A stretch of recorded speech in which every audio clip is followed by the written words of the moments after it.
welcome back. We're here with Rebecca's chapter now. Let's go! This is how it begins, or so they say. With the gentle wind drifting through the wide-open windows, muffled laughter and footsteps fading behind empty hallways, and the light kiss of the afternoon sun.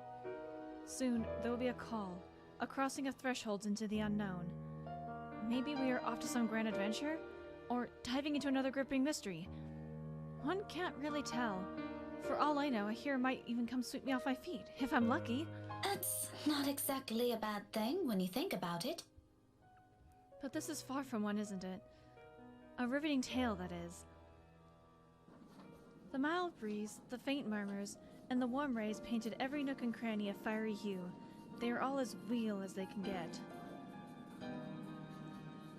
As much as I want to write a little tale out of this, I'm far from someone who can. Fleeting fancies, that's what these are. Merely passing thoughts on to occupy an idle mind, while waiting for another busy workday to end. Then again, maybe in another life I am one? Who knows? But at present, what I have and what I've chosen to be? Well... I won't last years here if I find teaching rowdy adolescents a tedious job, will I? Admittedly, the whole affair isn't exactly as grand or as exciting as I imagined as a child. If I weren't so stubborn and too passionate about the whole idea, I probably would have quit a long time ago. But it's always the kids that make it worthwhile, isn't it? As if in agreement, as soon as my pen slides into a neat circle against the papers I'm grading, the final bell rings. Like a dam that is opened, students begin piling into the hallway soon after. For a short minute, I let the noise fill my ears, let my mind wander to a place far removed from all the hubbub. Solitary moments like this have come few and far between lately. Even my own home hasn't been as quiet as I usually prefer. Though in hindsight, the entire place hasn't been the same either, since Isabella moved in next door.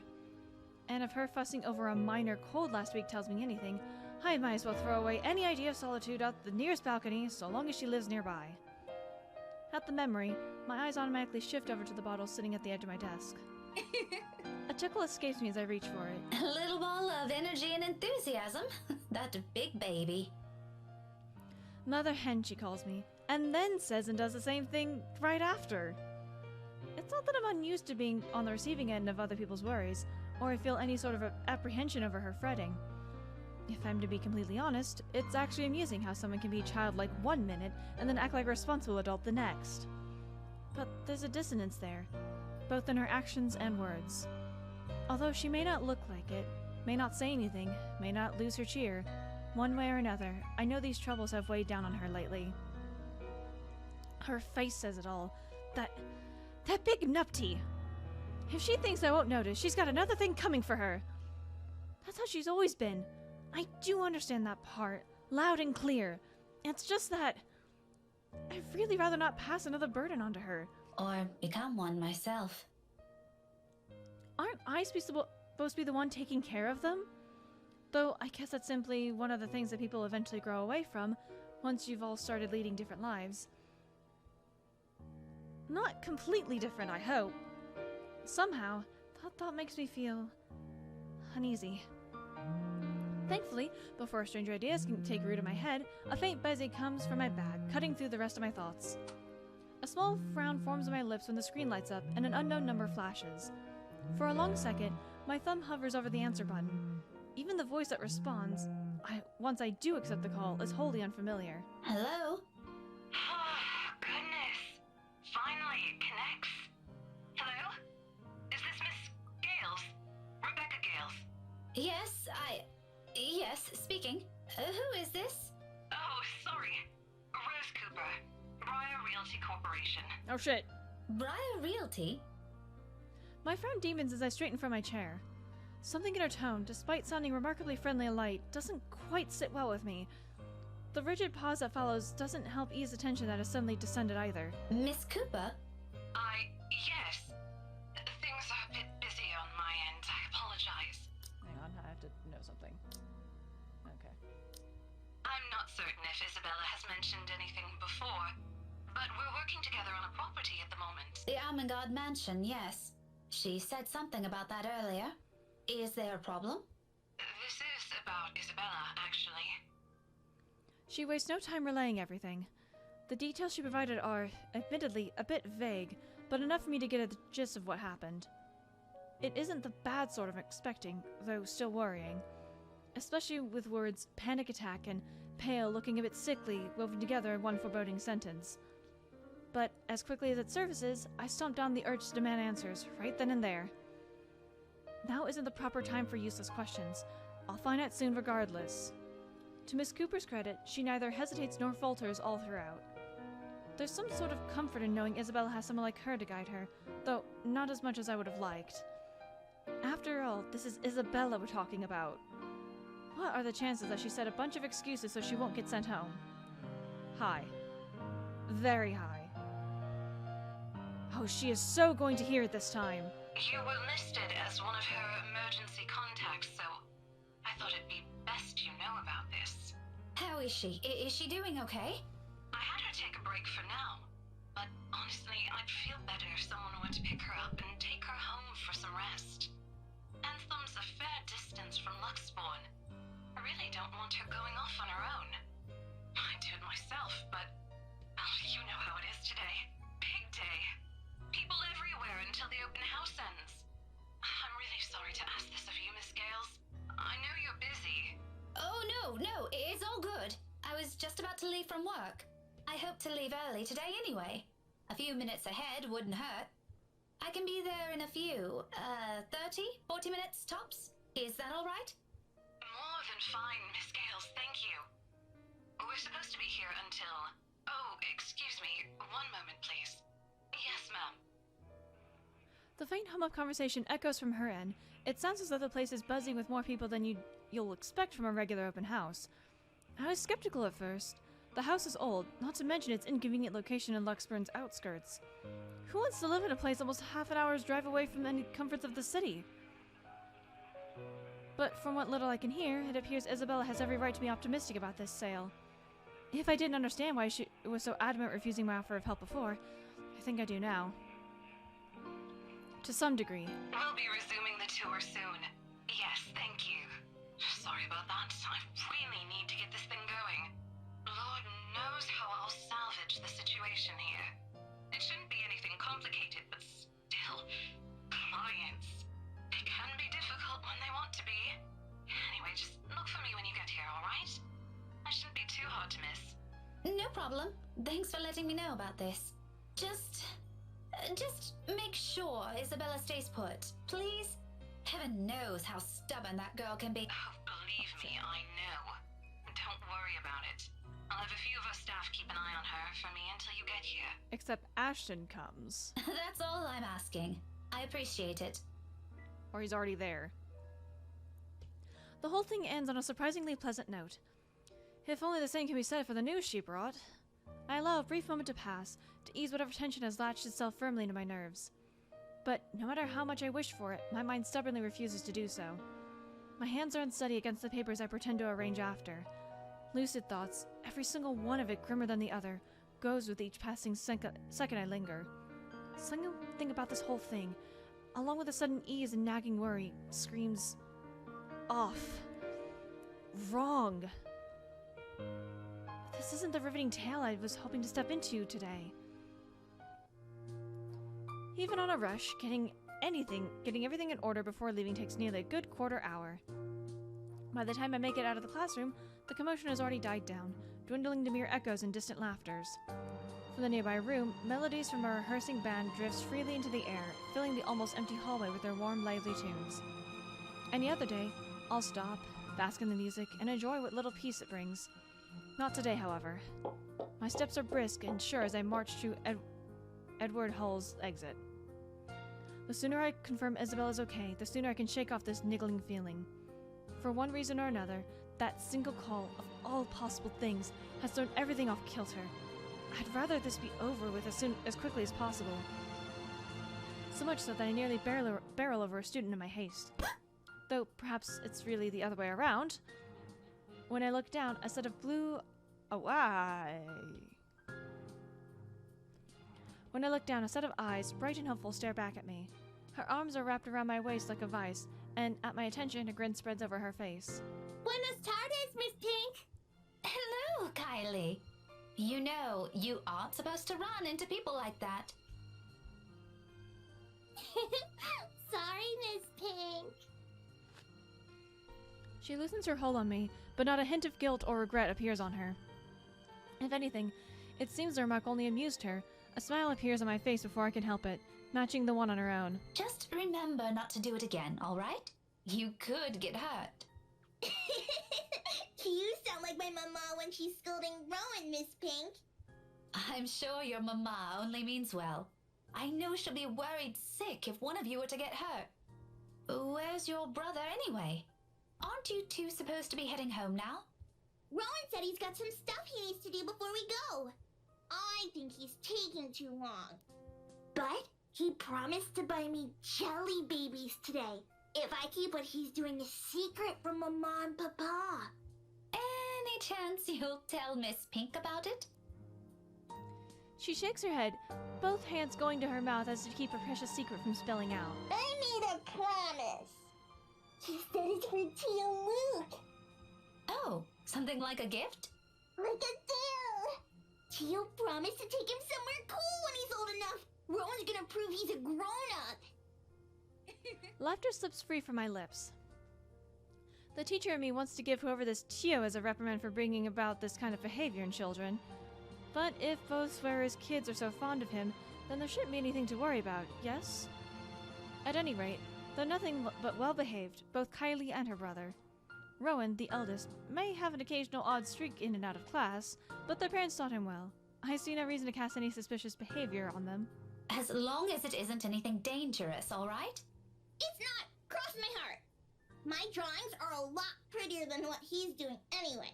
Tio said so. Do you want to see? I drew one earlier at class. Is that why you're here? Not really. I was gonna show it to my friend first. But since it's you, I'm sure she wouldn't mind if you see it before she does. Oh no. I can't stay right now, Kylie. Her face falls immediately, after the words are out. A small part of me feels responsible for that crestfallen look, but as much as I want to stay a little longer, there's another place I need to be at right now. And frankly, another child to look after. Taking both of her hands, I kneel in front of her and muster the most rueful smile I can give. At her age, I'm quite sure she's already understands what I'm about to say even before they're even out. But, remarkably, she doesn't look away or pout as I'm expecting her to. I'm sorry. You know what? Rowan has a class with me on Monday around this time. Why don't you drop by again next week, after class? I'll even make sure to wait for you. It's just that I absolutely must leave now. My friend had an accident earlier, and I'm the only one she has here. What about her Mama and Papa? Her family lives really far from here, I'm afraid. Do you remember where Asia is? The southeast part? That's where they are. Her eyes immediately light up at my question. Just like that, I know I've earned the girl's forgiveness. Oh, just like Takako. Hey, that's a name? That is a name on that pendant. If I could look up if I looked up the kanji correctly. Who? My friend. Oh, you are a child and you see dead people, don't you? She said she used to live there, only just a little higher than southeast. But she hasn't come home in a long time, so she doesn't remember much about it anymore. Oh, no. Melody says it's weird I talked to her, but I think she's just shy. Because she's a ghost. They could be good friends too! Don't you think so, Miss Pink? Maybe if you introduce them properly, they will be. That's what I think. Takako's just lonely. If she makes more friends, she won't be anymore. Is your friend like that too? A little, possibly. To be honest, sometimes I can't tell with her. After all, Isabella has always been the kind to hold a smile, even when things have taken a turn for the worse. 5 years, and one will think it's enough time to know a person. But when you consider it, come to think of it, all these years, I've never, not even once, seen her cry. Not over a trivial matter or even when things are tough. Okay, you can go to her. I'll just show you my drawing next time. Thank you. Remind me to buy you a huge glass of parfait, all right? No, I'll get a stomachache. Chicago says so. A small one is okay. I'll remember that. Say hi to your friend for me. I will. I'm sure she'd love to meet you too. See you, Miss Pink. Oh, fuck. I'll see you later, Kylie. London Bridge is falling And of course, we're back to this. Okay, cool. She doesn't look back or wait for any sort of goodbye from me. With a song and an extra spring in her steps, she's bound across the corridor with as much spirit as only a child her age can have. As if the conversation had never taken a downhill turn for her at all. As if there isn't a single thing to worry about in the world. Not long after, she disappears behind a door, leaving behind strains of an old familiar rhyme lingering in the air. Carefree. Unbidden. Untroubled moments like this, I envy her. And as I resume my hurried pace, a tiny whisper at the back of my mind wishes the same could be said of myself and my own worries. Luxburn may be a small city, but it's no stranger to hellish rush hour traffic. But surprisingly, getting out of the city today proves more of a breeze than a hassle. A relief considering how none of my calls to Isabella made it through. Either the reception's really bad over there, or she's ignoring them on purpose. Both does nothing to ease the disquiet in me. The rest of my drive passes without much incident as soon as I'm out on the busy streets. Oh no, is it gonna be she gets there? Shit, fuck, I've already forgotten the name of Greenie.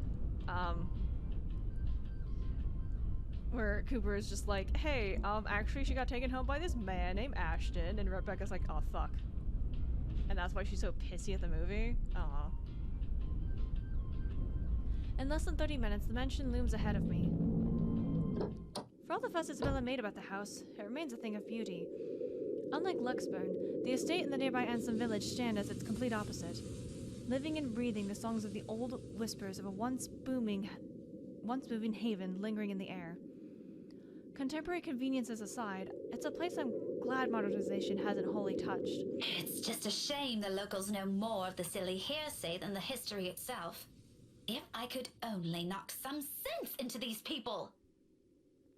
Sadly, complaining is all I can afford to do. As much as I want to give them a piece of my mind, it isn't why I'm here. I don't think these rich types will appreciate getting a lecture from me either. I have as much business with them as they have with me. With a heavy sigh, I give myself one last second to take in the scenery before heading up to the main entrance. Most of the guests are already heading out. Though some still linger, it's mainly just to take photos of the house facade or its various rooms. I pause for a moment, scanning the small crowd gathered at the foyer, looking for any sign of the familiar ponytail among the sea of hats and heads. No sign of her. Because she's already gone. No sign of the staff or Miss Cooper either. I can certainly look for Isabella on my own, but in a place this big? I'd be lucky if I didn't end up lost or find her before we need to meet with Zachary and Ash tonight. Sighing, I reach for my mobile and redial her number, the gesture familiar now after so many attempts earlier. If she doesn't answer, I can still try contacting Miss Cooper. I just hope the network's reception will cooperate this time. This side of the county has never been popular with the tech-savvy, after all. To my relief, it only takes 3 unsuccessful tries. At the 4th one, it's right about to switch to another intercept message, so the line finally rings. Silence follows while I wait for her to pick up, the ringing going far too long for my tastes. By now, most of the visitors have already cleared out. All they have for company are the faint murmurs and an eerie calmness left in their wake. A sudden hush settles and gives way to noises louder than they were ever meant to be. Doors creaking and slamming shut in some distant part of the mansion, floorboards groaning under the sheer weight of the house's history. In the now empty hall, they all reverberate with special clarity against the walls. Like this, those old stories seem to have almost a ring of truth to them. I don't get to stray too far into the ugly line of thought, however. Not a second later, a click sounds from the other end. Hello? Isabella? Miss Cooper called earlier and... Okay. She hasn't even seen the note yet, and she's already dragged in. Isabella? Bella? Are you alright? Without any warning, the call gets cut off. Busy notes blare sharply against the heavy silence. But above the noise cutting through the mute air, resumes the faint cries of a woman. From beyond the foyer. My hand falls to my side as I cast a wary look around, waiting for someone to come running. Surely, I can't be the only one here hearing this. There must still be some staff hanging around, checking things out. But no one does. Not even when her sobs turn more frantic and anguished. Excuse me? Hello? Who's there? Isabella? Isabella? Is that you? No answer. Growing anxious, I amble over where her cries come from, each step, slow and cautious, towards a door on the other end of the room. While I'm far from someone who readily gives in to fear or stories lacking factual basis, the vague restless feeling I had earlier immediately returns to me. And despite myself, my heart begins to race and my breathing quickens. Belle? Belle, it's me. Miss Cooper called. Is everything okay? Abruptly, all of it stops. My whole body tenses, mouth dragging in a ragged breath, ears straining for any other sound to come from the other side. But nothing follows. Instead, the quiet only lends itself to the heavy tension in the air, as if every small movement will disturb the fragile stillness hanging in the room. I wait for another second. Then, with a caution, I reach for the knob. My fingers barely graze the brass handle when a hand falls on my shoulder. Excuse me. I am so sorry. I didn't mean to startle you. No, it's a... Still reeling, my gaze shifts back to the door, as if any second now the cries will start again or whoever's inside will burst out of the room. But I don't get to dwell on these. The woman's worried voice breaks through the haze in my mind again, oddly soothing in the thick of my unease. Even if the concerned look comes from a total stranger, finally being in the company of someone else is somehow comforting. Ma'am? Are you okay? Oh, no, I'm fine. This is probably just some cold. Do you need to sit down? No need. I'm actually looking for a friend. I wave the mobile in front of her, like the gesture alone explains everything. Vaguely, I note my tight grip on it and quickly slip it in my pocket before she notices. She doesn't need to know. Well, I'm not really sure if your friend would still be here. We're actually about to close the open house in a few minutes, ma'am. No worries. She's not a guest here. She works for Briar Realty. Miss Cooper called me earlier. In fact, I'm also looking for her. Recognition flashes in her eyes, and her word expression dissolves into a smile at once. It's only need to know that I don't have to look elsewhere or venture deep into the mansion on my own. In some way, I'm not too keen on the latter right now. Oh, Miss Rebecca Gales, is it? Yes. Sorry if I'm a bit late. It's not a problem. I was busy with the open house and a few clients anyway. It's actually a good thing you came when you did. Let's see. Isabella should be here somewhere. I told her to stay put earlier. That girl never listens. Rose? Rosie? May I have a minute? There's just this one little thing before we go. Oh wait, did Isabella not tell, her that she was leaving? I forgot. Miss Cooper's head immediately snaps up at the voice. In a blink, a different kind of smile spreads out on her face. A smile, still. Friendly even, but the kind given mainly for the sake of pleasing other people rather than making friends. Yes, ma'am. I'll be there in a few. It's an impressive thing, to say the least. The level of professionalism. I suppose working years in this kind of business trains you enough to be able to pull that off, without batting an eye. It certainly doesn't seem to have rubbed off on Isabella, though. Sorry, could you give me a second? I have to take care of this. Don't worry about it. I understand. I can wait a few more minutes. Clients, right? You won't hear anything from me. Priorities, you know? But if you want, you can stay at the parlor in the meantime. I think we have a few refreshments left. No, thank you. I'm going out with a few friends after this. Isabella's supposed to join us too. But that depends on how she's doing, of course. All right, this won't be long, I promise. She throws me an apologetic look before sauntering over to the small group gathered at the entrance. A couple, or siblings? And another woman, probably their secretary. Either way, they look no different from the other guests. Why does he have a dark aura around him again? Damn. All three of them primly dressed, albeit in a manner significantly simpler than the others. No frills, no extravagance of any form. but their gestures and movements alone speak volumes of their ingrained lifestyle. In their presence, I do what I can to appear inconspicuous at my... In their presence, I do what I can to appear inconspicuous on my side of the foyer. Maybe accepting Miss Cooper's offer would have been a much better choice than standing around awkwardly gaping at them. While also attempting my best not to listen in on their conversation. Although that one proves more difficult with how enthusiastic the blonde woman is. Her voice easily carries through the walls with only the 5 of us there. Pretty soon, I find myself being drawn into their talk without meaning to. Tomorrow? First thing in the morning? First thing in the morning, ma'am. The mundane talk isn't what catches my attention, however. Very well. We'll have our lawyers prepare everything as soon as possible. Let's make this whole thing easier for everyone, shall we? Just let me know if there's anything you need from me. You know how to contact me, yes? Got your mobile number saved here already. Good. It's just a matter of time then. It's a brief moment. A fleeting shift in my eye. Monday for us, Marianne. As long as you're positive, we won't be having any problems by that time. You can count on my team. You worry too much. Let me handle those things. Do be thrilled, though. I imagine it's not every day you get projects like this, And the instant I turn my gaze on him, I see it. Oh, I'm certain Mint's ecstatic, Buttercup. Aren't you, Marianne? You know, we could all celebrate this with a few drinks. Why don't we? Oh, you bitch.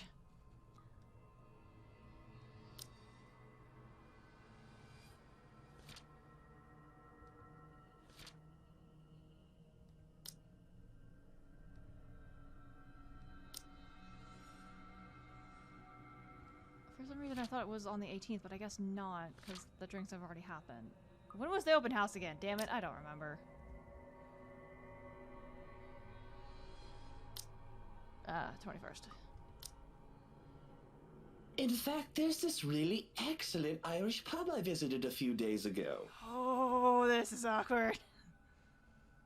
Looming. Hovering over his shoulders.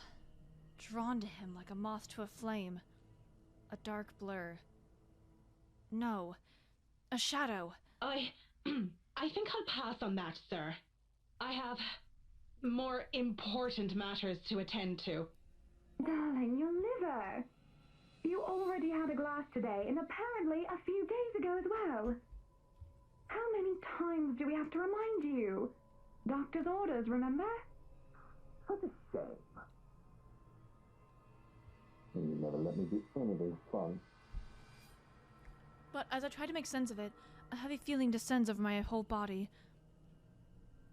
It happens without warning, forcing me to close my eyes. The sensation creeps to every part of me, the crawling under my skin and draining me little by little of any strength. Before I know it, my hand is gripping the nearby door for support. The sudden nausea drowns out their voices and what little sound there is, all except for the whispers and laughters. Judging, mocking, taunting. Muffled, inaudible words bearing down on me like a death sentence. They wrap around my neck and limbs, binds tightening with every syllable, every utterance. And with each draw of breath I take, they drag me down slowly, almost painfully into a bottomless abyss. On. And on. And on. Till the sounds turn into mere distant echoes. Until suddenly, it shatters. Well, what are we waiting for? Are we done here? His voice rips through the fog like a sharp blade, and my eyes snap open. When I look at them again, it's gone. Just a second, darling. Send my regards to Isabel, please. Poor girl. Please let her know she doesn't have to worry and tell her to get some rest. Anyway, we're looking forward to seeing you tomorrow. Likewise, ma'am. No shadows or dark clouds. Only amicable smiles and cordial handshakes, the usual pleasantries as Miss Cooper leads them out of the mansion like a graceful host. None of the group seems to have noticed it, and even as I forced my breathing to calm down, keep my eyes trained on their backs, and wait for something to happen, it doesn't come back. She returns a moment later. Gently, she closes the great doors behind her, but there's a smile on her lips and an extra skip in her step when she walks back to me. Whatever she was discussing with the group had put her in a good mood. Even she appears to have not observed anything odd. Was I just seeing things? Glad that was over. It's been a long day. I thought for sure we were going to... hey, are you sure you're doing okay? You look a bit green. It's all good. I'm actually still recovering from a cold. Weather's been crazy lately. That must be it. The weather, this stupid cold, and the friendly warnings I'm too stubborn to listen to. As much as I hate to admit it, Isabella's right. I was and still am a little feverish when she visited me at school this morning. The medicine helped, of course, but only some. Although it's not like I can function. It's not like I can't function. I did get better after lunch, and I was able to go through my schedule like usual. Now I'm not so sure. However, I can't keep acting like I've seen some sort of apparition when it's anything but. I simply must have listened to too many times to Isabella last week. My fever-muddled mind has started to confuse things. If this doesn't let up, I'll just need another visit to my doctor, plain and simple. Though I do hope it won't get worse. We did promise to watch Zachary's film together. I know what you mean. I've been complaining to Isabel. It doesn't seem to affect her much, though. Must be because she grew up in the tropics. Anyway, shall we? She's probably hanging out with the rest of the catering staff. Nope, she gone. Oh, I wouldn't be surprised she's there. She eats like 10 hungry men when she isn't feeling well. Lead the way. With a small nod, she gestures for me to follow. I do so without much thought, finally putting everything in the back of my mind. The entire visit took a whole 24 minutes, and my trip to the mansion, as it turns out, is a useless endeavor in itself. Isabel is no longer there, left shortly before I arrived. Or at least, that's what the few staff who saw her assumed. None of them knew where she went, but I can take a few guesses. There are only a number of places in Luxburn she frequents, and, well, she's never been the complex kind. It doesn't really take a genius to figure it out. Still, it's odd that she left on her own. She could have at least waited for Miss Cooper. It would have saved her having to pay the cab's fare twice today. And right after she was told to stay put! I mean, who does that? Oh, sod off! You don't own the road! In the end, all Miss Cooper could give me were a string of apologies for my trouble, and a request to let her know when I find Isabella. The whole affair didn't even last long. I probably spent more time traveling back and forth. Soon enough, I'm weaving my way back to downtown Luxburn, worried, sick, and on top of that, maybe a little annoyed. Whether the unexpected turn of events or Isabella herself, I'd rather not think about for now. Not when I'm already running late for Zachary's film. Besides, I'm perfectly sure that's where I'll find her. As one would expect, people are already gathered at the movie house when I get to it. The small avenue where it's located has been closed off early from any passing traffic, to make way for the avid moviegoers who are sure to crowd the venue. I have to park almost a street away, and walking the remaining distance because of it. Looking for them has taken a while in a crowd this big, but I eventually spot them near the entrance. Thanks to Zachary, mostly. And, like I've surmised, Isabella's with them. I knew it. Wasting no time, I march over to the little group. Words filled with concern tumble out of my mouth before I can stop myself. Isabella! Oh, thank goodness! Becca, you're just in time. An odd expression crosses her face as I hold it with both hands, but I ignore it in favor of getting a good look at her, forcing her to keep still and fix her gaze at me. Becca, you're squishing my face. How are you? Are you all right? Why wouldn't I be? There doesn't seem to be any visible injury, nor does she appear to be in pain. Apart from her confused frown at my questions, she looks pretty much like how she would any other day. Even so, you can't really tell these things with her at first glance. The last time she got sick, she never bothered to call anyone, even me, who lives right next door. If I hadn't checked on her then, she probably would have died in bed with the rest of us none the wiser. It's one thing we laugh about now, but moments like those also teaches you something about a person. If anything, it gives me more reason to constantly worry about her. And the moment a familiar name comes up, I know my concerns right now aren't completely baseless. Rose called me earlier. Her expression swiftly changes, and gently as she can, Isabella pushes my hands away. Yet, even before she says anything, I already have a hunch how this whole thing will play out. Oh, no, everything's good. Rose covered for me at work today. That's not what I'm talking about. How's your head? Then and there, the whole conversation goes down as I've imagined. She dodges my hand when I reach for the back of her head. Sorry. Intending to check the said injury for myself. Even makes a show of hiding behind Zachary just to avoid me. Instantly, what's supposed to be a simple inquiry dissolves into a shameless game of tag. Shouting and chasing, like none of us can be bothered to act like the full-grown adults we're all supposed to be. Including Ashton! I wouldn't put it past Isabella, but Ash? Out of everyone? In fact, if that stupid smirk on his face tells me anything, he finds this whole mess amusing. Oh, for the love of... Isabella, this isn't a laughing matter. She did look pale when I saw her. Wow, thanks a lot, Ashton, you traitor. I'll get you back for this. Just you wait. What? I'm just saying it as it is. If you mentioned this earlier, we wouldn't be having this conversation right now. There's a moment's pause. My hand stills mid-air as my attention shifts to Ashton and the words he leaves hanging between the four of us. He doesn't meet my eye. I don't think he's aware of what he said. But the meaning in each syllable alone is clear. And they echo. They sting. They burn. I'm sorry. Saw her? Yeah, they arrived together. Bella looked fine to me then. I don't know. Of course. Of course! Why else would Isabella leave on her own after being told to stay put? After that little chat about money this morning? Something close to silence falls when I mull over their words.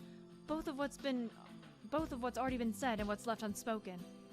When I do find my voice, it only reeks with nothing but bitter, unpleasant thoughts. The thoughts I quickly stamp out before they surface.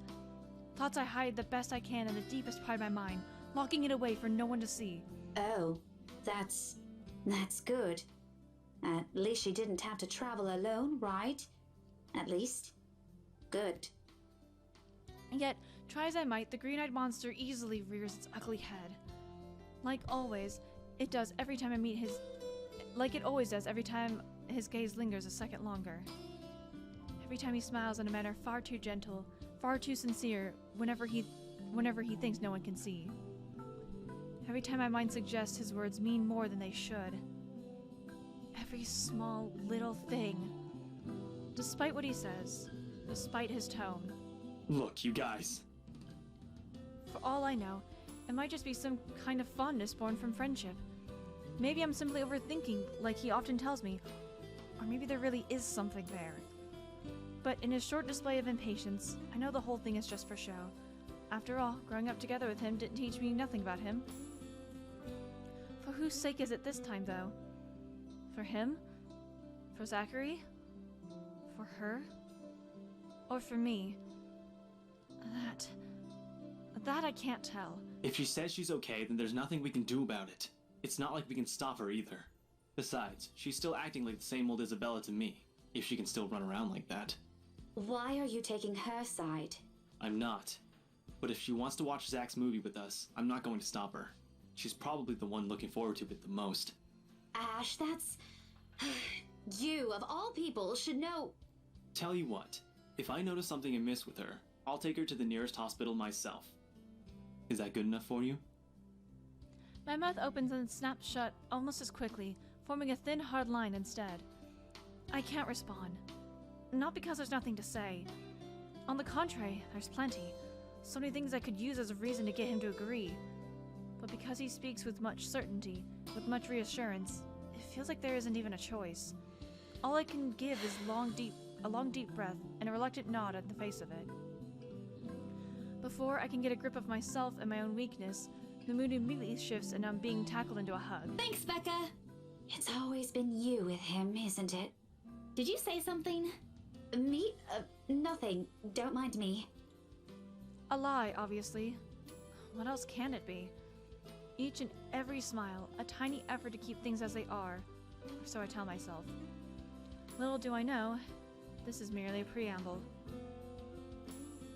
It starts out quietly without fanfare, amidst friendly jibes and harmless teasing, with a scrap of paper fluttering harmlessly to the ground. One that looks suspiciously like a cheap Halloween prank no matter how you look at it. And yet, despite how ludicrous it all is, Isabella suddenly insists, as if our whole life depends on acknowledging the truth in her story. Does she even realize how absurd she sounds now? Crivens, even my stones wouldn't fall for this. Isabella, aren't you taking this a bit too far? She doesn't give me the time to regret nor think over my choice of words. From there, it escalates, grows into an argument too petty even for our standards as adults. Before we know it, one after another, harsh, scathing words are being spoken. It's not a joke! Will you guys listen to me first? I saw something in the house earlier. It stood right in front of me. If I hadn't gotten away, that thing might have... Right. And in broad daylight, Isabella. Even someone gullible would find the logic in that screwed up. There's also no way in hell that this supernatural shit is true. But it's real! What do you think I saw? A hallucination? A delusion? Didn't you say you fell down some stairs? So maybe Rebecca's right. It happened after, when I was trying to get away. I almost got stuck in the same room with that thing. We're all in danger. I thought you were my friends. Why don't you believe me? But someone has to be patient in all of this. However much my own has already been frayed earlier, and there's no one else. Who else here can deal with someone selfishly acting like a kid? Like every other time, it has to be me. We are, and you know that. But this thing and that thing has got nothing to do with the other. When Rose called earlier, I thought she's just exaggerating. But based on what I'm seeing right now, maybe it's better if we really postpone this for now. Don't bother. Just like that, she cuts us off. Slams the door right in front of our faces when my own temper flares before I can stop it. Although it falters briefly at the hard expression on her when she snatches the blasted paper from Ashton, I hold on to it. Regardless of how upset she appears, sour expression and bald fists, throwing a tantrum is simply unacceptable. For a grown woman at that. Words form at the tip of my tongue, ready. But before I can open my mouth and let it all out, her feelings and mistakes be damned, Zachary raises a voice of his own. Guys! A warning, underneath the warm and hopeful beat in his voice. We all stop and look to him. Even my own anger subsides a little at his tone. Why don't we all calm down first? I'm sure Isabella has her reasons too. No need to be hard on her. And hey, ain't this supposed to be a happy get-together? To an outsider, it may sound like a desperate request, but Zachary has always been the one to keep a level head over petty squabbles. This time's no different. He knows what to say, and when he lets it fall, they only ring sharp and true. We haven't seen each other for months. I'd really love to know what y'all have been up to. I only ever get to talk to Bella over chat. Please. And as careful as he is with his own tone, it does make me feel ashamed. We're supposed to be here for him, give what little support we can give, yet here he is trying to keep the three stubborn people from outright hashing it out in public. Later, we can and will talk about it, of course. There's a proper time and place for it, and at the moment, my anger and whatever reprimands it carries no longer matter. Besides me, Ashton appears to have already caught on. The lines of his shoulders ease to something much more relaxed, his expression back to his usual nonchalance.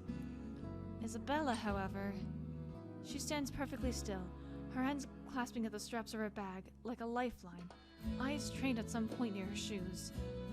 There's no anger in her face, only an undeniable hurt. But she's never been good at hiding what she thinks, always an open book, always the one to wear her heart out in the open. And when she looks up, her answer is also as simple. If we keep arguing here, we're going to miss the first few minutes. Her lips are curled into a smile. Though lacking both its usual brightness and glee, it is a smile nonetheless. I've seen it countless of times. It's the very same one she would show when she knows she has no other choice, or simply when things get tough for her. But despite everything I already know about her, it still catches me off guard.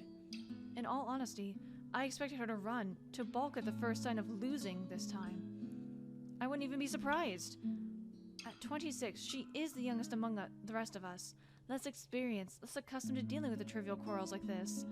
Yet here she is, holding herself and coping with it like she knows she would with matters concerning her family. Outside of that, to me, she's always been this childish, naive girl, and watching the opposite play out right now. Somehow, I find it difficult to wrap my head around it. All right, that's the Isabella I know. Oh, good. I thought for sure you were going to cry. But I envy her. What was that for? Stop calling me a crybaby! I'm not one! Aw, don't cry.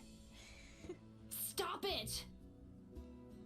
I envy her spirit, her warmth, her cheer, the shine in her eyes when she looks at the world. How everything seems to simply fall back into a pleasant, lively rhythm with her around. How easily and tightly she fits into our lives, even without bonds only long years could forge, like a lost piece of a puzzle despite her jagged edges.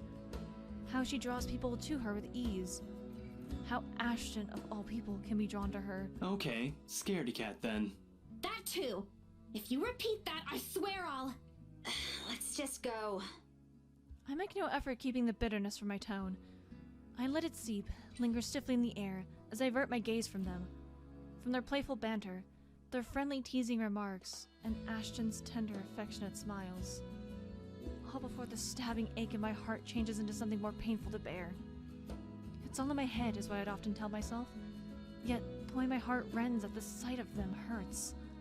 And like a coward, I walk away from it all, taking with me a small hope that the movie will distract me away from these thoughts. Because, like this, it's easy to find something to hate in her. Dusk has already given way to night when we leave the film fest. Unfortunately, it does nothing to improve my mood like I'm hoping. Neither does the muggy air that greets us upon stepping back into the noisy streets. Too busy. Too loud. Too many people taking what little space the sidewalk offers. It forces anyone to bump shoulders with those they barely know, let alone care about. On a normal evening, I probably wouldn't have minded the crowd nor the humid weather. It's not like any of them are bothering anyone. And yet, even with what's admittedly a pleasant company, I can't bring myself to lighten up. See you guys some other time. Yeah, see ya!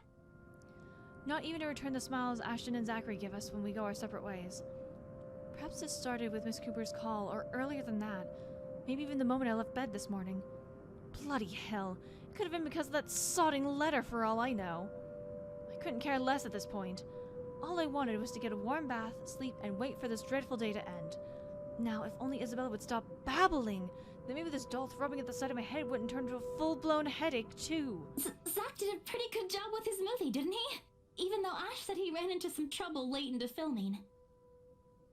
But I knew he had it in him. It's not like I didn't believe he couldn't do it. I mean, did you see his face after the credits rolled? All those months he worked on this, and everything's finally... You weren't even watching. Only the first minutes. I watched the rest of it, I swear. Besides, Ashton was the one who wouldn't stop asking questions. Well, why do we still need to talk about this then? I liked it. Ash liked it. You liked it. Shouldn't you be telling that to Zachary in person? I'm sure he'll appreciate it better than I ever will. I know that, but maybe there's something you want to say? Zach had you check the scripts before he went through everything, didn't he? You also worked on it, even if it was only for a short time. So, maybe you want to... I don't bother waiting for the rest. The moment I spot my car, I immediately make a quick beeline for it. Knowing her, this is merely another attempt at starting a conversation, just so we'll have something to fill the dead air, to replace the strained atmosphere we've somehow walked into. One thing, the very thing, I'm not too keen to deal with at the present. Behind me, Isabella also changes her pace to match mine, her soft strides growing brisk and uneven in order to catch up. A small part of me half expects she'll suddenly trip. She's not the clumsy sort, but there are definitely times when she can be the least coordinated person on the planet. Becca, hey! Oh no! Wait for me! And people wonder why I worry? They're not really completely unfounded once you've grown familiar with her habits. So right now, this is also the very end of the list of things I want to think about. Sometimes it does become overbearing. Even her voice as she calls after me sounds nothing more than background noise to my ears now. Rebecca, slow down, will you? Your car's not going to leave without us. The sooner we get on the road, the earlier we can get home. It's Friday, in case you didn't notice. I know what day it is, but the traffic's not going to magically disappear, even if we go there right now. I don't want to hear that from you. Didn't you used to complain how horrendous the traffic is back home for you? Yeah? But that doesn't have anything to do with this, Becca. Okay. What do you want to do then? Wait it out? Walk? I just want to go home, Isabella. If you want to stay out here longer, I won't stop you. But leave me out of it. I'm not up for any other foolish excursions tonight. Whew! I wasn't thinking about an excursion. I want to go home too. It's already late. It's just that you've been in this prickly mood since earlier. Are you really okay? Was it the cold? Or did something happen at school? Do you want to talk about it? A long pause follows, and it holds everything she's been meaning to ask from the very start. I'm in no mood, but all the same, my hand stops short of unlocking my car, and my grip on the handle tightens. I can feel her eyes boring on me, waiting, hoping patiently for any answers I'd give. She's the same as Zachary. They're bad liars. But when you talk to people like them, if you're not careful, they often leave you with no other choice but to admit the truth. Those exact same ones that I can't voice. Despite my lack of response, she pushes on, surprisingly. This time her tone is quieter, more tentative than usual. Was it because of the letter? It's a well-meaning question, much like the rest of this talk, yet something in how she says it irks me. If it is, I'm really sorry. I didn't mean to cause a scene. I did see something in the mansion, though. I wasn't lying about that. Wherever she wants to take this, I've no longer wanted to hear a word of it. Not at this moment. Preferably never. And yet, she goes on about how she's mature. Especially when there are already a million other things buzzing and prodding inside my head. Sometimes my patience can only be tried for so long. Damn. Let's do this. And during the open house, even if there were a lot of people around, there were weird things happening. I don't know if there was anyone else who noticed, but I heard things. I'm sure it wasn't because I fell down the stairs. Even before that, in the attic, Isabella. Yeah? A pause, though I don't let it last, only to give myself a small window to breathe before I lay down the words between us with as much restraint as my patience allows. Which is not much after everything. I can only hope Isabel will simply take them as they are. She can be stubborn as a mule when she wants to be. This kind of conversation tonight. Look, it's been a long day. I think this cold also caught up with me, and I'm really exhausted. Can we talk about this some other time? She blinks, and although disappointment flashes momentarily in her face, she gives me a curt nod. A relief enough for me, perhaps the first time I genuinely feel it today. As unpleasant as this day has been, seeing something go the way I've anticipated takes the edge off of it. Even if lying through my teeth has to go with it. Oh, alright. You should have just said so. I told you should have taken a full week off. Were you able to get the meds I brought you, though? Do you need anything? I could drop by the pharmacy for you. Yeah, no need to fuss. A good night's sleep is all I need. I've been busy the whole day. I guess I should have listened to you and taken it easy. But we have exams to prepare for. It's one or the other, you know? I knew it! Here I thought you were just upset about something. Isabella, I love you. You're fucking dumb. Even Ash looked a little bit worried about you. It's fine. Let's just head home, okay? I'll make it up to you next time. Call me out to lunch or wherever. Just... not right now. Okay, but should you be driving? If you want, I can call a taxi for us. You'll hate paying the extra fees, but you'll be able to get some rest on the way home. No, don't call a cab. I can manage driving at least. Just get in the car so we can be on our way. I'm already opening the door and climbing into the seat before she can protest. Left with no other choice, she follows inside shortly, albeit with a bit of reluctance. The guilt from this will eat at me later, but for now, these little falsehoods are mine to bear and hide under. For now, this is the better choice. Better than pretending she doesn't exist or giving her vague answers. Certainly better than harsh words and outright lashing out at her. I can find a little comfort in that. Thankfully, If there's anything left to be spoken between us after, we won't have to discuss it on the way home. Or rather, we can't. Because no sooner that we hit the road, Isabella dozes off. Despite my foul mood, I still end up suppressing a laughter once the first sounds of her breathing fill the car. Mama? Not your mom, Isabella. Slowly and steady, the quiet rhythm so completely unlike her, so far removed from every impression anyone has of her. A few hint whimpers will occasionally come from her, but otherwise, it's just us, the silence, and it's so utterly unexpected. Still a welcome break, of course. Peace and quiet is one thing you'll rarely get with her around. Yet it is nowhere near comforting. It merely lends the air this strange clarity. Every little sound, every single movement, more palpable. And with it comes the unease. A jolt of surprise hits me, almost comical as if this were a different situation.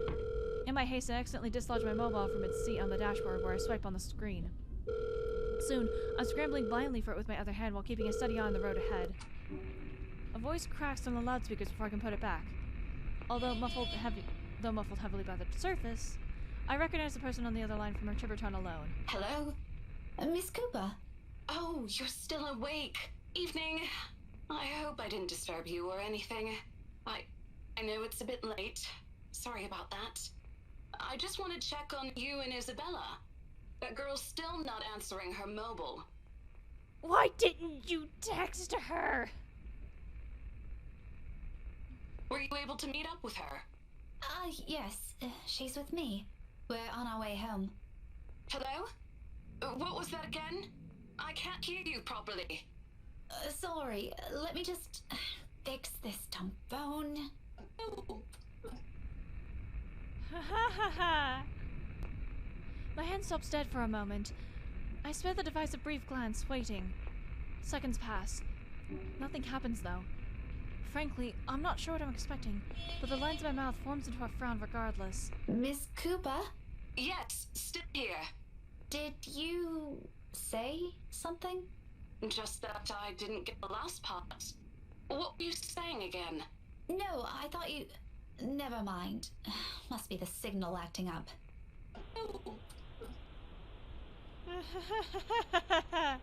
Come again?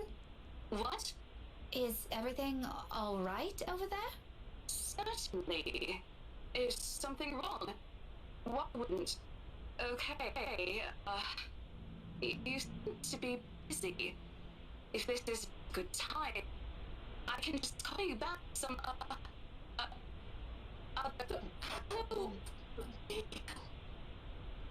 I had to make a conscious effort not to panic right then and there, although my tight hold on the steering wheel tells a different story altogether. Miss Cooper? Rose? Hey, Rose! Are you still there? Only a burst of static answers me, and...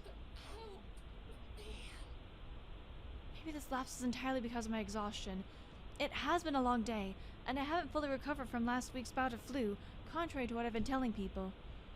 Though, perhaps, had I paid closer attention to it, had I not been so occupied with other thoughts, I probably would have noticed earlier that it never came from the phone, but from somewhere right behind me. Hi! Time slows to a crawl. Looking up is a mistake. The first thing I see is the face, a ghastly shade, every inch battered and bruised and bloodied. Even in the darkness, and the world passing by in a blur of lights outside, I can still make out the wounds. Blood still oozes from it, and light trails of crimson running down its face, glistening under what little light there is. But there's a gleam in its eyes as it catches mine. The quiet plea, the anguish, the desperation in them. More than its hideous features, an awful stench of gore now soaking the air. And try as I might, I can't bring myself to look away. Even as its lip contours into a horrific smile. Even as a sharp, harsh noise pierces the air and silence around us. Rebecca! Huh? Car! Eyes on the road! Against everything I've been taught and constantly reminded myself, I close my eyes. It's a brief moment. A short, vivid second of muscle memory and instinct completely taking over. And if I didn't allow it, if my hands didn't move, my feet didn't hit the brakes in that exact second, I might have... Isabella and I might have... No! I shake that notion away before I lose myself in it. Right now, it's an ugly line of thought I refuse to venture into. Not when breathing is a struggle and every ounce of strength has been totally drained from my body. Most definitely not while Isabella's panicked voice beside me still rings in my ears. We're alive. We're safe. That's all that matters. But it's not her face that I look for when I finally open my eyes. All gone. I expected stains, little telling marks and creases on the covers to show where it sat not a second ago. But whatever it is, it left not a single trace. And though courage is a hard thing to gather at this point, I take what little of it remains in me and turn towards the back seat. Even then, there's none. Or was there really something in there in the first place? With how empty it is, I'm beginning to doubt it. This stupid flu again! I need a long rest after this. My hands fall uselessly to my sides, numb from how taut my grip on the wheel has gone, yet trembling from the unexpected rush of adrenaline. Against my ears, my heart still pounds at an erratic rhythm, and my breathing hasn't slowed down. But the world has already righted itself without waiting for me, and little by little, second after second, I sit here motionless. Colors begin to seep back around me. Along with it are the sounds of a voice, no longer the indistinct ringing it was earlier. Rebecca? Becca, are you okay? Answer me, will you? You're scaring me. You know what? I think we should just call a taxi since... Can you keep it down? Strained, harsh, and completely unintentional. But with heat prickling at the back of my eyes and the mild throbbing in my temple, I could honestly do with a little silence for now. Keep it down? We almost crashed, Becca! I know what happened. It was a lapse. I'm sorry. A lapse? You call that a lapse?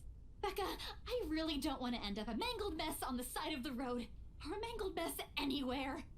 All I'm asking, if the time ever comes, which I hope isn't right now, is a peaceful death. Give that one to me at least. Not that I'm asking for it, but please. Isabella. Belle, you're overreacting. I'm sorry. You're the one who has claimed that you were still sick with the cold, and it's been questioned whether or not you should be able to drive. And then you have a lapse and almost get them into an accident. And you're saying that Becca's not Becca, fuck. Bella is overreacting. Really? If you're so worried, why don't you drive? Don't have a license. I keep telling you to get one, didn't I? For the past 5 years. Do you see why now? I wasn't really expecting to stay here this long. I thought it'd just be for a year or two. All of a sudden, a pensive mood comes over her. Isabella looks away then, while what's left of my little lecture never crosses the tip of my tongue. I don't allow it to. Because in each of those words she lets loose earlier is a small truth. Her stay has always been meant to be something fleeting. Earn some good money to go home. It's what she tells herself during her first year here. Now? Half a decade later, I'm not sure if she still believes that. Even I'm not sure if I still believe it. And if there's something in her reasons that has changed along the way, even if I already have a hunch, it's one thing I'll never bother to ask. Those are hers to keep. I'll be careful this time, I promise. Just please, can we give this whole thing a rest for now? She nods, and that's the end of it. We spend the rest of the trip back to Salemwell in silence. All thoughts of an overactive imagination playing tricks on a flu-addled mind and of smiles that never meant for my eyes, abandoned, if only for a brief moment.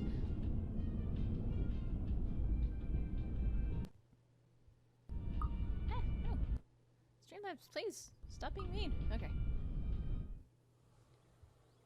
Okay, the 25th. What the fuck has happened? Let's see. Open house. She met Ariane. Think it was property bought. Yes, property bought. Spoopy things.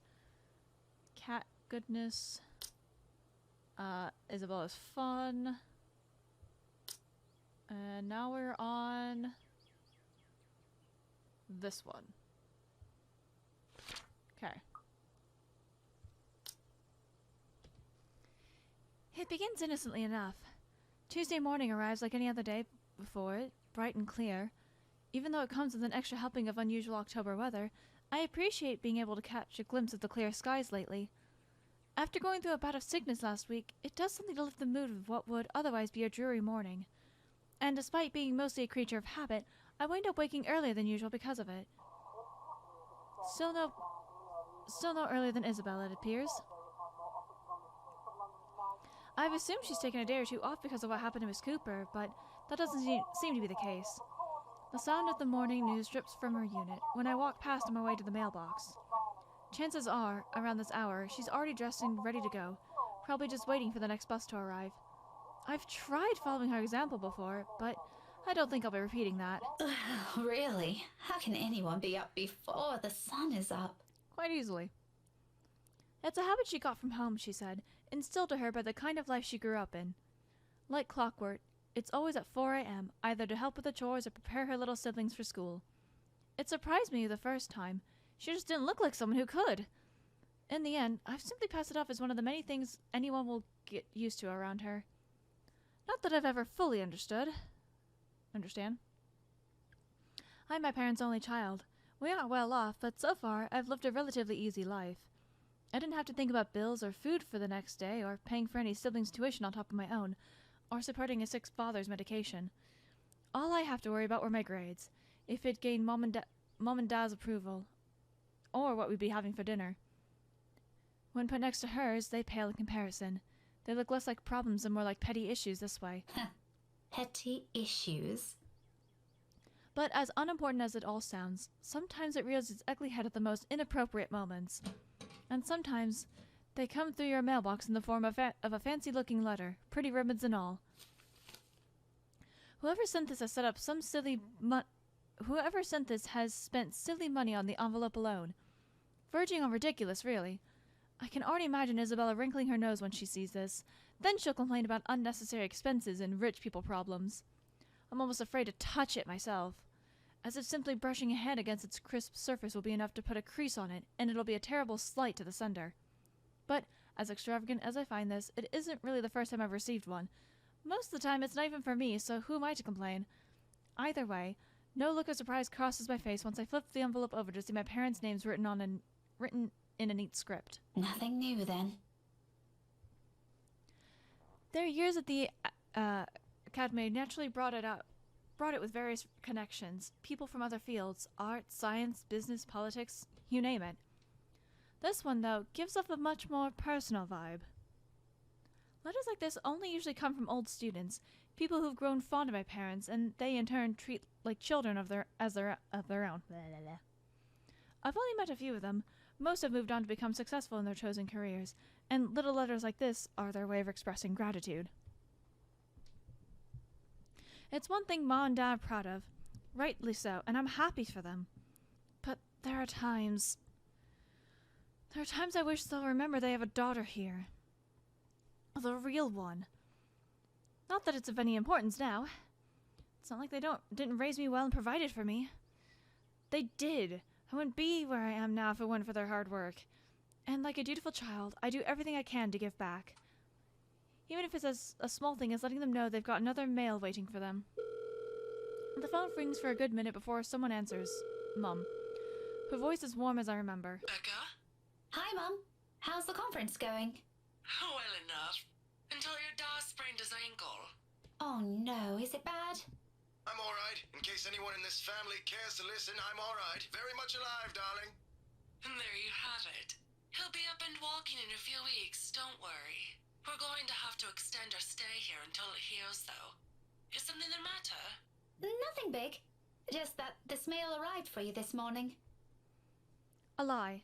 Thankfully, she doesn't notice. Although, if I'm going to be honest, a small part of me yearns for her to do so and ask me about it. But I put down that idea almost as soon as it surfaces. I shouldn't make them fret. They're busy. What does it say? Raise your glasses, give cheers to the good times, blah blah. Becca manners. That isn't how I taught you to read. Sorry. You are cordially... it's an invitation, Mum, for a housewarming party. From, Hannah? The name rings a bell, though at the moment I can't recall when or where I've heard it recently. It must be nothing too important if I didn't bother committing it to memory. There are a lot of Hannahs in the world, so who knows? I mean, I don't know, the fact that it said Ermengarde Mansion on the... Hannah.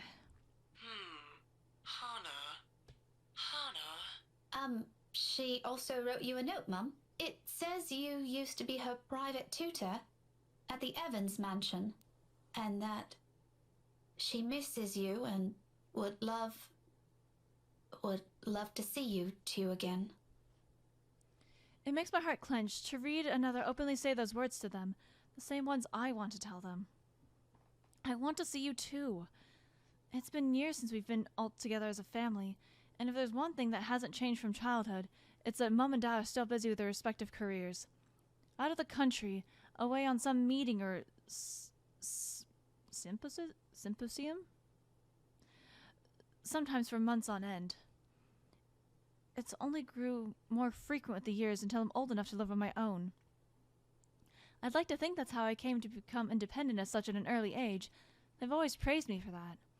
At times, I wish they didn't. Evans? Oh, I remember now. Honey, it's Hannah. Hannah Evans. Remember?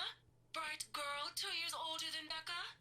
Didn't she get married a few years ago? 7 now, I think. But they grow up so fast, these kids. Yeah, she invited us to that too. Fonte de Medici. But we missed that one because you had to present your paper in Singapore. We did send her a note after. Still a shame we couldn't attend, though. What is it about this time? She sent another invite for a housewarming party. Becca, when is it? This Friday, Mum. Oh, that's too bad. We'd love to be there, but Da's not in a condition to go walking around. I guess we'd have to decline again. I really miss that girl. I could go in your place. I let it slip without thinking. Personally, I've never been fond of gatherings, regardless of how simple people make it seem. But if there's one thing I hate hearing, that disappointed tone in Mum's voice always ranks first. Whether it's directed at me or something, or some other thing doesn't matter. Are you sure? Don't you have work this Friday? The event will be in the evening, Mum. It shouldn't take anything away from my schedule. It's all right. The invite's for 2 people. I can bring someone with me so things don't get boring. I see. Maybe you can also invite Ashton? Mum, that's a sure no from him. He hates attending parties. Oh, but he'll probably say yes so he can investigate the mansion. But I'll see what I can do. If not, I can always bring Isabella with me. You know her. She won't say no if there's food involved. Okay, if it's not going to be a big problem for you, I don't see why not. We owe you this one, darling. No problem, Mum. I'll even say hi to Hannah for you. Please do. And let her know we'd love to see her once we're back in the city. Leave her a number or something. I will. But you know, the 2 of you would have become really good friends. Don't you remember? You met with her once. If my memory serves me right, you were 12 then? This, too, I can't recall. It's probably one of those meetings where we only talked a bit before going our ways. If she did leave an impression, I'm pretty sure I would have written about it somewhere, or at least recognized her name. As it is, the only few people I remember clearly from that time in my life is Ashton and Mandy. To some extent. Mom must have sensed my confusion because she laughs. Don't push yourself too hard, darling. Really, it felt like having 2 daughters back then. Sometimes I wish they didn't send her away to boarding school. But, well, you know how often that goes with them. Still, try talking to her while you're there. We'll see. I'll let you know what happens after. I'm looking forward to it, darling. Take care of yourself. Will do. You too, Mum. Bye. Tell Da to be careful next time. She chuckles, then. A hearty one, tender and always light to my ears. She may be a stern teacher, but this is the part of her I love the most. The sound of it still echoes even as our call comes to an abrupt end, bringing with it a memory from so many years ago. When life and responsibilities that accompany adulthood are things far from our minds, if given the chance, I'd love to go back to those. I don't dwell on it, though, shaking it all away almost as soon as the memory forms a clear picture in my head. I've always wondered how Isabella can easily pretend everything's normal over a phone call, then bounce back to her usual self immediately after. I've seen her do it plenty of times. For me, it just drains whatever energy I have. And with a whole day of teaching still ahead of me, I can't afford to look exhausted in front of my students. Even for a wee bit, it's never a good example to set. So, with another sigh, I put everything at the back of my mind and tread back to my room. The rest of my day waits. 15 minutes later, I'm heading back out, dressed for the day, car keys in hand. Ordinarily, I don't stop for anything. There's never a need to. That's the beauty of this apartment complex. It's quiet and everyone keeps to themselves. No useless platitudes in the morning, no need to wear a smile on your face lest other people get nosy enough to ask. Today, however, the morning's broadcast still plays from Isabella's room. My brisk pace slows to a stop, and a frown gradually forms on my face. She hasn't left. Of course, this isn't unusual. There are times when I've left earlier than she did, like last Friday before their open house. But those days are few and far between. It only happens in the direst circumstances, though the last part of that might be a bit of an exaggeration. However, with what's happened in the last few days, maybe today is one. The death of a friend isn't something anyone can brush off, and for someone like Isabella's the kind who gets attached to people easily. With Zachary, Ashton, and I, that has been the case. I can't imagine what she might be going through right now, especially with the woman who was someone she owed a lot, despite their training being brief. I've given her the space last night in deference, but perhaps today might be the proper time to check on her? Oh, whatever. I've still got time anyway.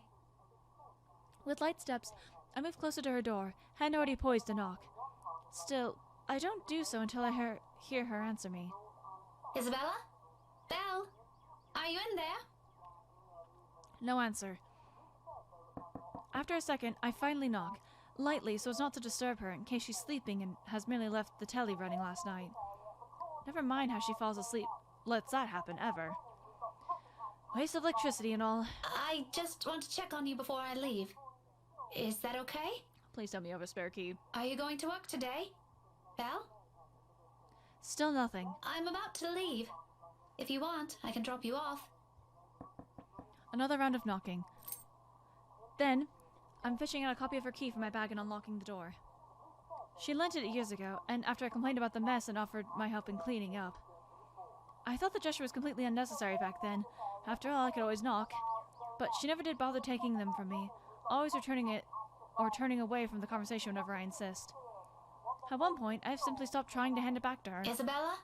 I'm coming in, all right? Without waiting for her answer, I push the door open and step inside. Her unit is still a mess. Instant noodle cups on the table, a pile of clothes on one side, paper strewn about everywhere, and an unkempt bed, among other things. This much is a given. Will always be a given. I've been here several times already, and I still wonder how she can function like a human being with the place in this state. However, that's neither here nor there. I'm not sure what I'm expecting, but it's certainly not finding an empty flat. Granted, she could have left earlier, far earlier than usual, but she never, ever leaves without making sure she's unplugged everything. That's something she doesn't forget to do. It doesn't help that her bathroom appears unused this morning. Another habit. It can only mean that she hasn't been here since... last night? Perhaps even since the morning after Miss Cooper's death? Either idea doesn't sit well with me, what with the news we've been hearing lately. The authorities are still trying to find the cause of death for all the victims.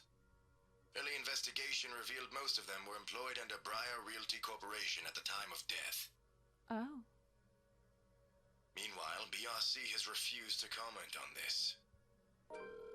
Gathering my wits, I immediately place a call to a mobile.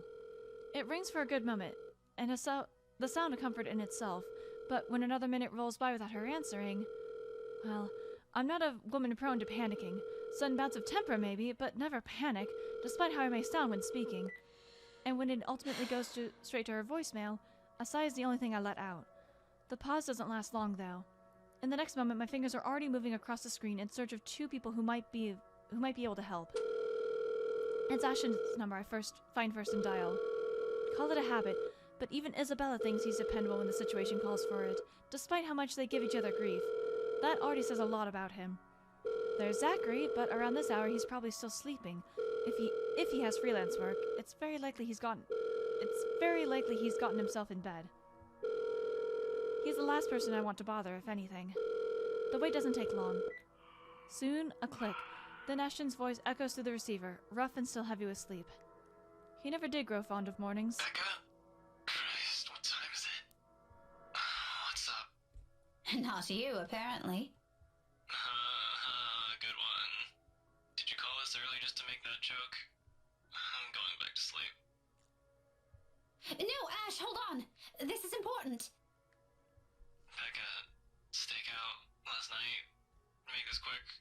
I've still got a few hours before the chief bothers me. Sorry, I'll let you go back to sleep after. It's just that... Wait, you were on a stakeout last night? Did I say that? Shit. Forget I said that. Forget I said anything. Forget we had this conversation. So, you have no idea? About what? About what? I also have no idea why we're talking so early in the morning, so there's that.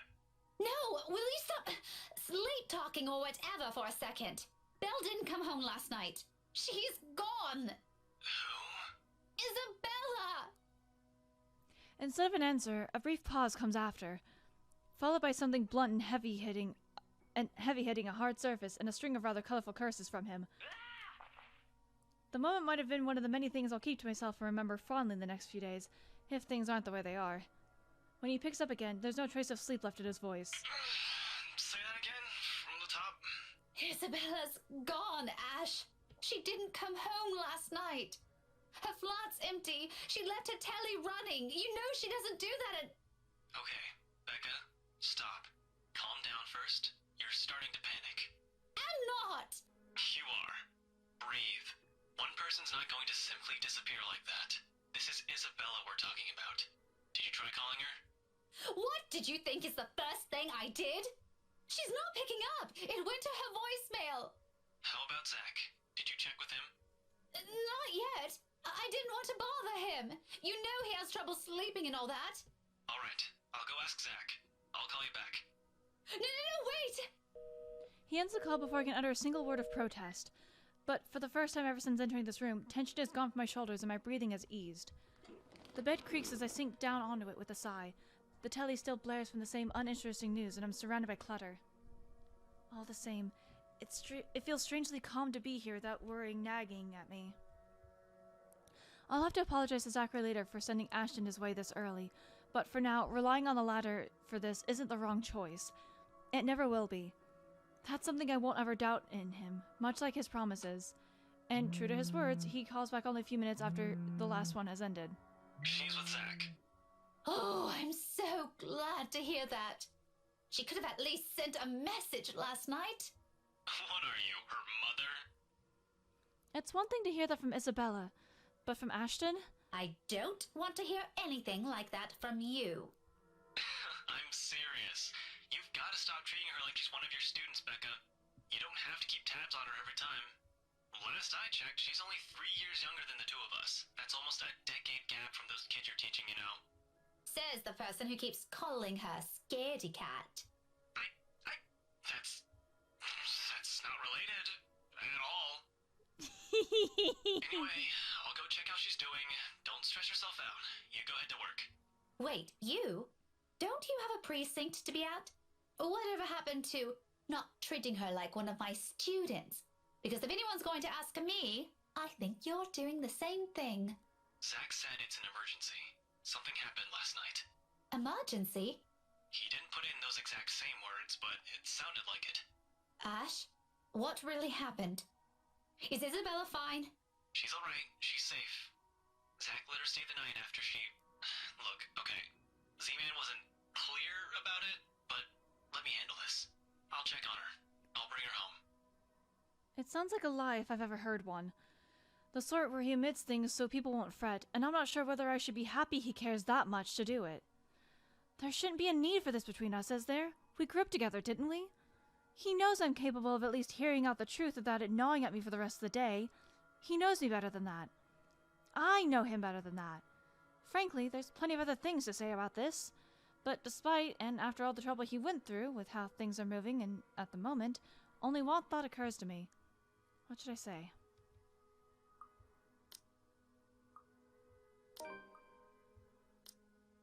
Nope.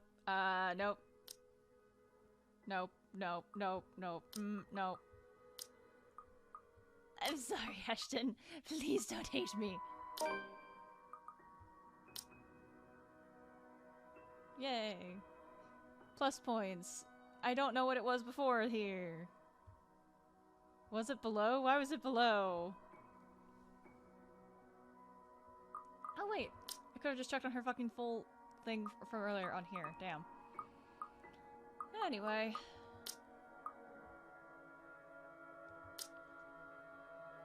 I recognize his concern for what it is. It's not new for him to go out of his way for us, to be honest.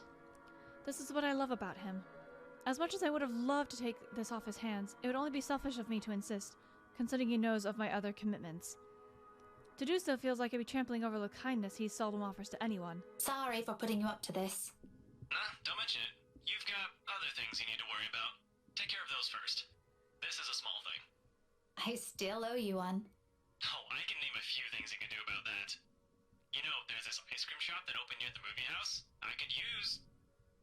Okay, let's stop right there. That's enough. On second thought, maybe I'll just think about it some other time. Harsh. We both laughed, the sound lighter and more comfortable. Like the old days, when a wayward 26-year-old is at the bottom of the list we need to worry about. This is how we find a common ground. We may not agree on a lot of things. We may see things the way the other one does, but the give and take is something we've learned to get used to over the years. Whenever it's like this, confidence in him is the least I can offer as thanks. Really. Thanks for this, Ash. I'll let you know what happened afterwards, I promise. I'll call you later. You have a good day. Bye. I admit, the way he puts it isn't comforting enough. He can be blunt like that. So many unknown variables, so many words left unsaid. I wish he'd simply lay them out in the open, because, like this, I'm more inclined to think there's an exaggeration on the other's part. If it's from Zachary or Ashton, I don't know. In the end, all I can do is wait, go about my day, and hope for the best. Before leaving, I spare Isabella's room one last glance, disturbingly quiet now without her in it. I'll get an answer from her later. For now, my concerns are best left here. God, I want cup noodles now. The rest of the day slips away in a blur. Despite my best efforts in keeping this morning's events from surfacing in my mind, it sticks. In a way, everything today simply feels like a reminder. Every conversation, regardless of how casual, every topic, no matter how mundane it seems. I blame the news entirely for this. Recent happenings brought quite a few interesting stories to everyone's attention, mostly superstitious talks of death. And when locals talk about death here, anyone can sure as hell count on someone bringing up the mansion Isabella sold not a few weeks ago. Even my own students wouldn't stop yapping about it. I think it's even worse than when it was put up in the market. Now, there are more stories. If this is the world reminding me of what matters, or simply because the atmosphere around this time of year calls for it, I'd rather take the latter. At least then, I can be sure people will forget about it in favor of another set of holidays after. Nevertheless, and this may be the most painful thing to admit, but listening to them is a pleasant distraction while waiting for Ashton's call. I hope he didn't forget. The school day is about to end soon. No, that's got nothing with what I heard. You always hear stuff. I'm not sure if half of them's even real. No, really. Rowan knows about it. He used to be in the same class with them. I can hear you from back here, you know. Whatever, Rowan.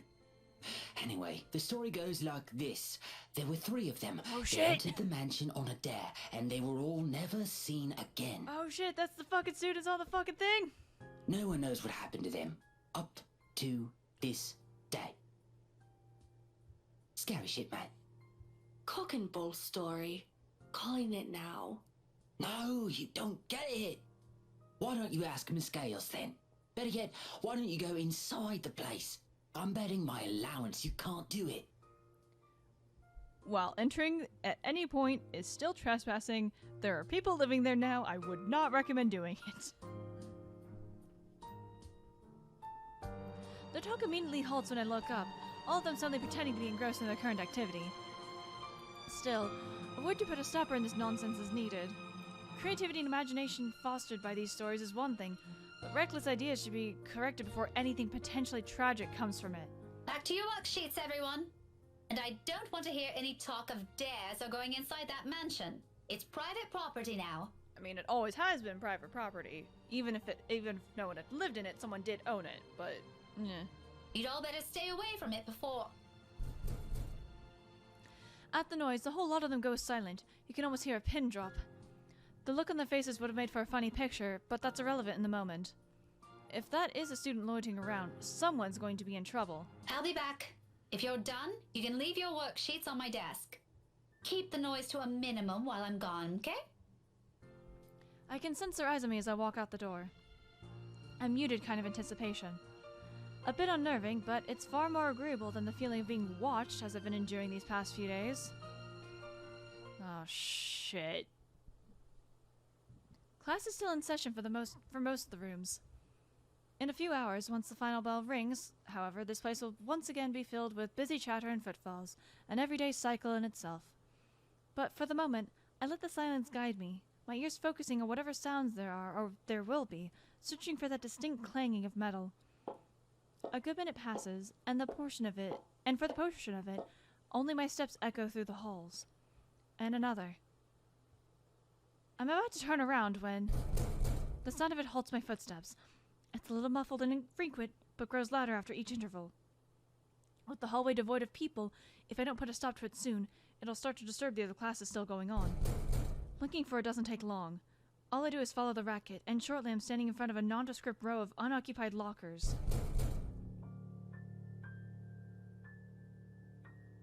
And from inside one of them, sticking in the middle, comes the noise, annoyingly disruptive now that I'm facing it. Like someone's pounding on the metal door from inside, hoping to get out. Leaning forward, I try to catch a glimpse through the horizontal slats of whatever's causing it. But in this light, only darkness greets me, and another round of clanging. Louder than the previous one. More desperate. I've heard stories before. From other schools. From a few other colleagues who've had to deal with it once or twice. Although personally I've never encountered one myself, I can only thank the heavens I haven't yet. But... if this is another kid some other student stuffed in a locker... With a huff, I straighten up and study it with briefly a frown. Without delay, I reach for its handle and... at once, it stops. Immediately replaced by the muffled sounds of a mobile phone ringing. I give the door a few raps before taking my attention away. A second. Another. When nothing or no one responds, I finally avert my eyes and pull up my mobile. Ashton's voice greets me from the other side of the line. Oddly cheerful in light of this morning's matters. Or maybe because I'm just expecting some grave or serious news from him. Instead, I get this. Hey, Becca. Well, you sound happy. I do? My voice still sounds the same to me. There are only two things I can think of that could be the reason for that tone. Sweet's always gotten a good lead in his case. From the sound of it, I'm going to assume it's the former, since, lately, that case is all that's been running through his head. If there's ever a third one, I've never heard of it. Yet. It can only be one of the two. Ignore that. How's Isabella? Drove her home a few minutes ago. I think she's sleeping now. Sorry this took a while. Z-Man gave us the puppy eyes after we tried to leave. Had some food prepared for us, apparently. We didn't have the heart to say no. That's all right. Is she okay now? I'm not really sure. She didn't say anything to Zach, but she mentioned a plan to take a few days off from work. It was a passing comment before I left her, so I didn't get to ask. Must be because of Rose's death. Could be. It doesn't seem like it from Zach's story, though. He said she was shaking when she got there. Shaking? The word triggers a memory. From 3 days ago, on the way home from her little treat after she sold the mansion. I didn't think much of it at the time, but I won't lie. It scared me. The terrified look on her face, how she sounded when she suddenly screamed. Becca? Still there? Yeah, I just remembered something. Sorry, don't mind me. Look, if you can talk to her, get the story out of her. That would be great. She wouldn't talk to Zach or me even when I tried. Maybe she'll speak up if it's you? I'll give it a go, but I can't promise anything, okay? You know how stubborn she can get. But thanks for letting me know about this. If you want, I can get you that ice cream thing you mentioned tonight. As thanks. Just as thanks for all the trouble I've caused today. Believe me, I'd love to take you up on that offer, but I've got something on my schedule this evening. Maybe some other time? Thanks a lot, Becca. There's a short pause before he cuts the call from his end, and once again, I'm alone with my thoughts. But rather than answers, all I got from it are questions. More of them, one on top of the other, as if the world isn't planning to give me a break anytime soon. But that's a problem I'll tackle later. Right now, I've got the students who need to be taught follies of eavesdropping if the slightly open door and their smothered laughter from inside it is an indication. All right, enough eavesdropping. All of you, back to your seats. Is that your boyfriend, Miss Scales? None of your business. He totally is. A quick scuffle follows the comment. If there's a retort prepared at the tip of my tongue, I drop every pretense of letting it loose on them. There's no use arguing with teenagers sometimes, boisterous as they all are. They're still my kids, though. Rough around the edges, maybe, but still my kids. Shaking my head, I turn back to my classroom with a smile, but not before taking a glance at the locker again. It hasn't made a sound since. Oh, must be the wind. Yes, the wind. Targeting that specific locket from a non-open window. Yes. So without another look, I leave it alone.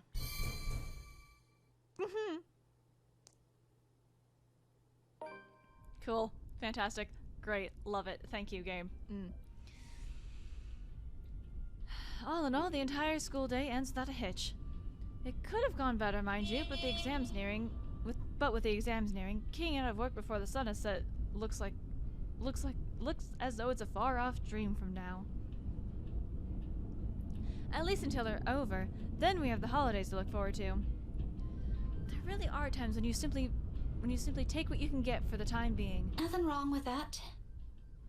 All I'm hoping for, this will continue until the whole day ends. There's still that promise I made to Ashton, and frankly, the idea alone doesn't sound good. If Isabella didn't talk to them, what makes them think she'll talk to me? It's not like there's a hierarchy, is there? Just because I can handle Isabella's childish tendencies doesn't mean I can do it all the time. Really, those two give me too much credit. Nevertheless, I keep my fingers crossed, if only because I'm also worried about her. And both Zachary and Ashton deem it important that somebody get the story out of her. Here's to hoping it has nothing to do with that letter. Again. I understand if she feels a bit stressed lately, but keeping that story going on for more than a week is... it's bound to get tiring at one point. Seriously, I really don't want this to end in another argument. God willing, the cafe's special will help smoothen things out. After all, it's always been food with her. Or money. But mostly food. At this hour, the cafe is usually filled to the brim with people. That's usually the reason Isabel and I rarely go here during the evenings. It's simply too much of a hassle when we can prepare food ourselves in the comfort of our homes, and there isn't much reason to eat out lately. What with life going on with a busy streak? No time for long lines, better spent doing something productive, yes? Lucky there isn't one tonight. Only a few people are idling around the counter. 4 of them, in fact. A woman in her 60s and a teenager busy with his phone. Both are just waiting to be served their orders. I'm sorry.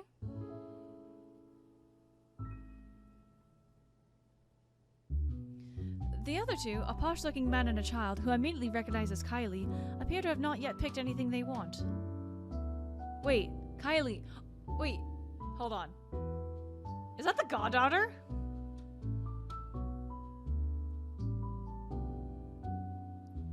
For some reason, my stare lingers at the guy. Though, dressed relatively well and looks harmless, I haven't seen him around these parts before. Someone new in the neighborhood, perhaps. You don't remember? I mean, you saw him at the mansion. Even so, there's something familiar in him. Feels like I've seen him somewhere before. That also begs the question why Kylie is with him. Of course, the little girl easily takes a liking to anyone who buys her sweets, so it's both a bit worrisome and unsurprising. Blonde bloke doesn't look particularly thrilled with the company, though. I turn my eyes away from them soon enough once the guy at the counter appears again, ready to take my order. That, and I'd also hate to be accused of oogling strangers. 2, evening special, takeout. He's already punching in the order before I finish. Saying my order out loud really is more formality's sake and made out of habit. He has known Isabella and I long enough that if we've ever dropped by here, he already knows it's always because I'm buying dinner for the 2 of us. I rarely visit here alone if I can help it, but Isabella can sometimes be a bad influence. He gives me a small smile before leaving to prepare my order, while I fish for my wallet when... Ugh, you little ankle biter. If I buy you the biggest parfait they have, will you please behave? I would just like 10 minutes of peace and quiet. You said you'll get me some bread pudding this time. Yeah, well, darling, they said they ran out of it. Just pick another one so we can be on our way. Their parfait doesn't look as cute as the one Mama bought me. Parfait is just ice cream, sweetheart. It'll melt no matter how dainty it appears. In the end, it'll all look like an ugly puddle. Now come on, just pick one. It could even be the most expensive one on that list. I don't give a shit. I don't care. What I would give for someone to buy you off my hands right now. Oh boy. Yeah, you are definitely not ready to be a dad. What? My whole attention instantly snaps back to them in their conversation. Jumping to conclusions isn't something I'm particularly fond of, especially when all I have are baseless assumptions, but you can't really trust a stranger these days. No one around the cafe seems to have noticed his words either. Very suspicious words. Still, I don't move. Yet. But my hand has already shifted from my wallet to the book I'm carrying. A hardbound textbook. Looks harmless, but if a situation calls for it, it might be a good deadly weapon. Might. I haven't gotten the chance to try it anywhere so far. Today could be the day. But you promised. Look, if you don't want a parfait, how about a bon fide pie? I'm sure it'll taste just as good as any other bread pudding. I'll even buy you the entire tray. How does that sound? That's not what you said before. Well, sweetheart, adults change their minds sometimes. You said if I come with you, you'll buy me a bread pudding, and I did, and now you won't keep your promise. I want to go home. I miss Mama. No, darling, if I remember correctly, and I have a good memory, honey. What I said was, if you come quietly with me, I might buy you one. The quiet part didn't happen. Though now that I'm sober, I think this is a bad idea. And I should just ship you someplace else for that peace and quiet. Oh, that's it! No hesitation. In a few paces, he's within my reach, and without warning, I'm slamming the flat area of my book against his skull. Ow! There's a cry of pain, followed by him instantly crouching down, hands nursing the sore spot. Almost comically, if this were a different situation and the safety of a St. Gordy student isn't at stake, I'd probably feel sorry for him. I mean, has anyone seen how thick his book is? Get behind me, Kylie. Miss Pink! It's amusing how fast her expression changes from pouty one earlier to something of utter delight upon seeing me. But there's no time for any pleasantries, not even quick ones, because soon the man straightens and I'm ready for my favorite newfound weapon for another hit. Except this time, he's ready, and before I can land another one, his hand shoots up to catch my wrist in a firm hold. And the look on his face. Bloody hell, woman! What's your problem? To say he's pissed would be a complete understatement. Had I been the weak-willed sort, I'd probably cower under that sharp gaze. But that simply isn't how I roll. If he thinks he can scare me and do as he pleases here, just because I'm a woman or whatever his reason may be, he's got another thing coming for him. So instead, I return it to him with the same intensity, with the same venom. What's my problem? You're the one who has a problem here. Rotten bowbags like you don't deserve the freedom to run this town. What are you doing to this girl? And why is that any of your business, pray tell? Oh, it's my business if I make it to be. Now, release me or I'll call the police. Oh, you think that scares me, Daisy? I have a name, you sleazy douchebag. Oh, I'm sure. His grip in my hand only tightens when I attempt to shake it off. His tone may be dripping with anger and sarcasm, but the gleam in his eyes says it all. He's getting a kick out of this. Riling people up, getting on their nerves, invading their personal space. He knows exactly what and which buttons to push. The nerve of this person! The nerve of this arsehole! If he thinks I'm going to give in to his goading, please, he may as well just kiss his sorry behind. In fact, why not do the most sensible thing right now? Teach him a tough lesson. Mister, you have until the count of 5 to let me go. Damn it! And step out of my personal space. Damn it, I want to. Damn it. Fine game. I will play your game. I don't want to. Let me go, you uncouth lout! Oh, it's minus either way? Okay, hang on. That's new. If it's minus either way... Mister, you have until the count of 5 to let me go. Okay, it goes and step down more out with of this my one. personal space. You know what? I'm willing to take that hit. I am so willing to take that hit. Fuck this. Redoing all this shit anyway. There's no way I'm getting a perfect ending this run. Fuck it. A fair warning. Fairer than any I can offer to people of his kind, and I'm already being considerate. Hell, his arsehole doesn't even deserve a warning. If he doesn't listen, well, he's as much responsible for what will happen next as anyone. Or else what? Such vulgar words coming out of that pretty mouth. Kick him. A gorgeous flower like you shouldn't even be saying. Don't say I didn't warn you, Bowbag. Love that intensity, Daisy. Kick him. FYI, I like feisty in a woman. It gives them this certain charm. Gross. Why don't you? 5. A second of silence.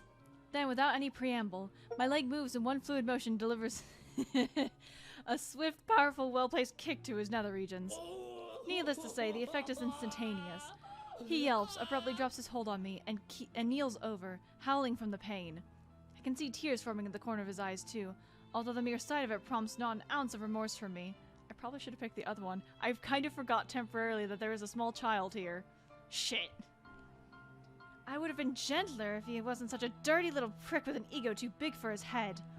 Too bad. Whether this obliterates any chance of him ever procreating remains unknown, but a part of me is already praying he doesn't ever breed after this. We have no need of more of him in the world. You mad woman! I warned you, you ass! Why, this is harassment, I'm telling you! Harassment! Then why don't you tell that to the police once they get here, You despicable!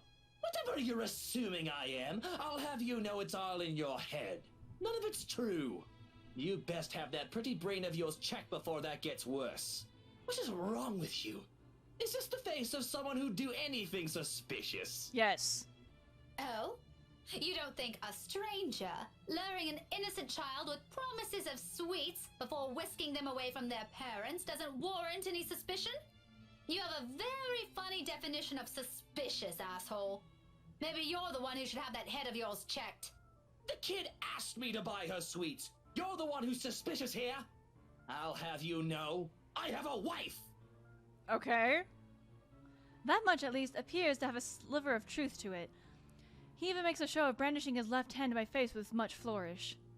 Sure enough, a wedding ring is there, though all that earned him is an unimpressed glare from me.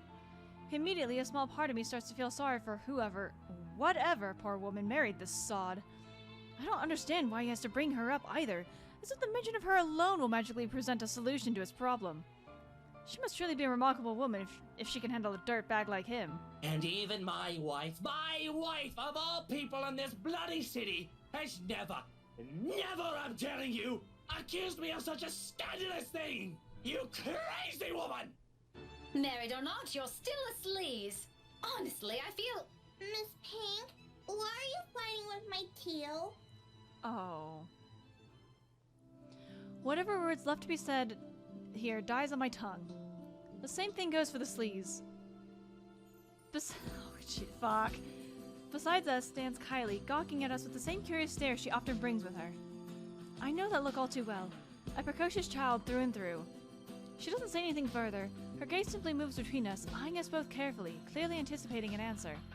From my experience, when it gets like this with children her age, it's a sure sign they won't leave you until you've given them an answer they're satisfied with. Lying won't do either. It has dissolved into a shouting match, for heaven's sake. And did you just say Tio?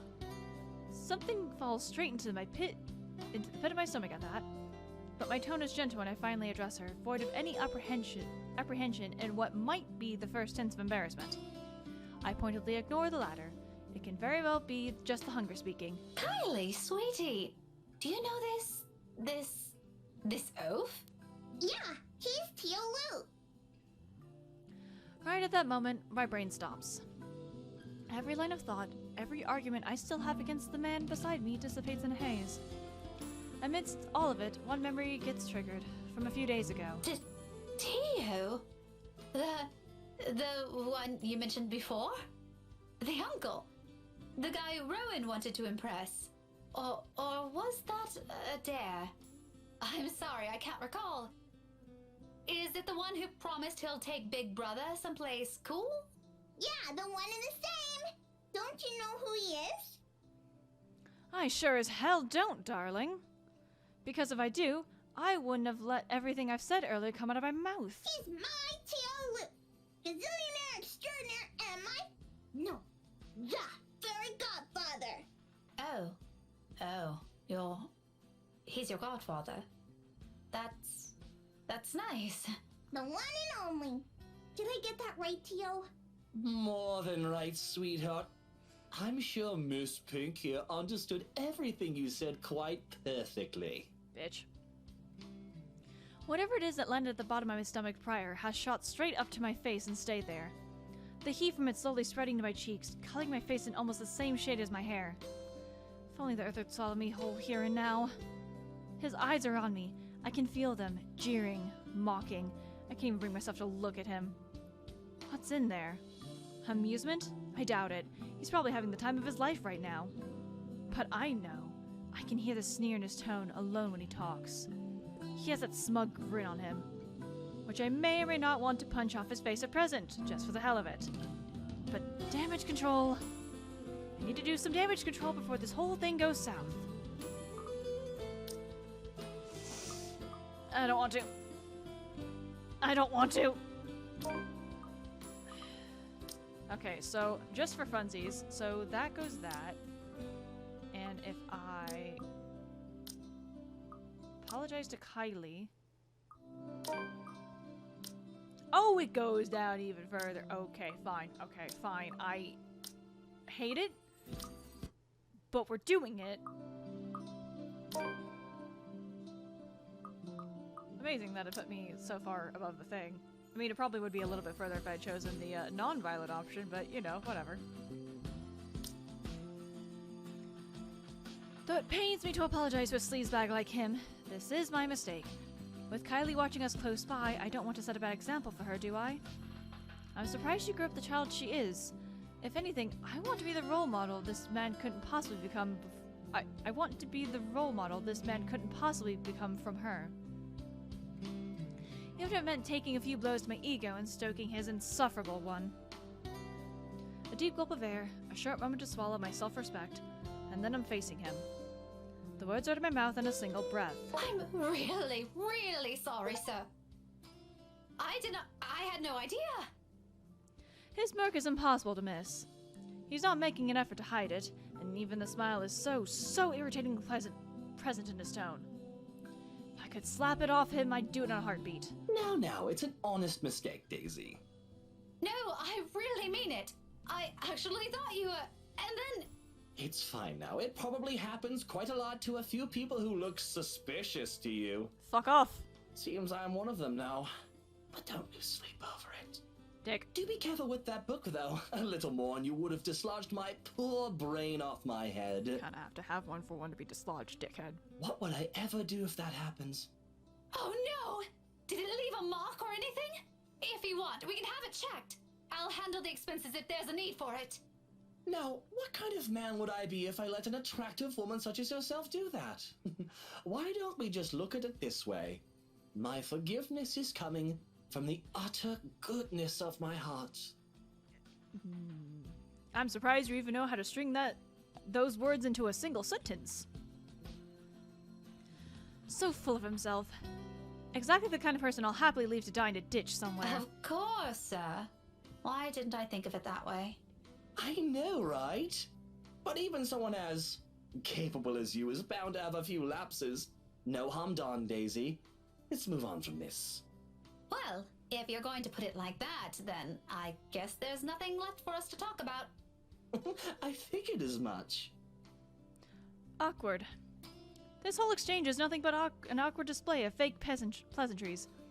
One that brings much agony to the very pride I've willingly held back a while ago. I might need a drink later, so I can forget about that any of this ever happened. Who would have thought that this time would come when I meet someone tougher to handle than Isabella? Miracles of miracles, I swear. Though, to my surprise, he proffers me a hand shortly before they leave. For a shake, I realize after a long minute of staring at it. I accept it, albeit half-heartedly. But all the goodwill that small gesture represents melts into thin air when he winks at me. Winks! The gall of this man! However, there's no moment to ponder about it. Seconds later, the guy at the counter waves me over and hands me a paper bag as soon as I've paid. He offers me another smile before I leave. Normally, I'd return it simply for the sake of returning it, or I don't at all, with the latter happening more commonly. For the time being, I do so freely. After that encounter and the scene we've caused, seeing a friendly gesture being extended to me, albeit from a person I barely know on a personal level, it feels like a reassurance, despite bearing no promise of better days. I take what little I can get out of it with me as I step out into the night. A cloudless sky greets me when I walk out of the cafe. Beyond the tall buildings, a blanket of stars spreads out before me. Isabella once told me that the best place to view it is someplace outside the city, away from the noise and the obtrusive lights. She'd seen it once in her mom's hometown, and another time in the university she used to attend. Then she asked if it's possible to try see it out here sometime. I agreed with her at the time, if only because she appeared excited at the mere prospect of it. We made those little plans along with Zachary and Ashton, though, up till now, never got around to it. Even so, I found myself enjoying this, despite being told it's only half the experience. Little things, you know? Stuff you learn to appreciate when you're alone. Because at certain times, you've got to meet people who are unfortunately born with an innate talent to ruin the mood and the scene with their mere existence. For example, the very driver of the car fast approaching my direction. Luckily, he doesn't notice me. But the fleeting moment we pass by each other gives me a brief glance of the people he's with. Oh! Kylie sitting on the back seat with a serving of bread pudding in her hands. And beside him, it must be his wife. He takes a turn and disappears at the nearest corner. But throughout the night, the curious glimpse of all the things that bother me has left me wondering what kind of person his wife is. And more to that, is a silent prayer to the universe. I hope I don't ever cross paths with that douche again. After having such an eventful day, anyone will think nothing will surprise me anymore. But here I am, standing at the top of the stairwell, watching an odd scene unfold before me. Relief crosses my mind first, followed by confusion. What is she doing there? Although, given what happened this morning, the question feels a bit inappropriate to ask directly. What's important is Isabella's here. She's sitting cross-legged in the hallway, just right in front of her room, with several papers and folders scattered about. Each one of them seems as important as the next. More than once, upon giving the scene a quick glance, I spot Briar Realty's logo at the topmost of the pages. Everything considered, it looks like a mess made by a third-grade worker on a crunch time. The Lund lady will have a few things to say about this when she finds out. I have a few things to say about this myself, in fact. But something in the calm, focused manner she holds herself at present keeps me from disturbing her with that reminder. She's going through each paper with intensity. Her brows are furrowed in a tight line, both hands moving in precise movements as she shifts through each sheet. When she finds something of note, she moves it closer, nose almost touching whatever paper she's holding, and grabs her phone to call someone. Hello. Sorry to call you this late. There's something I just want to confirm, if that's okay. Yeah. Oh. Okay. Thanks anyway. Not that one either. It's a cycle.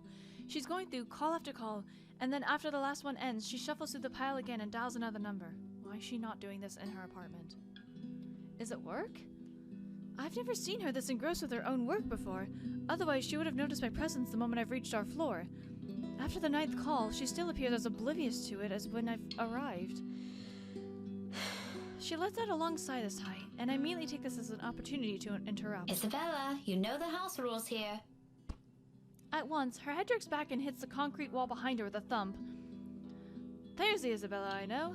Glad it's still there. I allowed her a moment to nurse it before speaking again. Becca, you're late! Yeah, I ran into a little trouble at the cafe.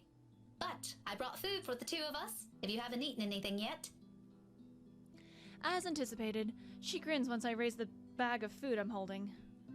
Yet it doesn't reach her eyes. There's nothing of the cheerful glint in it this time. Just a hollow tone for the sake of being polite. Ashton's right. Something's happened. Yeah, maybe later. I've got to finish this first. Just leave it here. I'll eat it once I'm done. Thanks, Becca. You can't eat this here.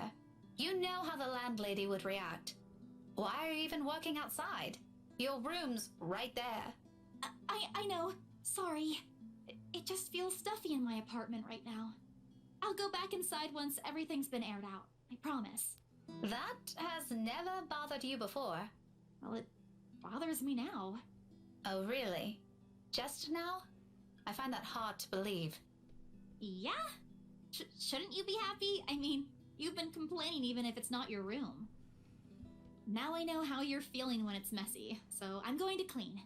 Isn't that a good thing? In spite of what's supposed to be good news, an exhale comes from me, drawn out and slow. It's a good thing, Isabella. Believe me. But you're as bad as Zachary at lying. What's really going on?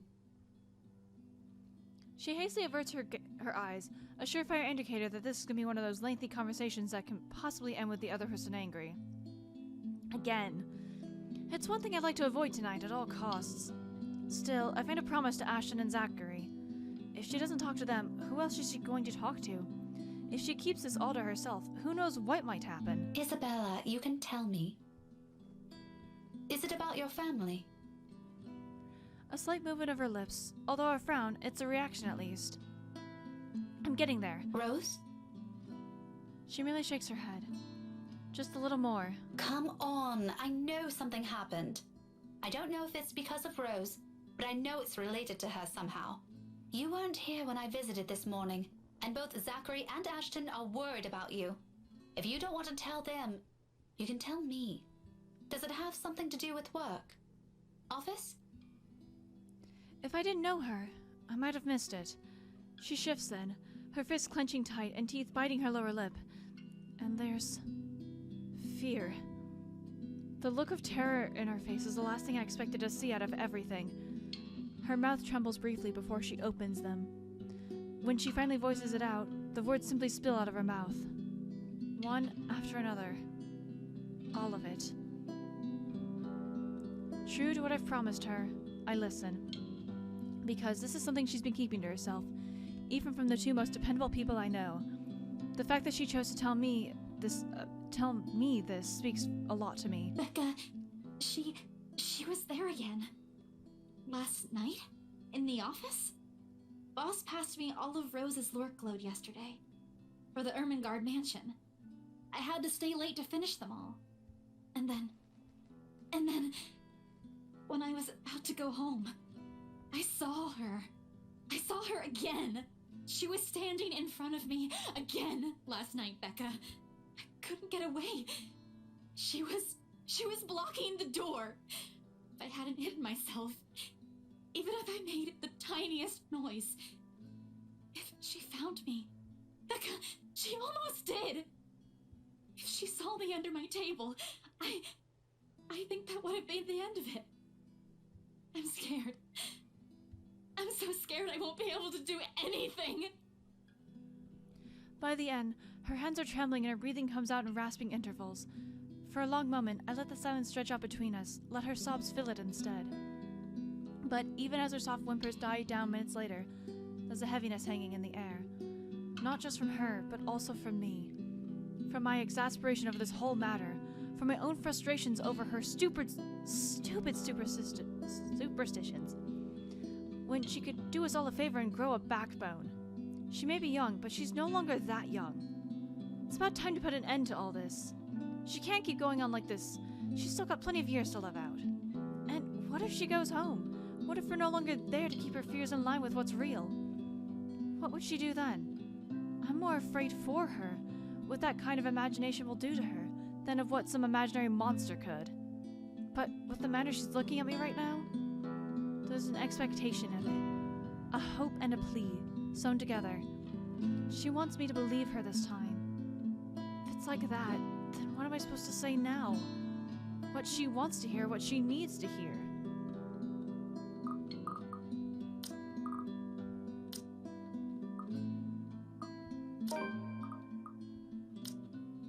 Yeah. As much as I want to set her straight, a reprimand isn't what she needs right now. With that pouty face she's giving me, I doubt it'll even end well if I push it. I know her. When she wants to be this stubborn, she's stubborn. But there are moments when she can be acquiescing too, times when she'll be more accepting of what I tell her, despite her inclination to disagree with it. That talk can wait. In the meantime, I'll be the ear that listens to her without judging her, without criticizing her, despite my own opinions on it. You should have called me. She stares at me like I've grown another head, and a laughter slips out before I can stop myself. There? I can't do that! What will you do? Hit her with a book? You'll be dead before that happens. And... That isn't what I'm talking about. After you got out, you should have phoned me. You didn't have to go to Zachary's. The corners of her mouth curl up, a sheepish smile, by general definition, but this is Isabella. Her smiles are never half-hearted, never lacks her high spirits. In spite of this, I know everything's going to be okay. Somehow. After all, she's learned how to pick herself up long ago before we met. Oh, yeah. Sorry. I don't even remember how I ended up in Zach's place. I was in a hurry to get out of the office, and it was already late. Besides, I don't really think you'll believe me if I wake you up over something like that. That's beside the point. True or not, there are people who will always be concerned about you. There's Zachary, but he's the first person you went to, and you didn't tell him anything. You just slept there. There's Ashton too, and me. But how do you think I'll be able to explain to your aunt or your family if you suddenly disappeared? Think about that. Right. I'll remember that next time. Then she grins. Playful and mischievous, a preamble to an old banter. It's still not quite there, still not quite her usual self, but with it, I know we're bound to get her back soon. Mom! I told you not to call me that. I send an elbow to her side for added measure, but when laughter follows a familiar gesture, none of it is unexpected. This is what's comfortable. This is how we found an equal ground despite our stark differences. So for the moment, I accept things as they are. Afterwards, a hush stretches out between us. For Isabella, this is rare. This isn't her. Yet in this moment, as she fiddles with the edge of another paper near her, she hugs her knees close to herself and lets a pensive expression linger on her. It feels strangely fitting. As if this is where everything's supposed to lead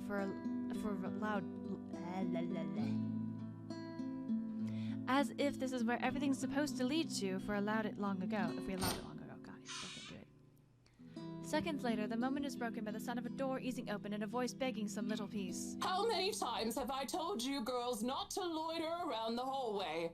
It's noisy. Some people here are trying to sleep. Quiet down or go do your talking inside. I'm pinning a memo to your door the next time this happens. Millennials. Sorry, we won't do it again. You'd better. The door closes and Isabella starts gathering the mess she's made, carefully stacking them in her arm.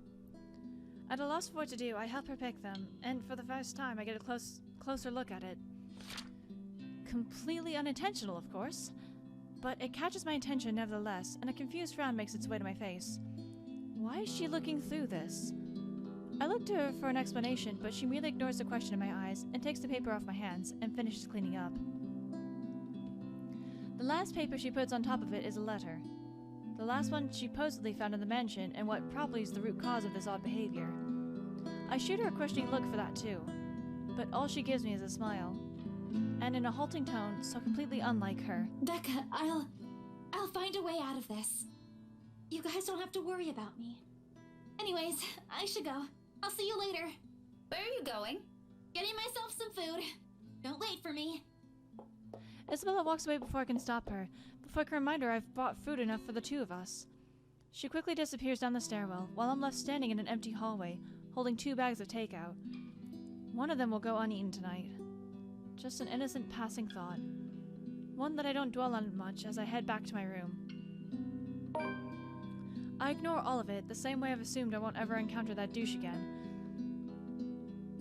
Oh my gods. The brief flow of the past 2 days has offered its nice while it's lasted. Oh, no. Or, as nice as it can get, with worries of Isabella's whereabouts creeping up on me every now and then. She hasn't showed up after that last talk we had in the hallway, and the dinner I've brought had since been given to a different neighbor, before it spoils.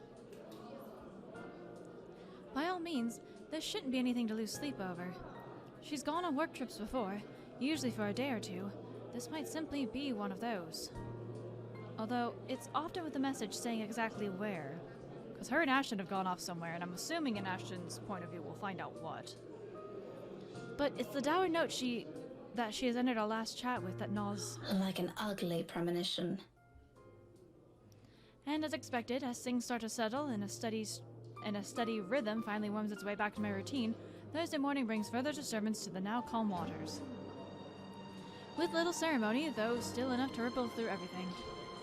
In retrospect, I really should have seen this coming.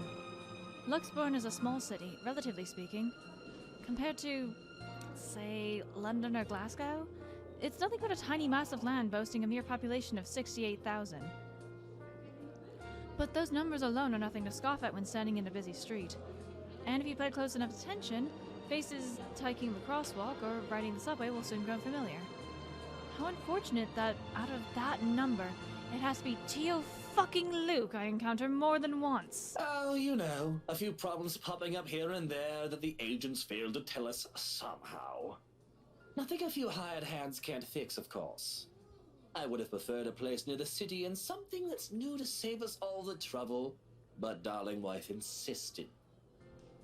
Who am I to say no? Are you kidding me?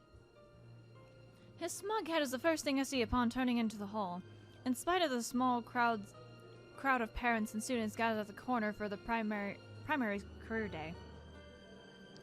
It's not that he stands out. He's pretty unremarkable at first glance, frankly. However, it's his countenance that draws everyone's eyes to him. The manner he carries himself with all the confidence of the world, his mere presence dwarfing everything around him. I'm willing to make a bet he's also enjoying the attention it garners him, especially the ones coming from the woman. What an ass. Woman. A single glance at him and I know immediately that, one way or another, if we ever bump into each other again, my day will effectively be ruined in some capacity. He also exudes that air. The sort that makes you want to run him over with a lorry and pass it off as an unfortunate accident.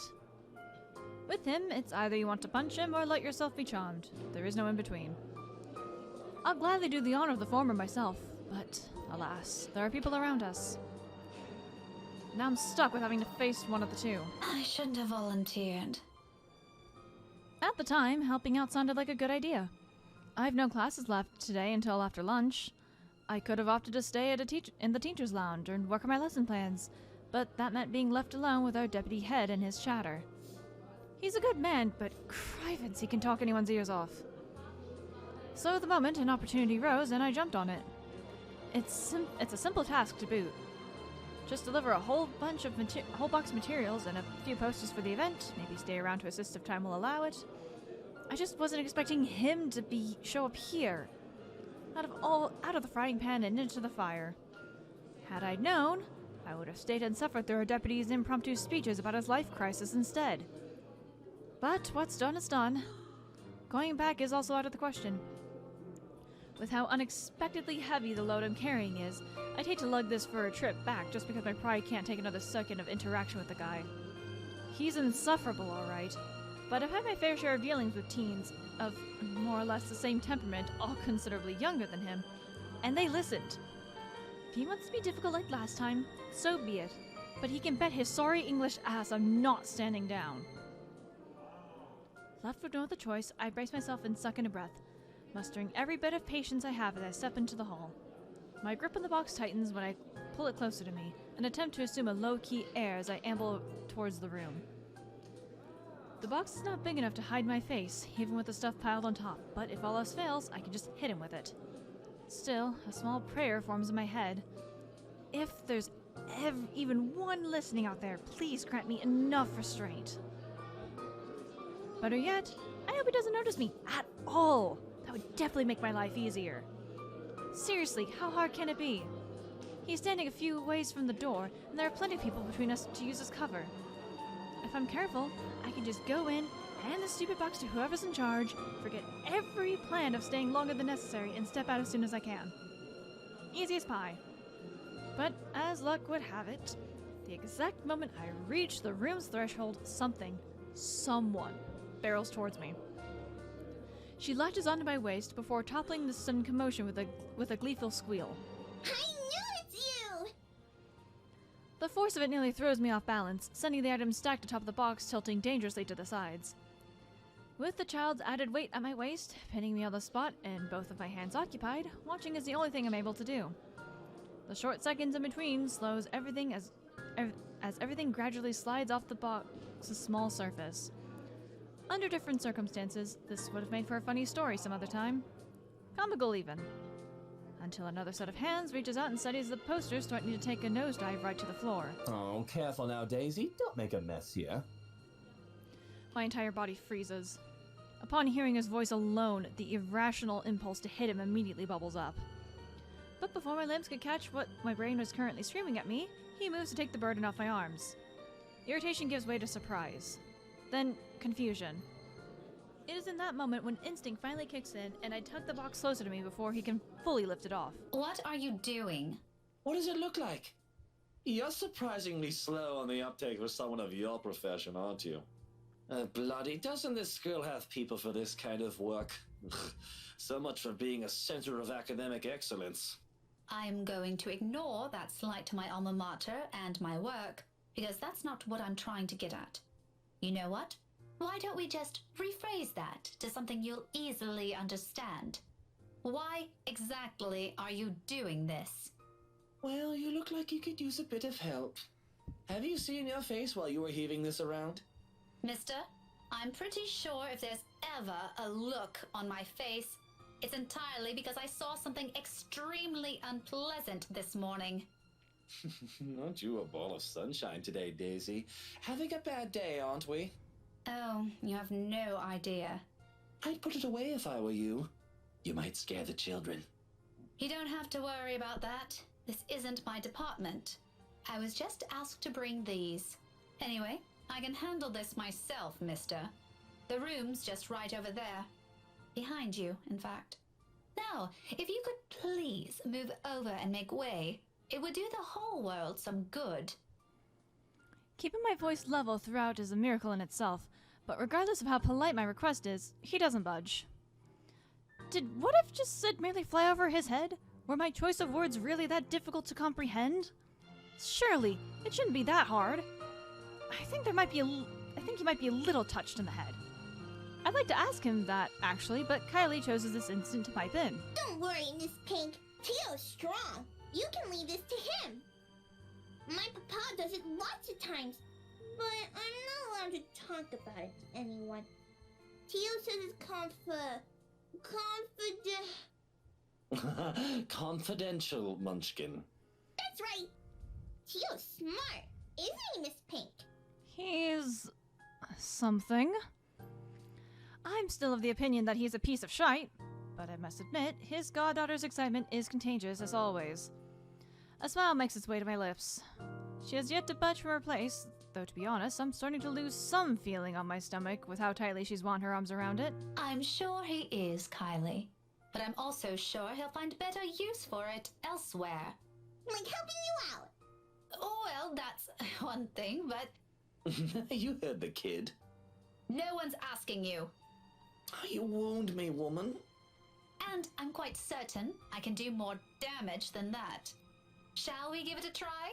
Again? He pales, stammers for a bit, but until he ultimately decides against saying anything and settles for a brief show of discomfort instead. That's right, fuck you. He's probably having flashbacks of the last time we met.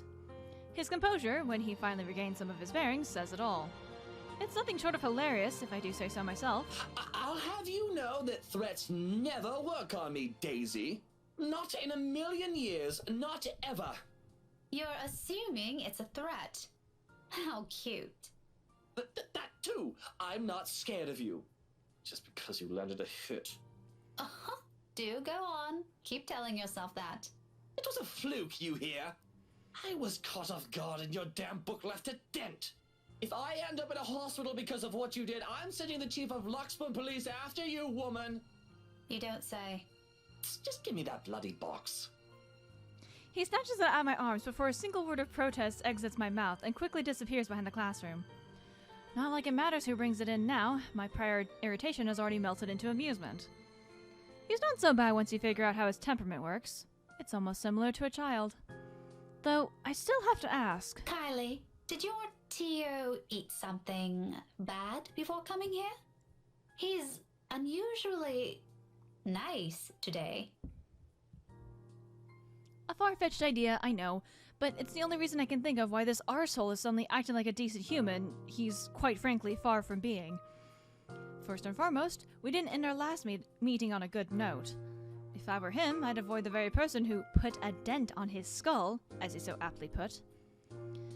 Why is he acting friendly 2 days later? He always is! But I made him promise to be extra nice to you, since you helped me so much. I think you're gonna be great friends! Oh, Kylie, you sweet child. I quickly stomp on the urge to groan loudly or gag at that. He's the last person I'd ever want to be chummy with in this whole city. But Kylie doesn't need to know that. Are you sure it's not something he ate during breakfast? I gave him some jelly babies this morning. Really brought me lots of them. Mama said I should share, so I offered half of it to Tio when he picked me up. He likes the black ones.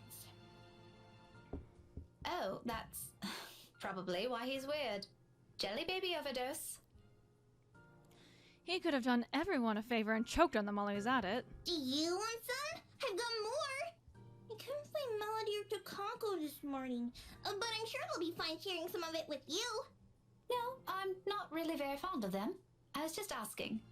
Oh, where's your mum, by the way? Out of town with Papa. An unexpected pang hits me at her words. The statement, though innocent enough, unearths a whole trunk of memories from childhood. So eerily familiar. Nights spent eating dinners alone, the number of days coming home to an empty house, growing with each passing year. And sometimes, several Christmas Eves spent with relatives instead of my own family. It is too late to think about it now, but when I remember, the dull ache is still there, familiar, though lessened by the years now. Beside me, Kylie takes a step back, having gotten tired of clinging to me. There's nothing but cheer in her. She doesn't seem too affected by the fact. Although it makes me wonder how much of it is real, and how much is there to mask the loneliness, even if there's even one. What a lucky child. Weren't they informed of career day beforehand? Yeah, I told them all about it. Mama was looking forward to it. And they still left? Uh-huh. It's important business, so it can't be helped. They promised to tell me about it when they come back tomorrow, though. Papa said he'll give me a gift if I behave. Oh, you were such a sweet child. I've been a good girl, right, Miss Pink? Yes, you've been the best, Kylie. You always are. But they asked they asked your Tio to look after you? For this? Nope, they didn't. No? Then how? It was supposed to be Tia. Mama likes her better than Tio, so she asked her, but she's sick and had to visit the doctor today. Oh, that's supposed to be a secret, by the way. Oh, but I think it's a bit confusing because Tio said she also went shopping. That's unfair. Don't you think so, Miss Pink? Mama doesn't allow me to go out when I'm sick. It's still okay, though, since Tio always buys me sweets before we go home. I'm gonna ask for a parfait today. Extra large. I thought you said large ones would give you a tummy ache. Don't tell Takako, okay? Listening to her like this, it's easy to get a picture of where Kylie's fondness for the guy comes from. She's far from a demanding child, unless you've made a promise of some sort. She never forgets those. She'll make friends with anyone wherever she is. Buy her a few things and voila, you're settled. No wonder she's so attached to the man. The douche probably showers her with gifts whenever he can. I can't say if the sentiment's the same for the latter, however. He doesn't seem the type, and probably just does it for the sake of getting some peace and quiet whenever he's with the girl. Classic techniques. But before that, I'm gonna him to everyone first. It's gonna be great. No one else has a gazillionaire fairy godfather. Also, when I grow up, I'm gonna be exactly like him and marry someone really handsome. Like Tia did. That way, I can be awesome too. Oh, you sweet child. There's some sort of misguided logic in there that I'd like to correct. But before I can say my piece, Douchebag steps in, fresh out of the commotion from the classroom behind us, and plows into the conversation with every subtlety a wrecking ball has. No shite given, despite no one asking for his opinion. Munchkin, sweetie, trust me. You don't have to marry someone for that to happen. Huh. He said something decent for once. I don't. Just do your thing, darling. I'm quite sure you can do great things on your own without lugging around an extra baggage with you. And there it goes. Tia married you. Kylie dropped the statement without any sort of preface, and the moment it lands, the douche finds himself grappling with the conversation. Yeah, well, that's true, Munchkin, technically. But it's not the same thing. A small frown creases the girl's eyebrows as she tries to comprehend her Tio's rather vague explanation. It's not surprising either when Luke tenses under the child's questioning gaze. It's familiar. I've seen the same look a great deal of times before. On Ashton, whenever he's trying to say something he can't quite phrase. Another second passes before the douche moves, kneeling in front of Kylie and placing both of his hands on either side of her shoulder. Kind is the last word I'd ever use to describe the man, but in this minute, there's a smile on his face I can't place. Tender, by all means, for someone as obnoxious as him. It's a curious thing to see, if not a bit odd. Listen here, sweetie. Tia was already a great person before she met me. She is? But I don't see her doing anything. She's always at home. Not always, Munchkin. Did you know she's really good at numbers? You're good with them too. You helped me with my homework once. Well, Tia's much, much better than me. She used to do maths with big numbers. Oh, like millions? No, gazillions. And she's really, really good at it. So much so that her dad let her manage anything that had to do with it. That was even before she met me, too. Does that mean she's better than you? Oh, leagues, Munchkin. Way, way better than I'll ever be. Huh. For some reason, I don't think he's still talking about his wife's mathematical prowess as his voice trails off. In fact, if I had not been paying closer attention, I wouldn't have noticed the change in him. The slight shift in his smile, from one tender to something wistful, like remembering a memory he has always been fond of, but has often kept to himself. And at the fleeting glance of it, a tiny, insignificant part of the world somehow also shifts. Opinions changing, impressions moving. You know what? Why don't you ask Tia next time you have homework, Okay, next time I'll ask her to help out. See? No need to marry a good-for-nothing bloke. Can I also tell her to not stay at home anymore? If Tia's good at it, I'm sure she can help you out too. And Papa. He computes a lot of numbers too. Tia can help him. I love you, sweet child. You go do that. I'm sure she'll love to hear it, Munchkin, even if it's been a while since. Another silence from him, then without missing a beat, he turns Kylie around and lightly pats her shoulder, in a gesture to end their conversation right here and there. Probably before he can say other things he's never intended to say, or a child is not meant to hear. But off you go first. I think I saw your friend run off to the other classroom. The one with the pigtails? Go say hi to her. You still have those jelly babies to give her, yes? All right. But wait for me, okay? I've got loads more to show you. They put up my drawing on the bulletin the other day. I'm gonna take you there later. I'll be back. She soon disappears behind the small crowd, none the wiser to the sudden change in mood around her. Luke strains as soon as she's gone. The expression on his face grows less kind now that there's no one to reassure. Despite that, a chuckle still escapes me. His head quickly snaps at me, an accusing glare clear in his eyes. Although, it's less threatening now, considering what I've witnessed earlier. Funny how one person's impression of someone can easily change with that minute detail. Why are you laughing like that? Don't mind me. I just saw something surprising today. Don't let it bother you. You know, putting it like that won't make me any less inclined to ask. What is it, woman? If this is another one of your threats, I've already told you it isn't going to work on me. That good teacher act isn't going to fool anyone. What makes you think it has to do with you? I could have just remembered something funny. Not everything in this world revolves around you, mister. I am not daft, Daisy. It's on your face for all the world to see. Now, say it so we can be done with this stupid talk. I mean, you could just walk away. And let out another laugh. More to delay than to express any sort of amusement over the matter. In truth, I don't know where to start. One wrong move, one wrong word, and I might offend the man. He's childish enough for that, even if what I'm about to say is just mere honest observations.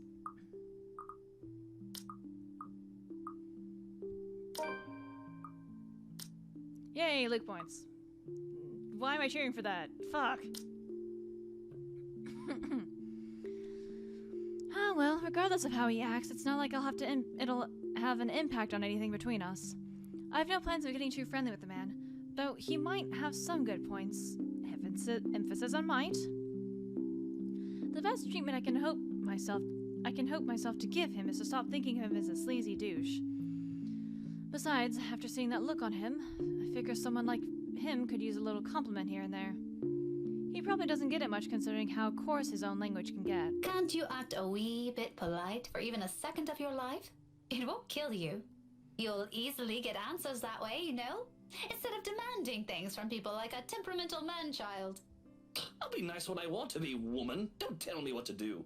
And here I was just thinking how you're doing a brilliant job as Kylie's guardian. Was I mistaken? Was I mistaken? What? Sorry, I didn't catch that. Stop playing dumb. I hate to admit it, but you actually seem to be good with kids. Possibly even better than most of the teachers here. What do you know? I've expected him to just take it all in, bloat his ego more, and even brag about it. Instead, what I get from him is a sound resembling like a squawk. Or maybe that's him choking on his own pride? I can't tell above the hubbub surrounding us. But when I glance at him, only a mortified expression is on his face. No. No? You should be proud of yourself. At least there's this one good thing about you. Isn't that nice to hear? Pretty sure not a lot of compliments get thrown around about you, knowing how you are. There are a lot of good things about me, Daisy. My hair, for one. There's also my extraordinary good looks. Wax lyrical about those all you want. I'd be happy to hear it any day. Praise anything about me but that. What is so repulsive about it? Even Kylie likes you. Shouldn't that tell you anything about yourself? Kylie is one kid, not even my own. Trust me, you do not want to see me bring a spawn of my own into this world. This will be an abomination. Well, at least you're self-aware, I guess. Is that what you keep telling yourself? Maybe. Is it any of your business? No. But if I didn't know any better, I'd say this is because you yourself think you're a little piece of shite and somehow it'll pass on. It doesn't work like that, by the way. That last remark just came out. There might be a sliver of truth in it, but I shouldn't have phrased it like that. Even for my own standards or the kind of person I'm talking to, it's still quite rude. An apology is already in my throat, but the minute I open my mouth, all of what I prepared to say dissipates. Lost in the moment in front of me. He has turned his gaze outside, staring at some point past the buildings, blocking the view of the sky, equally lost in his thoughts. He's a vexing man under so many standards. However, in this moment, the morning light streaming from the window lends his features a certain air. Softer, less severe than what he often flaunts. I might as well be looking at a different man. There's a tender note to his voice when he finds it, the words muttered under his breath, not intended for anyone but himself. Nevertheless, it reaches my ears, unintentional as it may be. You're right. She deserves someone far better than me. Who? All that talk about self-worth makes sense now. It isn't some profound knowledge he pulled out of his arse. It has come about because he's already been there, likely still stuck in the middle of it. Preaching about your own personal experience is easier after all. Less room for mistakes, more of a dose of self-loathing. What a complicated man. Just when you thought you've already figured him out, He does one thing and says the other. People like him are the most difficult to gauge, far harder to understand. Yet, it might be exactly for this reason why some are so easily charmed by him. It's the mystery that catches them, of wanting to find out what's underneath all that bravado. I won't count myself among those, yet. His winning personality isn't exactly my cup of tea. But sometimes, once you get a glimpse of what's beyond the machoism, empathizing with that man isn't such a steep hill to climb. If the comfortable silence we now share tells anything, that is. Perhaps this is as close to friendship as we can get. Several insults flung around, with a few shared silences in between, and that's not exactly a bad thing. He's not exactly a bad guy either, despite the awkward start we've had. Maybe it's for this reason that I can't resist throwing in a little comment to lift his mood before leaving him. You know, Luke, you're not such a bad person. Is that supposed to make me feel better? I'm touched, Daisy. Take it how you will, but a little attitude change would help. A lot. Bollocks. Right, of course. Let me know when you're done with your lecture, ma'am. And you can probably start by not leaving your wife out while you're having some quality time with your goddaughter. Who knows? Maybe that'll help change how the child sees her. Where did you even get the idea I'm leaving my wife out? Have you ever even met? No, but I did see her with you two last time. His indifferent expression quickly dissolves into a confused scowl, while I meet it with matching perplexity. It has only been 2 days. Surely his memory isn't that bad. What? When was this? At the cafe, after you left. She was sitting right beside you. Kylie was at the back and you were driving. Wait, what day is it? Is it not the party day yet? No, we're on the 27th. It's not the party day yet, is it? Daisy, are you sure you haven't accidentally hit yourself with your own book? Because that damn thing's quite big, and I'm really getting worried about you. It has only been a few days, and concussions can be dangerous. I suggest you have that checked. It's not gonna end well. Well, you asked. I just answered. It's pretty rude to make her wait like that, by the way. How can I make her wait when she's not even with us? What? It was just Kylie and I that night. Now you're just pulling my leg. Luke exhales, long and drawn out, his impatience rapidly changing the companionable air around us. In the face of it, I tense. I've accidentally stepped into another minefield. Any chat I've had with him so far has been like this. Why this still surprises me, escapes me. But above my worries of offending the man is my own bewilderment. I remember well enough what I saw that night, and yet he says something completely different. Wifey was out with Kylie's mummy that night. She wasn't with us. How do you think I ended up on babysitting duty? But in the front seat. And Kylie's... Miss Big! Oh no. Upset child. What is wrong, child? Kylie's sobs reach my ear first, and then her familiar weight returns around my waist again. Hot tears steaming through my blouse as she buries her face in it, arms winding tightly around me. Luke and I briefly exchange worried glances, his own lips shut tight with concern. Her cries are soft enough not to attract much attention. Most of the visitors have been ushered inside the rooms by now anyway. Those that still linger, though, watch our little group with great interest and concern. If I don't get a better handle of the situation, I have a feeling Luke will start yelling at everyone soon. Kneeling, I gently pull the girl away from me, cupping her face and wiping away tears, creating little trails on her cheeks. Her mouth is drawn in a miserable pout when she peers up at me. All right, Kylie. Calm down. What happened? It's my friend! That's a little too vague, Munchkin. Let her speak, Luke. Who is it, Kylie? Melody? Or was it the other one? Yeah. Did the two of you fight? She nods, and then immediately clams up after, letting her sobs communicate the story instead. Or as much as her shaking shoulders can tell me. Right behind me, Luke gives a nervous huff, while he shifts on his feet. He must not be used to handling children crying. What a wuss. Sweetie, I won't be able to help you if you don't tell me what happened. Seconds pass before she responds again. The tears are already gone when she finally musters the strength to talk, her cries subsiding to mere sniffles. I wanted to give her the rest of the jelly babies, but she won't come in the locker. Where? Where is she? In the little girl's room. Is she still there? Another nod. She won't say what's wrong. I kept asking her, but she told me to go away. Career day's going to start soon. I saw the prizes Miss Alice will give us for good. She's gonna miss it. Is that what you told her? Yeah, she won't listen. She won't even take the jelly babies. After I saved it for her, too. Luke wanted to eat the red ones, but I told him it's not for him. Miss Pink, can you talk to her? Tell her to come out, and I'm really upset with her. Ah. Just a little childish argument, then. Times like this, I'm glad I teach teenagers mature enough for petty squabbles. I do love being around children and won't mind having one or two of mine in the future, but it takes a whole different level of patience to teach several of them. Honestly, I admire my colleagues who willingly took the challenge. Normally, I'll leave this for their homeroom teachers to fix, but I can't just ignore the imploring look she shoots me. That's another weakness I'll have to steel myself against before I ever think of having one of my own. For now, I give in to it. Okay, tell me where she is, sweetie.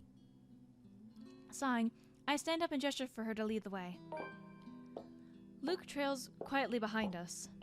Even with the small distance in between, his apprehension is palpable. Understandably so. No one wants to be caught in the middle of a children's spat. But in the end, this is all part of my job. I can't just shy away from it, can I? Oh, this is gonna be bad. This is gonna be a bad time. Kylie escorts us into an adjacent hall. At this hour, the corridors and the rooms lining its sides are empty. Save for the gentle rustling of leaves, the twittering of birds outside, and the tapping of our feet against the floor, the whole area stays eerily quiet. Not unusual, though. This is the part of the building reserved for club activities at the end of the school day, and with the rest of the school busy with another event, it's only natural for this to be deserted. Come afternoon, right after class, it'll once again be filled with people. For the time being, I focus on the toilets at the far end, heading straight for it. Luke stays behind, opting to waiting for the end of this drama instead, obviously not wanting to deal with another person's kid. Meanwhile, Kylie follows right after me, unusually silent as we approach the ladies' room. Sometime before we made the turn down the hallway, she stopped sniffling and started singing a tune under her breath. London Bridge is falling down, falling down, falling down. London Bridge is falling Probably to brace down, or calm herself, or maybe this is her way of preparing to pull her friend out of her sulk. It certainly reminds me of another person. I make no remarks on it, however. It's all part of growing up, they say. Let her learn. The door's slightly ajar when we get to it, and from inside the sobs of a girl echo weakly, barely audible in this kind of hush. Turns out Kylie's not the only one upset about this. Despite the situation, a smile forms on my lips as I call out to her friend. Hello? Hello there? You're Kylie's friend, aren't you? Melody, is it? She's looking for you. Children can be so amusing sometimes. Granted, they can be exasperating, especially around this age, but the endearing things about them outweigh those. All you need is enough level of patience. Career day's about to start, too. You'll have to come out, or you're going to be really late for it. Miss Alice won't be happy if one of her kids isn't there. I heard she brought little gifts for everyone who'll behave. Don't you want to receive one? However, her cries show no sign of abating. They only grow louder. Not close to a wail. Alarming, regardless. Are you okay? From where I'm standing, it almost sounds like she's in some kind of pain, and it's not impossible. They do that at times, hiding what ails them for fear of a reprimand. If it's like that, coaxing her out might be useless. It might also make sense why she chose the loo furthest from the classroom. Wasting no time, I gesture for Kylie to wait and amble towards the door, calmly, so I don't alarm her. At the same time, a distinct sense of déjà vu hits me. I've been in this position before. Behind a door, with someone crying on the other side. My call is ignored as their cries grow into a wail. Just this past week, actually. Even so, being in the same situation before doesn't bring any comfort. I'm putting up for the child beside me, is the thick undercurrent of worry trickling into my stomach. I take one last breath, then I nudge the door open. It all happens in the span of a second. I don't make it past 2 steps into the room. Her cries abruptly stop. Light footsteps shuffle behind me, coming to a halt at the door. My heart skips a beat. And when I turn... Kylie? Miss Pink? Miss Pink? Why didn't you help her? Fuck you! My whole body becomes motionless at the sight of her, words catching in my throat and heart pounding rapidly against my chest. This is Kylie. I'm sure of it. Yet nothing in the manner she speaks, nor the way she tilts her head in question, carries the youthful, innocent vibe she always brings with her. As if I'm merely looking at a dead, hollow imitation of the child. Can't you hear her? She's asking for your help. But it is not those that trigger a memory. It's those chilling eyes. Calling. Beckoning. Why won't you listen to her? All at once, the memory returns to me. A tide that has receded and now returns to shore with an overwhelming force, carrying images of a single moment from days ago. Of a world passing by in a blur and of features I can barely discern under the little light there was. Not even a week has passed. In this minute, while I keep my eyes trained on the child before me, they return with such unbearable clarity. There are no horrid wounds this time, no blood streaming down a pale face. Thank heavens. Just lips contorted into a small, twisted smile. They brim with venom I've never expected to see in a child, sending tiny pinpricks of dread crawling up my lips and winding up my neck. You're a bad person. People like you deserve to die. I can't breathe.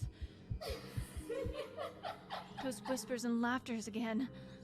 Judging, mocking, taunting. Each scathing word ringing sharp and true against my ears. My throat closes in. My whole body tenses. A chill settles at the tips of my fingers. Every digit gone rigid from the cold.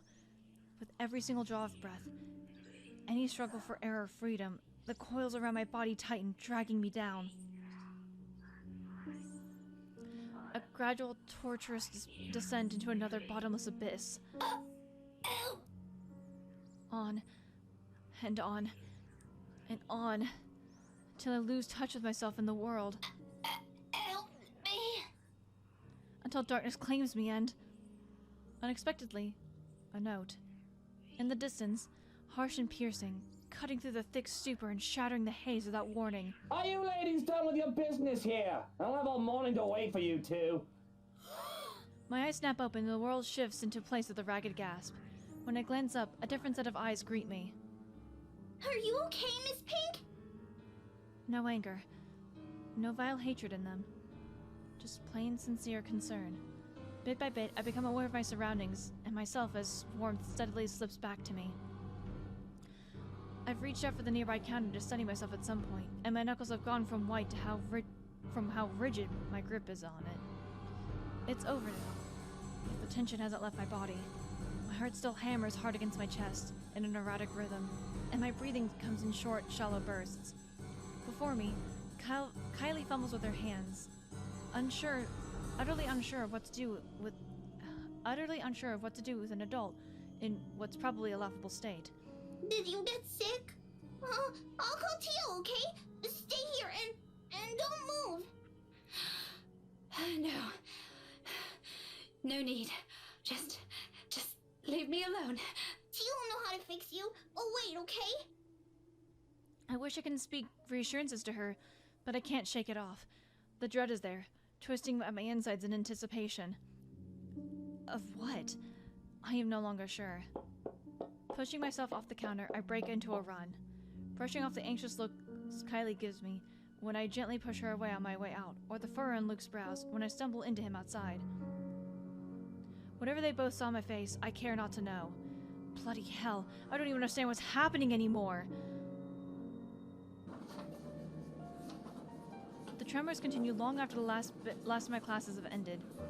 Although none of my students have commented on it, I've caught a few sharing anxious glances every time a pen slips from my hand or my shoulders tense whenever called. How unusual it must be for them to see the normally composed Miss Gales become a bundle of nerves. Even the most boisterous ones have given me less grief today. You'd think being on my 4th cup of tea would provide any sort of comfort. Or is this the 5th?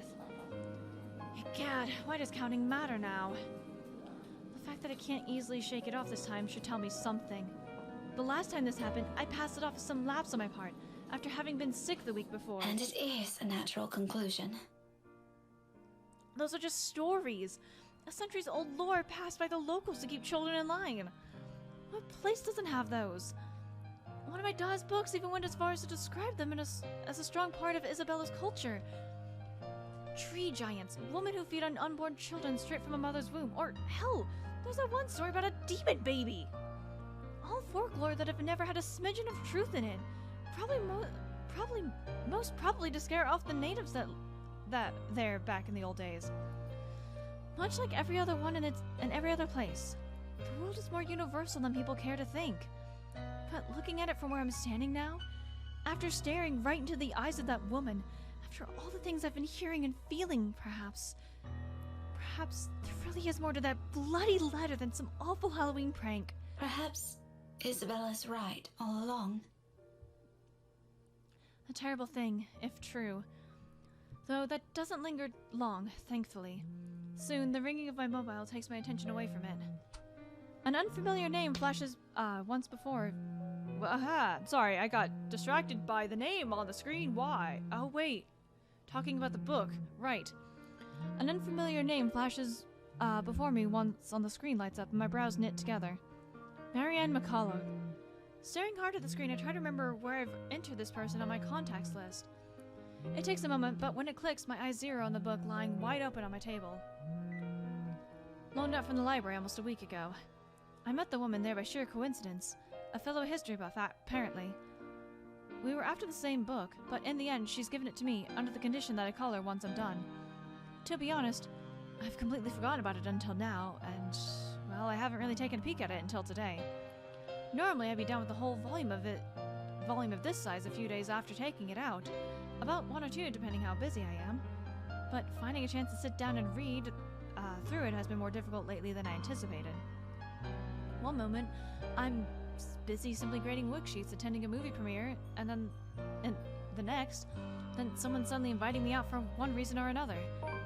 Days later, a friend stops showing up in her flat right after worrying reports pop in the local news. There simply isn't enough time to breathe and get a grip on things. I have been flipping through the pages of said book moments ago, though never really reading anything, merely hoping for a distraction. To no avail. My phone gives out another ring, and this time I do not hesitate to answer. Marianne? Hello! Here I was starting to wonder if it was a bad time to call. Is it? Oh, well, you know, just everything that I always thought I knew has come crashing down. No, it's a perfect time for you to call. What's up? No, not at all. I dismissed my last class a few minutes ago. I'm pretty much free for the rest of the afternoon. Unless something comes up. Is this about last time? The book? Not really. I was hoping to ask you about some other thing. Oh, please. Sure. What about? Please. You grew up in this city, didn't you? It's a peculiar question to ask someone you've just met, but I answer her nevertheless. I'm more curious where she's heading with this by starting with that. Born and raised, 3rd generation migrant. Why do you ask? So, you must be familiar with the local lore. The, stories? Oh shit. Quite. If I'm going to teach about history, I'd like to think I am, yeah? But a family friend would be a better person to ask. If you want, I can contact him for you. No, let's just keep this thing between us, okay? It's nothing too big. Alright, I really don't know how else to put this without sounding a bit crazy. But things have been really, odd. Do you remember the mansion I mentioned back when we met? My current project? In hindsight, I should have expected it'll lead to this.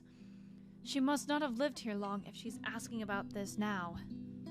It didn't take a week with Isabella when she arrived, but that's Isabella, superstitious down to the last hair. Though it wouldn't be too far off to think Marianne only has started thinking about this recently. She's working on the damn house itself. I must admit, even I'm curious now, despite living here for so many years and having so many chances to look it up before. The Ermengarde mansion, yes? Yes, that one. And, the thing is, oh dear, this is a bad idea. You know what? Just forget I ever called you about this. It must have been the sunny weather. It's making me sick and see stupid things. See things? No, wait. It's all right. I don't mind. There's a moment's pause before she responds again. She's right in that. This is a silly thing to talk about, especially between what I assume two people who are pretty grounded on their beliefs with regard to these things. I won't blame her if she hesitates. I can't believe I'm asking you about this. It's fine. Why don't you just think of it as some form of research? Well, all right. But after this, we're going to forget we ever had this talk. My lips will be sealed. Now, what is it about the mansion? Just, what do you know about it? The general gist. The place's past. What happened to the owners? Anything you can give me. Let's see. To start off, I do my best to give her a concise summary, from the time the house was commissioned 400 years ago and who had it built, up to the point where it got deserted after the last heir's death, and the deed was passed on the Ermengarde's nearest relatives. Frankly, if it weren't for those urban legends persisting, the house would have already faded into obscurity long ago. Demolished, even. These are all nothing she probably hasn't heard of before, yet there's dissatisfaction in her tone once I finish. That's all there really is to it? as far as I know.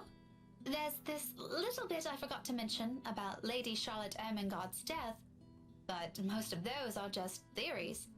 Aside from that, this is really everything we've been teaching all these years. Should there be anything more? No mention of any other weird stuff?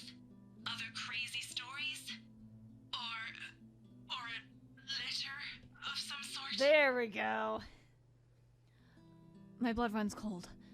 Any warmth and comfort the tea I've drank has given me prior has instantly been drained out of me.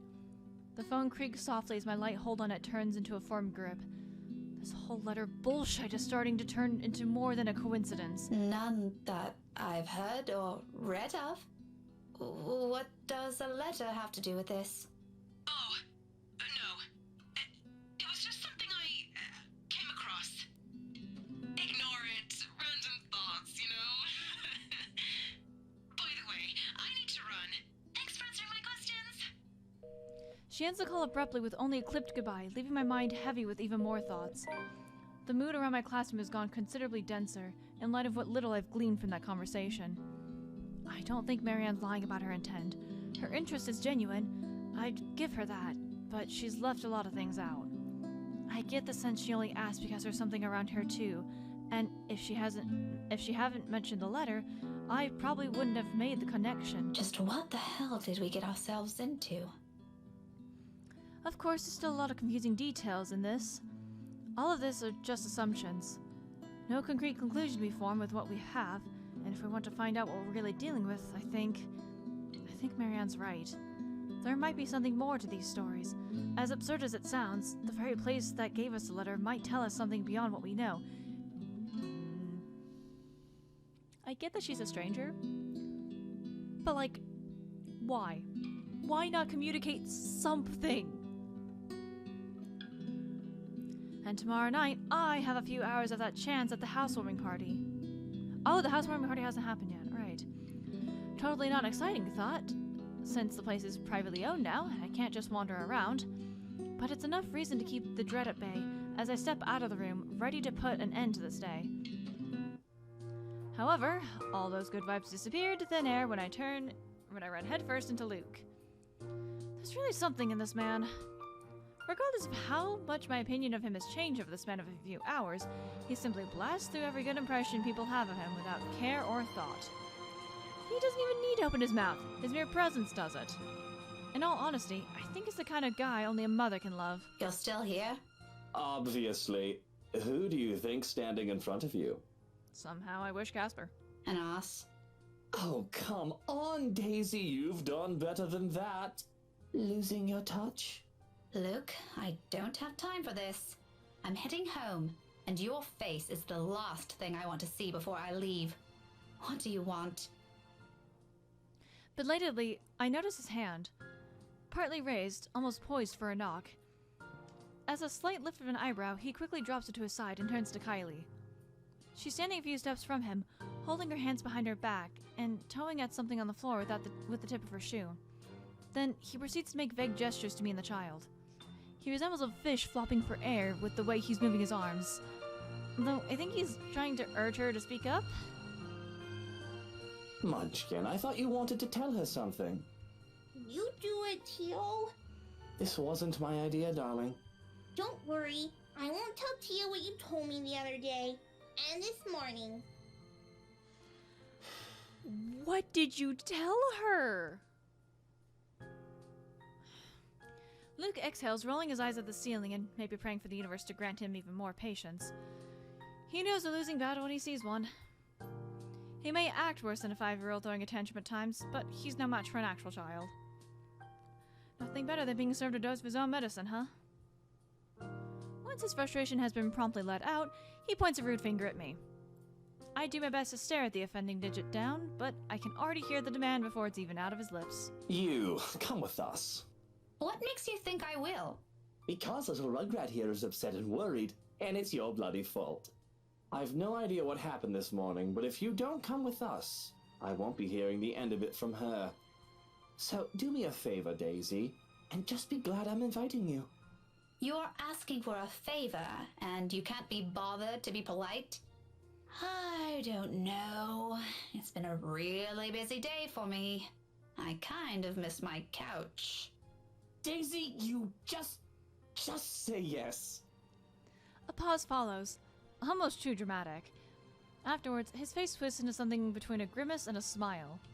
As it happens, he appears like he's in a lot of physical pain. You'd think the man is getting an aneurysm by simply being polite. Please? Tia said it'll be his treat. What? I said no such thing, Munchkin. I only agreed to this because you requested it. I'm under no obligation to feed her. I promise I'll be quiet the next time I visit. Oh, all right, but just one meal and make it the cheapest. He and Ashton will get along famously on that department. On a different front, the offer of free dinner does sound enticing, however half-heartedly given it is.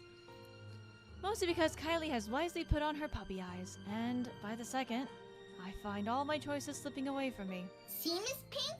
It'll be fun! You don't have to feel sad anymore, okay? Oh, well, My mobile buzzes from my pocket, cutting me mid-sentence, and for a second, I'm spared the act of giving an answer I'll regret either way. Fishing the gadget out, I wave a hand at him and excuse myself. A disgruntled expression is on Luke's face before I turn away. I'd be lying if I say it didn't amuse me.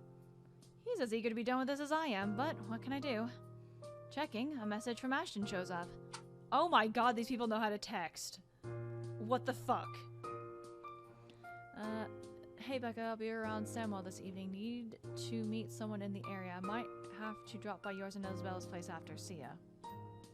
Oh, just the usual.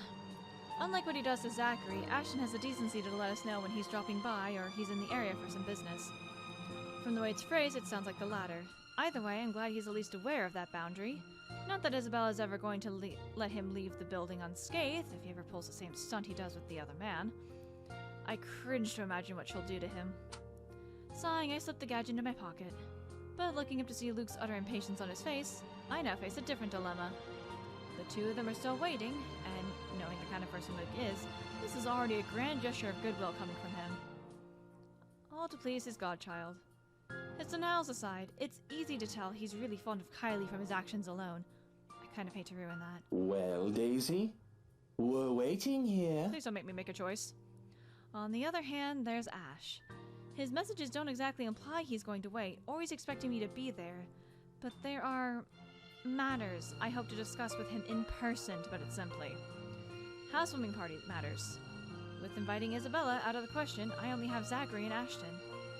Although the former has made it clear he'll be busy this week, and, well, Ashton has been my first choice from the start. Even if he detests attending gatherings like this, it's company that counts. We can be miserable together. But that's the problem, isn't it? He hates them, and it's very likely his answer will be a flat no. I'd rather not hear that. If, by some miracle, he agrees to it, he'll probably be sulking the whole party. Not really a tough choice when you put it like that. Still, tough choice, but I have to— No!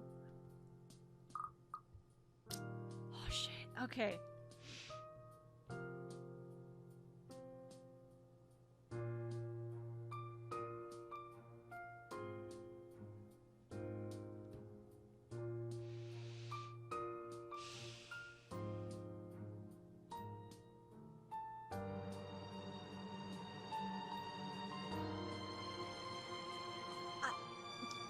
Please be a relationship one and not a story one. Please be a relationship one and not a story one.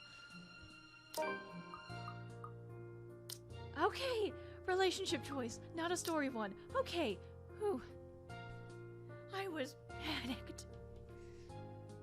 Or, I mean, I guess technically they could be one and the same, but from what I vaguely remember from the entire playthrough, anytime it's like a story choice based one, it doesn't give relationship points. But I could be wrong. In the end, my own fondness for Kylie is what wins out. Chances are I'll only have to endure his presence for an hour or so. If it lasts more than that, I can make him an excuse, a sudden call from a friend, or things to work on. It doesn't seem so bad when I think of the pros and cons. At best, it'll be a quiet dinner. At worst, it'll be an awkward affair where we're both eager to be rid of. I'm leaning more on the latter happening. Hoping for the former, of course. Okay, but only because Kylie asked. Kylie's face instantly lights up. For the third time today, she tackles me to a hug before pulling away and dragging me by the hand towards the building's exit. That's alright. I'm sure Tio doesn't mind. He let me pick where we're going to eat. Don't worry, it's just close. Luke follows closely behind, and perhaps out of some desire to keep the dead air away, I can't resist throwing in a quip. Keep your distance. You better not do anything funny, you hear? I'm the one who should keep my distance. May I remind you who approached me first and what you did right after? Oh, I remember it clearly, but perhaps it's you who needs a reminder. You seem to have never learned your lesson. Care we give it another try? Maybe this time it'll stick. Maybe this time it'll stick.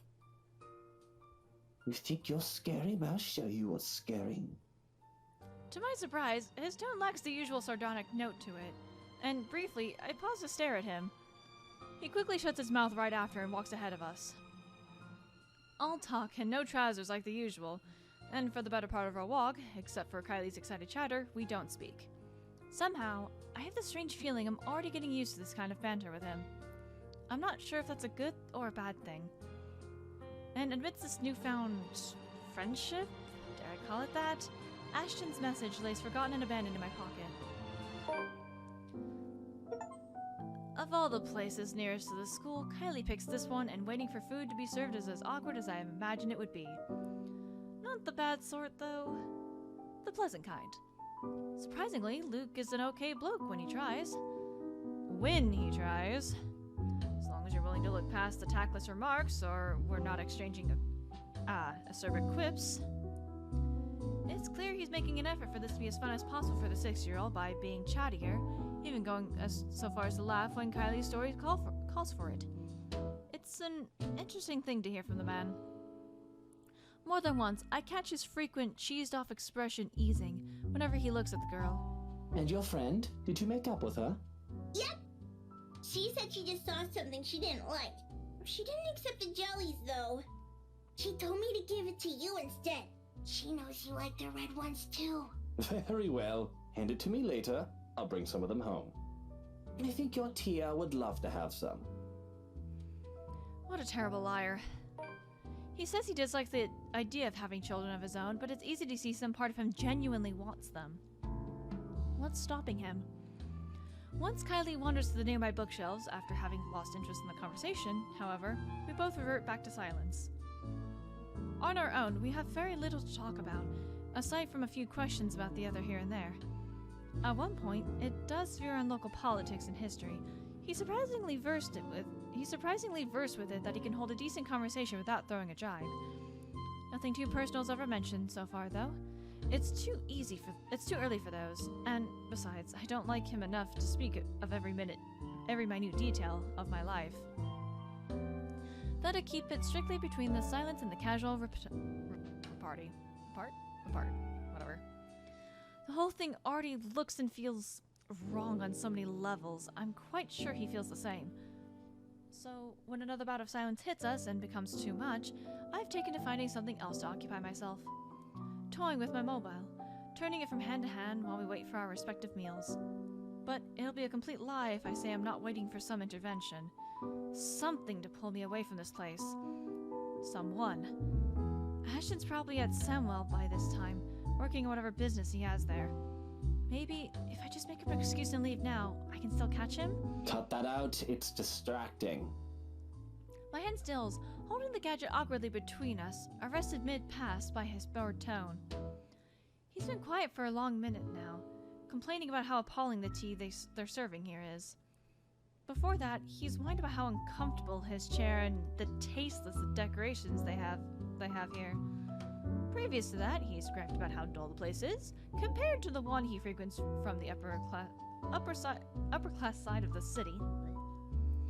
Well, I'm sorry for being a bunch of peasants, Your Majesty. Figures he'll lose patience soon, having already grumbled about almost everything his eyes can his reach. It's just unfortunate he's turned on me now. Why don't you just look somewhere else? I can't. If I turn elsewhere, I might end up looking at the bobfuck right behind us. Bobfuck? Do I even want to ask? I don't want to hear it. If it's coming out of his mouth, it can only be rude or offensive. Regardless, he continues. Everything looks good. But have you seen the face? Oh? True horror. What is wrong with you? You know, I frown about this in practice, but that mouth needs to be washed out with a particularly potent soap. Preferably by your own mum. A shame she isn't here, For whatever reason, that puts an end to the talk right away. He returns to watching his godchild, who's found a particularly interesting picture book and is now poring over it, while I turn back to my mobile. Still no message. Would it kill him to at least send a message? Check if I were home? Meanwhile, Luke's silence lasts all but 10 seconds. What is it with the damn mobile? Are you on a curfew? He's got the immature act down pat, I'll give him that. Seriously, how old is this guy? Has he somehow been deprived of affection during childhood? And what is it to you? I don't think it's any of your business what I do with it. It is my business, all right? 1, I'm the one paying here. 2, I'm being forced to eat dinner in a place this stuffed and noisy. Lastly, it's been 10 minutes, the food isn't here, and I'm hungry. Wow, Your Highness, it's almost like it takes time for the food to be cooked. What you're doing with the mobile is annoying and distracting, when the least you could do is keep things entertaining while I suffer. That's your problem? Shouldn't you be more worried about how this entire affair looks to other people? Oh, I didn't realize this was one. You move fast, Daisy. You could have informed me first, you know. Disgusting. Had I known, I would have taken you someplace nicer. Certainly the kind with better food and plenty of good wine. Why did I ever think this was a good idea? Did it ever occur to you how inappropriate this might look to everyone? Why should I care? It's only inappropriate if you make it out to be. It's almost like if tabloids saw you sitting with another woman that is not your wife, and especially with a child, sitting in public, they would take it to spin a rather nasty rumor about you. Relax. I won't do anything to make your boyfriend angry. He doesn't even need to know we dined out. See that? No. No. No. It'll be our dirty little secret. Nope. Gross. Gross. I hate him. I still hate him. He's not my boyfriend. The words come out with more force than I've intended. By the time I realized my slip-up, his lips are already spread into a sneer. Heat slowly calls up my face. Oh, so there is someone. You're so easy to read. Briefly, his eyes search my face.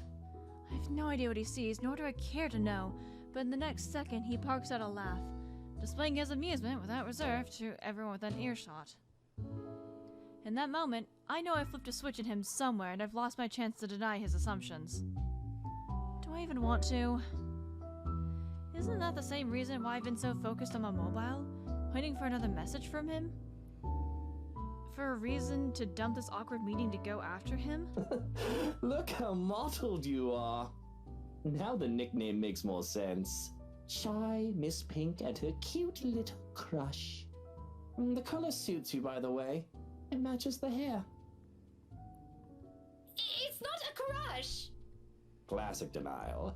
But in reality, you want him to be yours, and your every move is made to make him notice you. In fact, you don't want him to see you with another man in a non-professional capacity, because he might misinterpret it. The same thing goes for you, doesn't it? Bloody, yours is even worse. What about your wife? Aren't you concerned she might misinterpret this? Daisy, just because we tied the knot doesn't mean we have to be joined at the hip at every single opportunity. Don't be ridiculous. Why else would you marry her if you don't want to be with her for the rest of your lives? Because, Daisy, she also has other things she can do with her life and friends to spend time with. Granted, I don't like some of them, and I have a few of my own she utterly dislikes. But wifey doesn't have to know my every move. Nor do I hers. Do you know how boring that would be? To be with the same person for all hours of the day, losing sleep over the mere fact they're not with you? Or putting everything you have aside to please them? To have your whole world revolve around one person? Aren't you just mistaking that for something else? Unlike you, there are other people here who don't share the same jaded outlook you have. Don't lump everyone together just because it didn't work out for you. And you, my dear, are unexpectedly naive. What's so naive about it? If you love each other, wouldn't you want to always see them, be with them, to have them focus solely on you? Maybe you haven't been loved enough. Oh, it's that kind of thing for you, isn't it? The love is eternal, love is a strong emotion shite. A starry-eyed girl pining for her dashing Prince Charming? What's next? Romantic confessions of love? A grand wedding on the beach? Dozens of spawns running around in some picturesque home in the suburbs? How quaint. Are you also expecting it's going to be sunshine and rainbows after? A happily ever after? Please. What? I never once said... And is all of that such a bad thing to hope for? Woman, I've been married for 7 years, and I'm telling you, it's far from what you have in your pretty red head. Tell me, how long has this song and dance been going for you and your man? Maybe I am mistaken. Averting my eyes from him is all I've managed to do. What does his mere 7 years have compared to the 17 I've had with Ash? It's laughable he thinks those two are even comparable. Ash and I may have never moved past the boundaries of friendship, like what I'm hoping for years. But what we have isn't something anyone can scoff at. I've always been by his side, endured everything with him. I know him better than anyone. No matter what this man, this complete stranger says, I know there will always be a place for me beside him. And yet... Come on, Daisy, that shouldn't be too hard. 3, 5, 8, 10, 20. His words easily seep into my heart like sharp daggers, gradually picking apart everything I've ever been sure of. Despite myself, the doubts resurface and my defenses crumble in front of my eyes. It's no wonder he sees through me, as expected. And as expected, he ridicules it.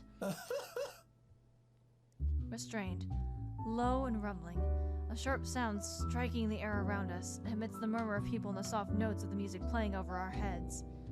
His shoulders shake, and when his mirth becomes too much even for him, he reaches up a hand and passes it over his face as if to hold his glee close to him. Bloody bullocks, this is just brilliant.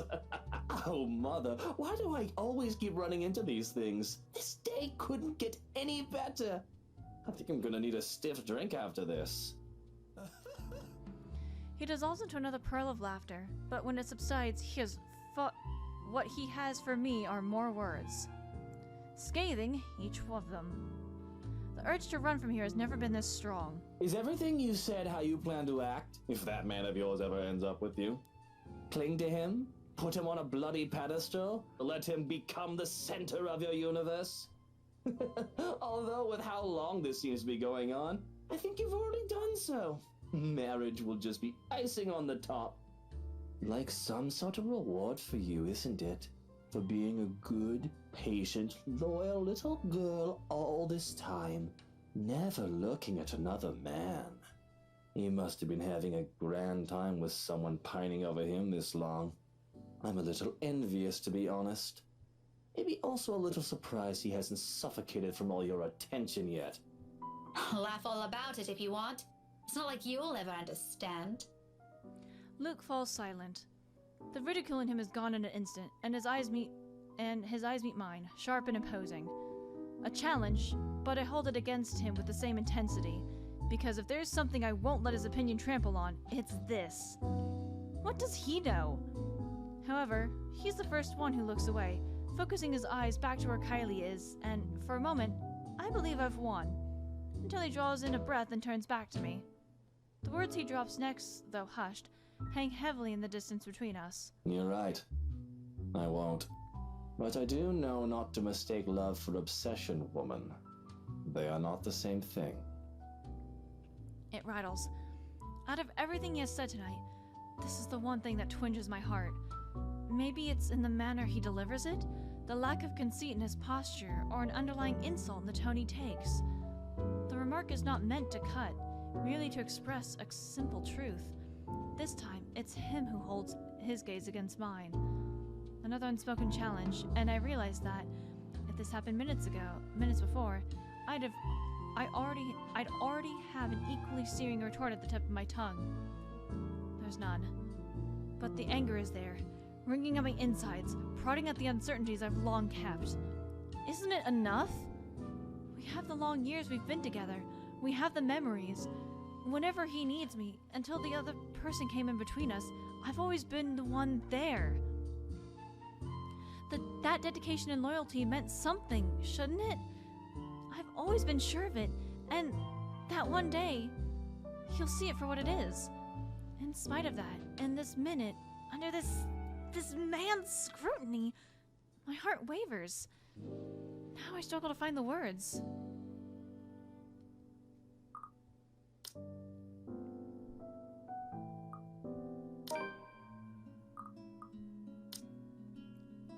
Okay, Luke points. Cool. However, those are for me to ponder on. This arse doesn't need to hear them, and neither is he entitled to them just because he dished out some profound-sounding life wisdom no one asked for. So I look away, hoping my own silence will be enough of an answer for him. And it is, for a moment. Up until warm, furious tears prickle behind my eyes, stinging, begging for release, along with every other frustration this dumb talk has built up in me. All because of this man. I hate him. I hate the fact that he has to be the one to see me in this sorry state. I'm already expecting another barb from him when his expression shifts. Except he panics. In the span of 3 seconds, his expression changes from indifferent to concerned to utter panic. It would probably have been funny if I weren't so irked by the sight of this fucking bastard. Hey, are you crying? Are you going to cry? Stop that right now, woman, or I'll... Will you shut up? He clams up almost before I finish. Whether this is due to the sudden force of my voice or how I look, I pretend not to think of it. He seems to be a deer caught in headlights with the way he's making himself smaller in his seat. But I'm still pissed. I'm tired, and if I can't punch him, I can at least scream at him. You're an annoying bag of dick, you know that? If I hear another word from you, I'm sewing that bloody mouth shut myself! It does do the trick. Not to the effect I've hoped, but the moment I've snapped at him, the stinging at the back of my eyes melts away, and a strange calm overcomes me. A fragile thing when found in the middle of a busy coffee shop. Nevertheless, it's appreciated considering it doesn't last, immediately broken by the very person that put me in this state with a few awkward pats to my shoulder. Done twice.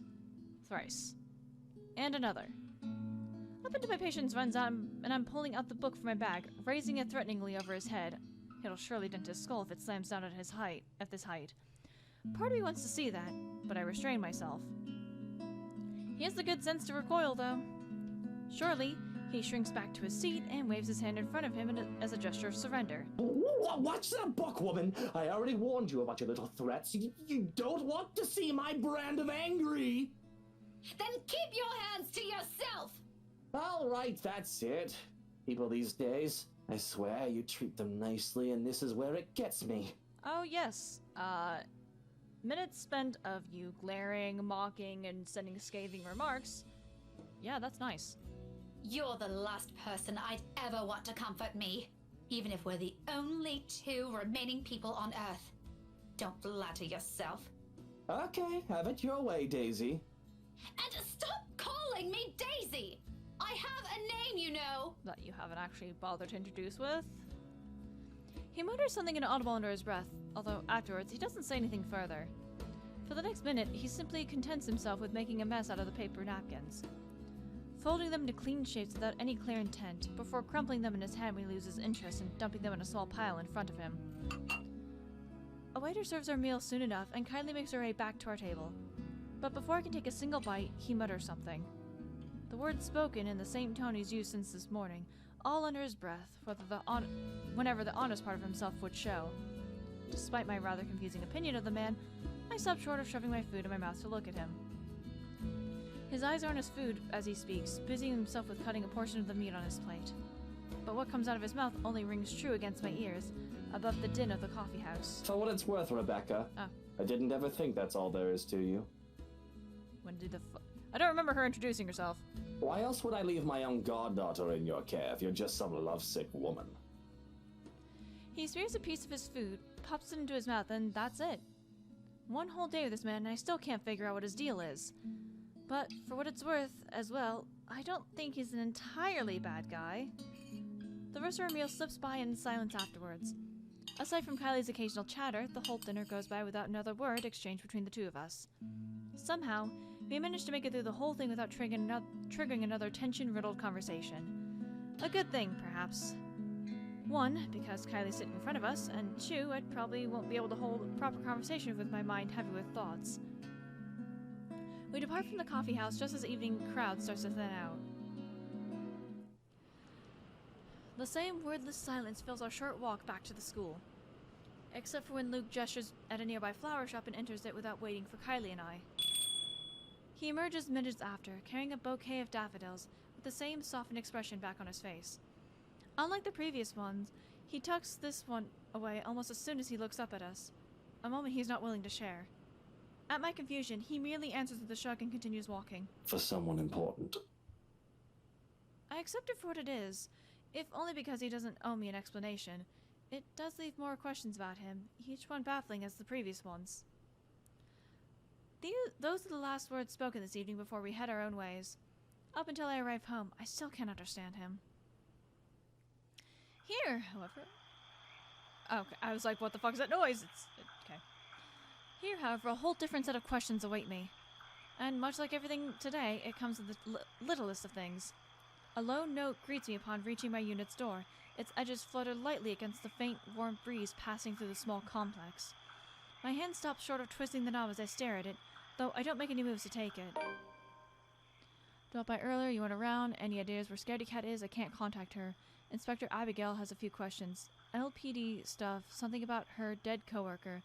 Anyway, let me know how the two of you have been doing. I'll see you later, Ash. With a fucking cute... Oh, man. Ashton's neat script lines its surface. The message he left, short and straight to the point, but not without the underlying hint of friendship. He's looking for Isabella, apparently. Something about LPD's investigation of her coworker's death, but ends its formal tone by checking on me. Us. Any other day, the former part of his message would likely prod at the piercing envy I've been holding, while the latter would probably send my heart aflutter. Little things from him that I want to mean something more.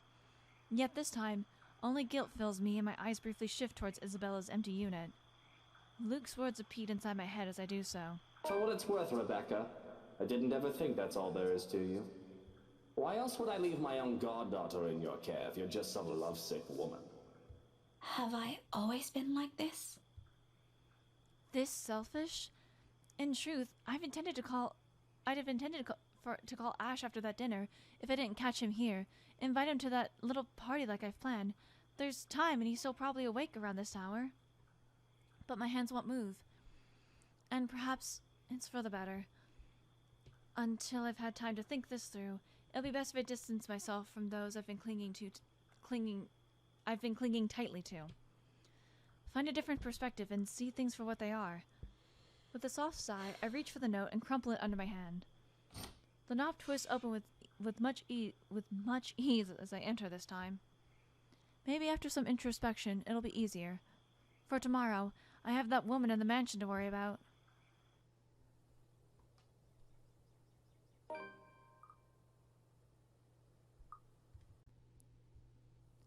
The night wears on without further incident, despite the great number of thoughts swimming around inside my head.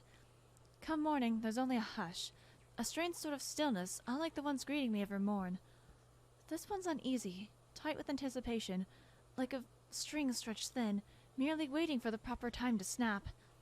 Granted, it doesn't make my day any less pleasant, but the edge is there.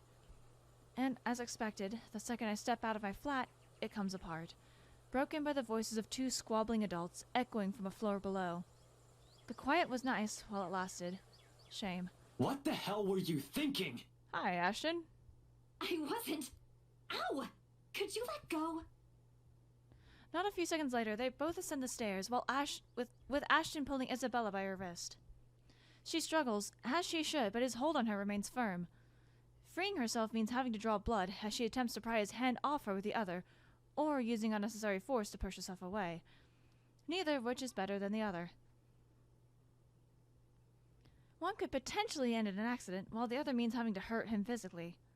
She has the good sense to realize that, at least. However, it doesn't take the desperate edge in her tone, when she answers Ashton's temper with her own. So on they go, none the wiser to my presence. You have any idea how much trouble you could get in? That's why I'm asking you for help. Is this what you've been doing these past 3 days? Because this doesn't make your case convincing, Isabella. Rose died, Ash. I know. Every single person in Luxburg knows. It's on the damn news. But that doesn't mean... People are missing. Some of those are my friends. And BRC's just covering it all up. You can't just barge into my office and expect me to do anything about it, right off the bat. This isn't a children's game, Isabella. We have procedures. We have to follow protocol. There's red tape all over this case for a reason. We sure as hell don't investigate things just because some stupid letter spooked us. Ash, you have to believe me this time. If we don't do anything... It's been a whole week. This stupid letter prank is getting old real fast. I'm sick of it. It was funny the first time, not so much now. You're the only one that can help me with this, Ash. Even Rebecca won't. All right, you two are awfully loud. What's going on here? Both their heads snap up, almost in unison. A displeased frown is on each of their face, but this is a necessary interruption. What can they do? People still in their units have already taken interest in the commotion, with some taking a peek behind their curtains, while others are bold enough to creak open their doors, if only slightly. If they don't keep it down, pretty soon our landlady will show up. Getting a reprimand from her is the last thing I want to have happen, first thing on a Friday morning, even if it is hardly my fault. Well, if you want to continue this, you two better do it elsewhere. You're disturbing other people. Don't worry, we're done here. No, we aren't. Becca, I looked it up. I called them. I visited some of them and... Which you shouldn't have done in the first place. Isabella, you're going to create more problems for us with what you're doing. A team has already been assigned to it. Leave it to us. You're precious team is looking at it the wrong way. Becca, it's not just Rose. There are others. That last bit strikes a chord, prods strongly at a memory. At the vicious smile already etched deeply inside my mind. The image appears clear enough that, at the mere mention of it, I stumble on my own question. What do you mean? The letter, Rebecca! It's not... It's nothing. If there's really something going on because of that dumb letter, none of us would be standing here. We've all read it, haven't we? Yeah, that actually is something that's been kind of frauding at the back of my brain. Because, like, Rose, she saw it. Okay, cool, she's dead. Why aren't the main cast dead? But Rebecca's alive, Zach's alive, I'm alive. So for the last time, this isn't a curse. There's a murderer on the loose, and your co-workers happen to be the victims. Give it a rest, Isabella. It's too early for this shit. Don't you think that's too much for a coincidence? Not so much. Most serial killers follow a pattern. I'll tell you about it some other time. And anyway, coincidence or not, the point is, civilians like you aren't supposed to get involved. You're putting yourself in danger. I wasn't chasing after... Will the both of you slow down and stop arguing for a minute? What's this about your co-workers, Belle? Can you not move inside first? Becca, please don't tell me now you believe this shit. Sure, in a heartbeat, I'll agree with Ashton. That's how it's always been, besides having a very good point. Really, they're the very same ones he'll make every time I ask too many questions. But the fact of the matter is, what he wants to hear from me right now is far from what I've been sensing these past few days. It doesn't matter what Isabella or I believe on our own. Something odd has been happening around me, and that letter she picked up is at the heart of this. But however do I respond to a question in their faces only one of them will be pleased with? I'm sorry, Ashton. I have to go with Bella.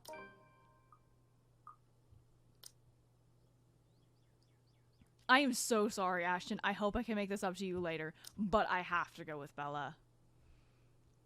Oh shit, hang on. Ashton in particular won't be too happy to hear it. Imagining the look on his face doesn't take too much effort. His entire posture shifts the moment my reluctance shows, shoulders tensing, brows furrowing, eyes gaining a sharp edge. He's already bracing himself for the disappointment. And it will be a disappointment. Not in a million years did I ever believe I'll be saying this either. I might have seen her. The woman Belle's been telling us about. The one she said she saw in the attic. Both of them stare at me like I've grown an extra head, and for a few moments, Ashton looks like he's about to have a fit. A pause treads at its heels after, a silence thick enough one can almost hear a pin drop. You're kidding, right? Do I look like I'm joking? Really, Becca? Not funny. Ash, I'm not lying. Why would I lie about this? It's been this way since the film fest. The past few days have been really odd since we read that letter. Or maybe you're all just feeling under the weather. I'm not sick. Don't you think I'd know that by now? Becca, you're starting to sound like Scaredy Cat. Give me a break. Why don't you? I'm sorry. I'm so sorry, you two. Isabella's voice cuts sharply through the conversation, abruptly putting an end to the brewing argument. It's all my fault. This is all my fault. I was only hoping I could fix this before any of you. I'm sorry for dragging you all into this. She breathes in, deep, steadying, and in that moment, something falls behind her eyes as she looks away. I'll fix this. I promise. A quiet resolve. The same one I saw in her the night from 3 days ago. But this time, it burns brighter. Even Ashton wavers at its sight, when she looks at him straight in the eyes, gaze unflinching. Gradually, his grip on her wrist loosens. Belle, there's nothing to fix. The problem is... Just this once, Ash. Her voice cuts, though small and lacking any force, stops him.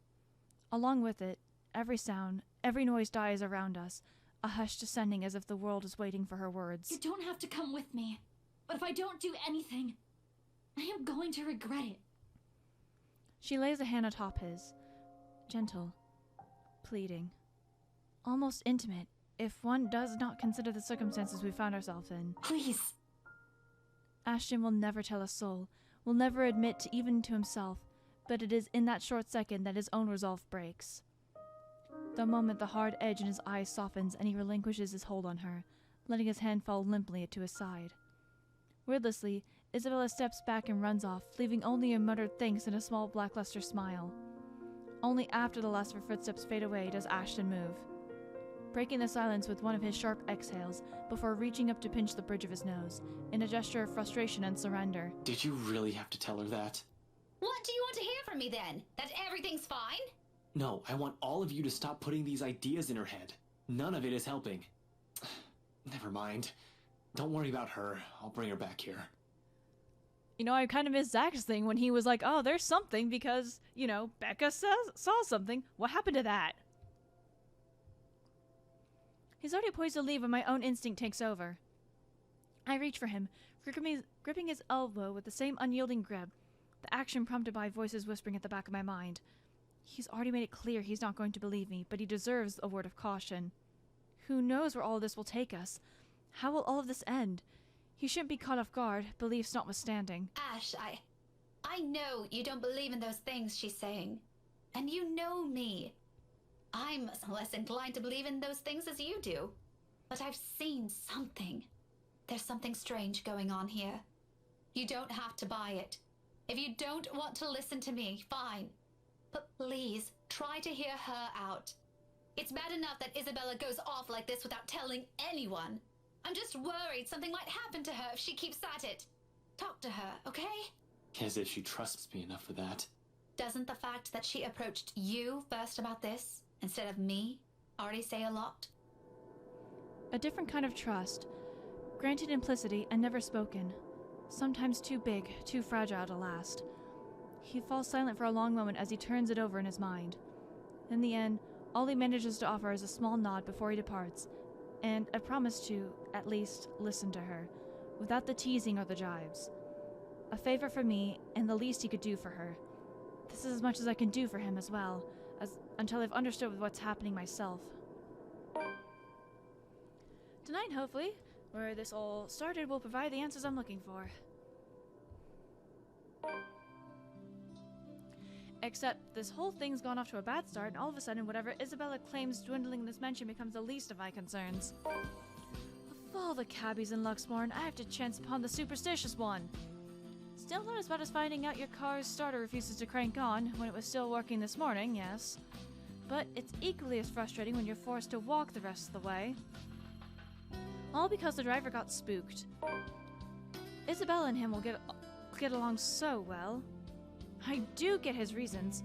After all, I've had my fair taste of the bizarre lately. All of which might have been brought upon that letter Isabella found here. But you'd think that he'd, at least, be charitable enough to take me a little closer to the house itself, not at a distance 15 minutes away from it by foot. Good thing I'm not wearing anything too formal or constricting. Otherwise, that short walk would have likely put me in a bad mood, long before I've had to suffer in a room full of strangers tonight. Although this soon proves to be a problem the second the driveway comes into view and I near the entrance. Severely underdressed is a total understatement to describe how I look. Cars, with more than my own apartment and childhood home combined, line the mansion's front yard. Men and women decked out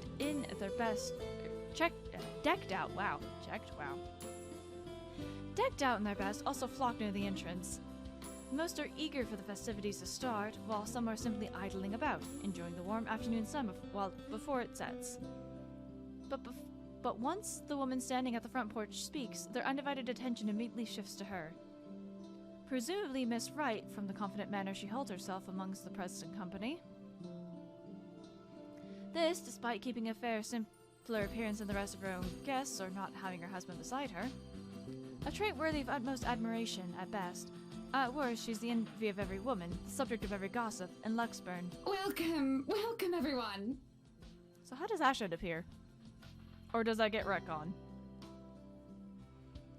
And Mom said we could be good friends?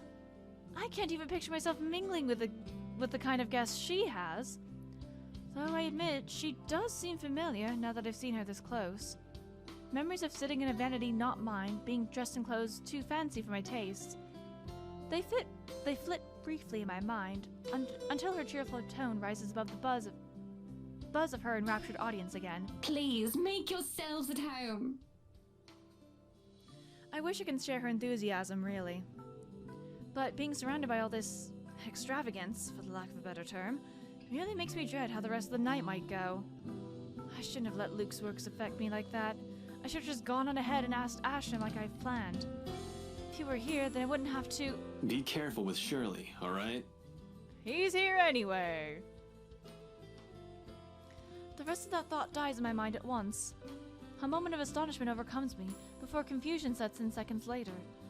It takes another for my body to catch up. Once it does, I finally turn to see for myself, in his familiar mop of hair that catches my eyes first.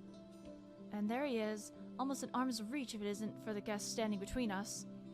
Ashton Frey, standing in the Ermengarde Mansion's driveway, with an air too lackadaisical for someone who absolutely abhors parties of any form. Or has any business here, as far as I know? The picture it forms is too bizarre for me, and my mouth speaks out ahead of any coherent thoughts. Ashton? He swivels on his heel with an equally puzzled face.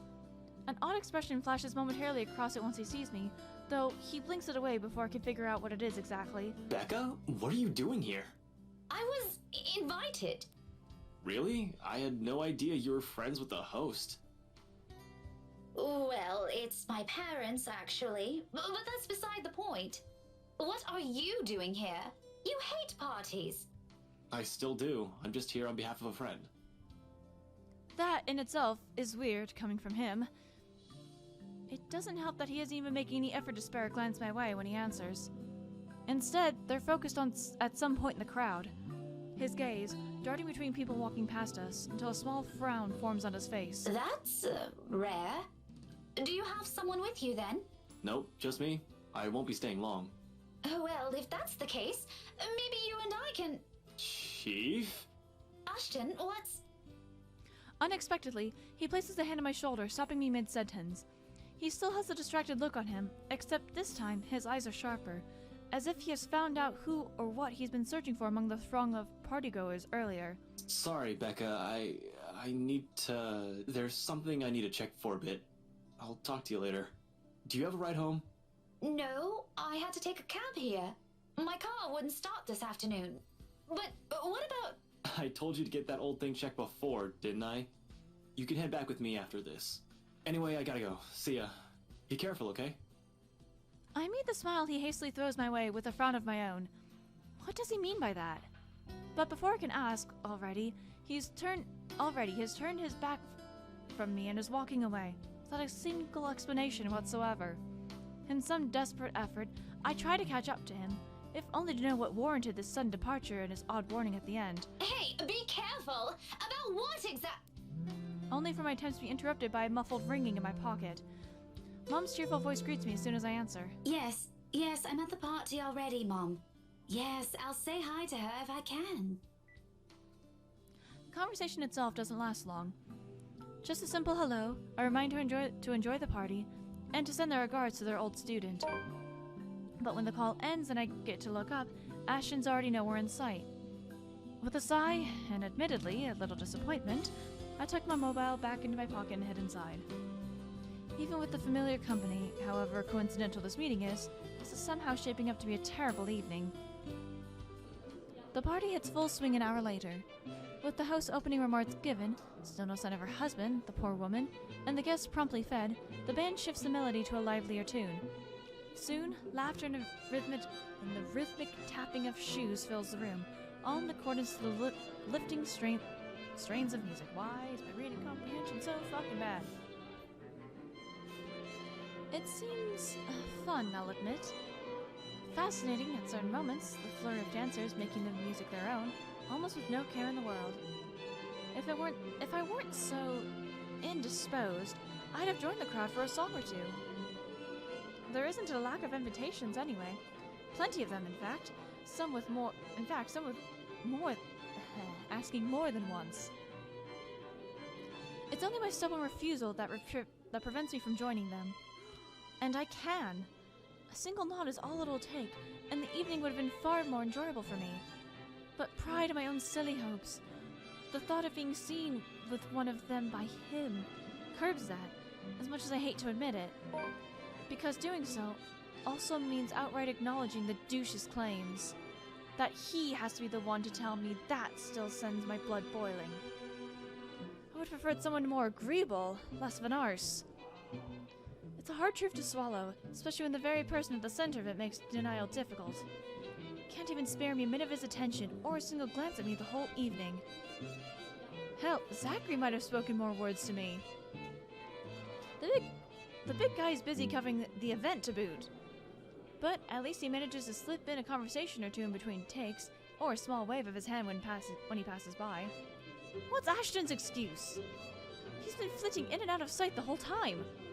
One moment, he's hanging around a small group, and another, he's hovering around the string band. Just a second ago, he's wolfing down some deviled eggs by the buffet table, a glass of wine in hand. The next thing I know, he's gone. If I didn't know any better, I'd say he didn't want to be with any of his friends. Is it because his boss is here? What's the big deal about that? It's never bothered him before. I swear, the next person who asks, I'm dancing the night away with. Ashton can go fuck himself. You would catch his eye a lot better if you wore nicer clothes, don't you think? Her voice almost makes me jump, too focused on the gobshite wandering around the ballroom and my own annoyance to notice. If she's heard any of the profanities I've mumbled, or if she's taken notice of my discomfort, she makes no comment on it, merely greeting me with a smile when I turn my attention to her. Miss Hannah Wright gives off a whole different air when she's not speaking to an audience. Homely, a bit too friendly for my liking. But I guess that comes from being raised in such an environment and having to deal with pompous, snooty people. Though I suppose nothing has really changed from years ago. I remember her carrying herself in a similar manner during the one and only visit. Does she remember any of it? I won't be surprised if she doesn't. It has taken me a while myself. She's probably met a lot more people like little Becky throughout the years. Might have already forgotten about me or my parents. People like her thrive on connections after all. Nevertheless, I return her smile, awkward and stiff as it may be. Didn't realize the housewarming was going to be this fancy. I would have gone with a nice dress if I knew. Oh, you're fine, dearie. It's only really the parvenu, those who climb, that come to these parties all dolled up. Quite the black-haired beauty, isn't he? It takes me a while to realize who she's talking about, until Ashton walks by, in closer proximity than any of the other times he's done so far this evening. Still without a look of acknowledgement our way, though, even if Miss Wright speaks loud enough to catch the attention of anyone within earshot. Who, Ash? You know, you really shouldn't have turned down those offers. If I wasn't married, I'd happily go dancing with those young men. But you said a name. Ash. That's the exquisite lad you've been looking at all this time. I don't know him, and I'm the one hosting this party. That must mean you know each other. Is he your boyfriend, then? Because that would explain those rejections. This isn't the first time someone has made that assumption. Almost every student I've had in the past did. My coworkers, more often than not, assume he is. A few of my neighbors also think we're an item. Not that Ashton has ever reacted to those. He's been quite indifferent about it, in fact. Still, the heat of a blush creeps up on my cheeks, a denial ready, despite wanting it to happen so badly myself. What? No, that's ridiculous. He isn't my boyfriend. Such a violent reaction. A simple no would have sufficed. Many here would be happy to hear it. And I haven't been looking at him. I do my best to summon a straight face, but before her good cheer, it easily falters. That's right. You've been staring. Quite heatedly, in fact. Although I'm not sure if you look like you want to kiss him or kill him. It's more the latter, currently. Just don't go murdering him on my property. No promises. I don't want to walk into a room and suddenly find a body there. It's infectious in a way. No sooner I find myself enjoying our chat more than I've imagined myself to. Although her attention briefly wavers at one point, she remains a good companion. Even more once I've mentioned who my parents are. Her face quickly lights up and fondness graces her face, despite the meeting from several years ago being a short one. But, of course, there are some things we can't really avoid talking about. After all, it's one of those few things I remember her asking me the moment she spotted little Becky in the room. Do you have a boyfriend? In retrospect, it's an odd thing to talk about as children, when there are loads we could have started with. Yes, oh, I remember you! You were the cutest little thing with glasses! I still want to see her in glasses. And when we met, you were having boy troubles with this lad called something with an A. I believe I still have the clothes she gave me. Chosen, also I could impress him. And even back then, Ashton has always been denser than a rock, and that one attempt to get him to notice backfired spectacularly. Sure, he's keen. He's a detective, for heaven's sakes. But feelings, more often than not, escapes him. What was it again? Aaron, Alan, Adele, Albert, Alexander, Andrew? Which makes his whole talk all the more embarrassing. And the more names she lifts off, the more my discomfort grows, until my smile turns into a grimace. What will she think of me? Here she is, married, to a man she probably loves at that. While I'm still stuck in the same place, yearning for the same person. Ashton! Ash! That man is that boy! The same one. Oh, goodness me, after all these years! I can see why, though. He's quite dashing. You don't really need to announce it to everyone within earshot, you know? Keep it down.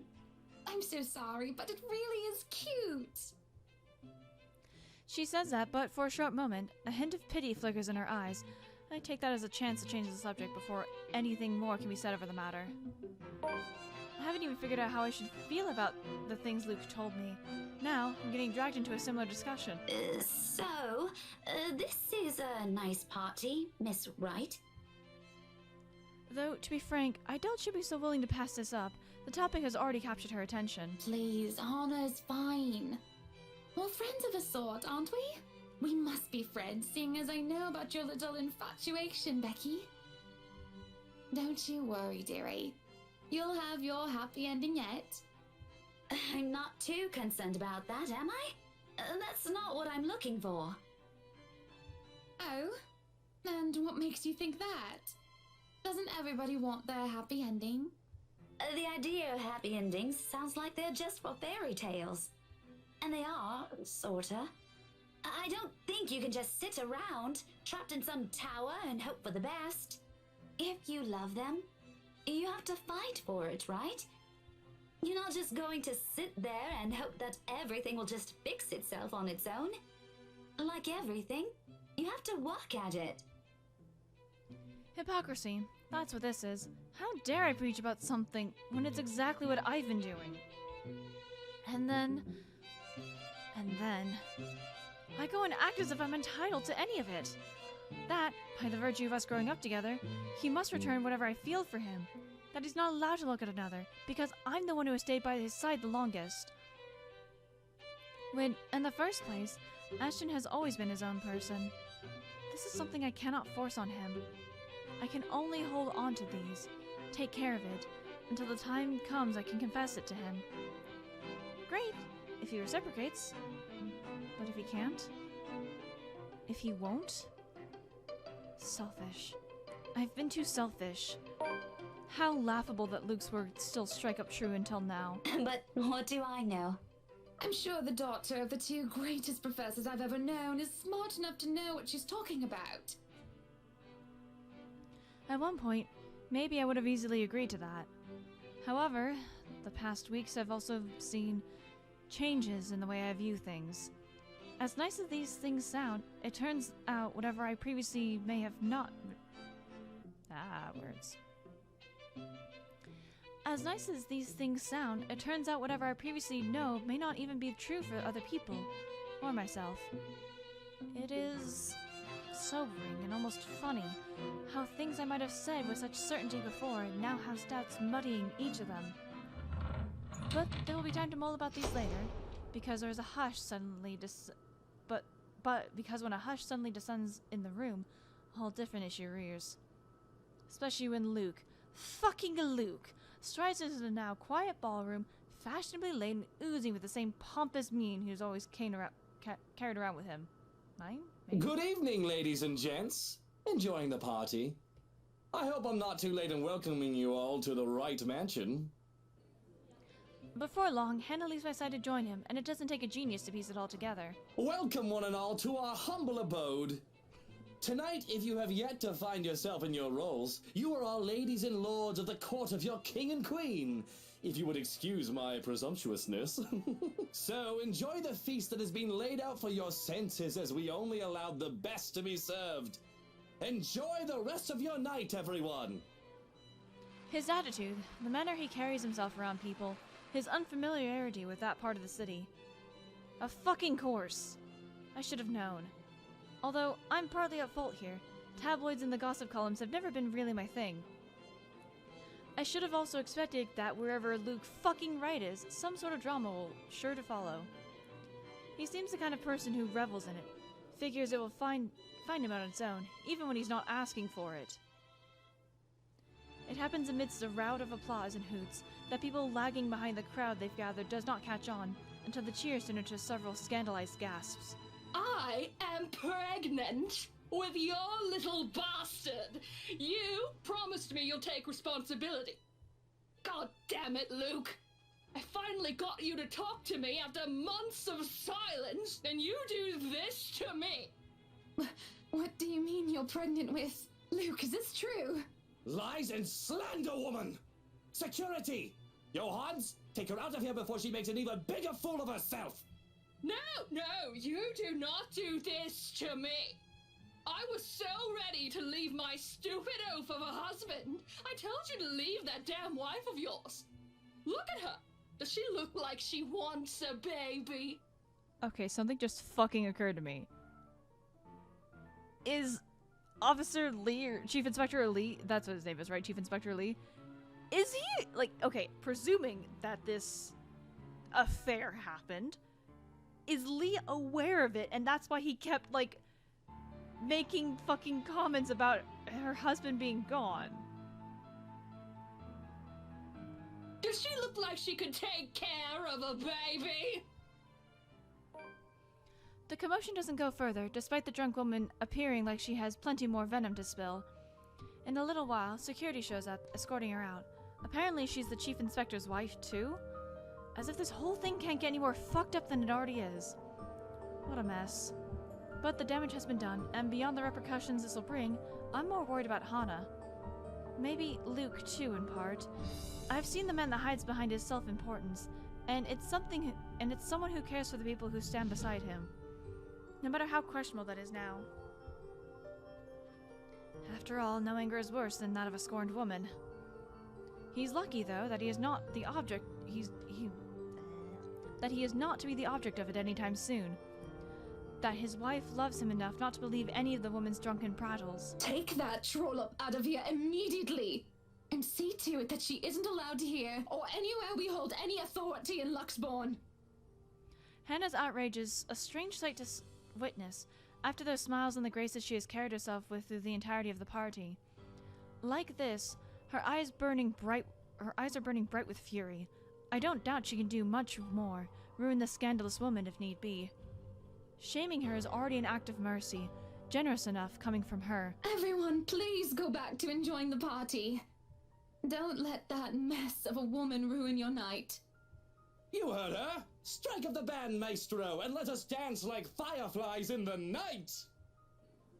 Yet, when she turns to Luke, eyes gleaming with hope, and something feels off.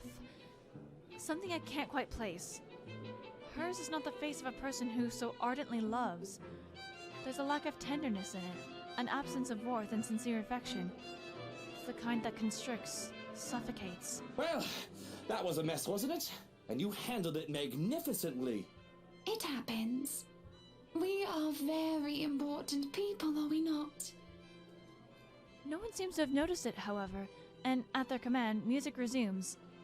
There's a brief lull, a reluctant pause, before the place comes astir again, but shortly the buzz returns to the room.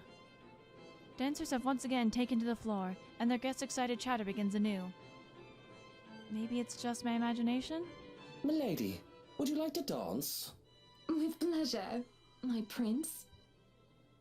The unsettling feeling in my stomach remains, however. Even as the strained atmosphere dissolves into merriment, even as I watch the couple lose themselves in the moment, all the people around them join them in it. It grips me all the more when, once I leave the hall, the last glimpse I catch of Hannah is her smile. A thin, unearthly one spreading across her soft features. The porter closes the door behind me with a soft click, but all I hear from it are the chilling whispers. Those that seem to echo along with another familiar grin in my mind.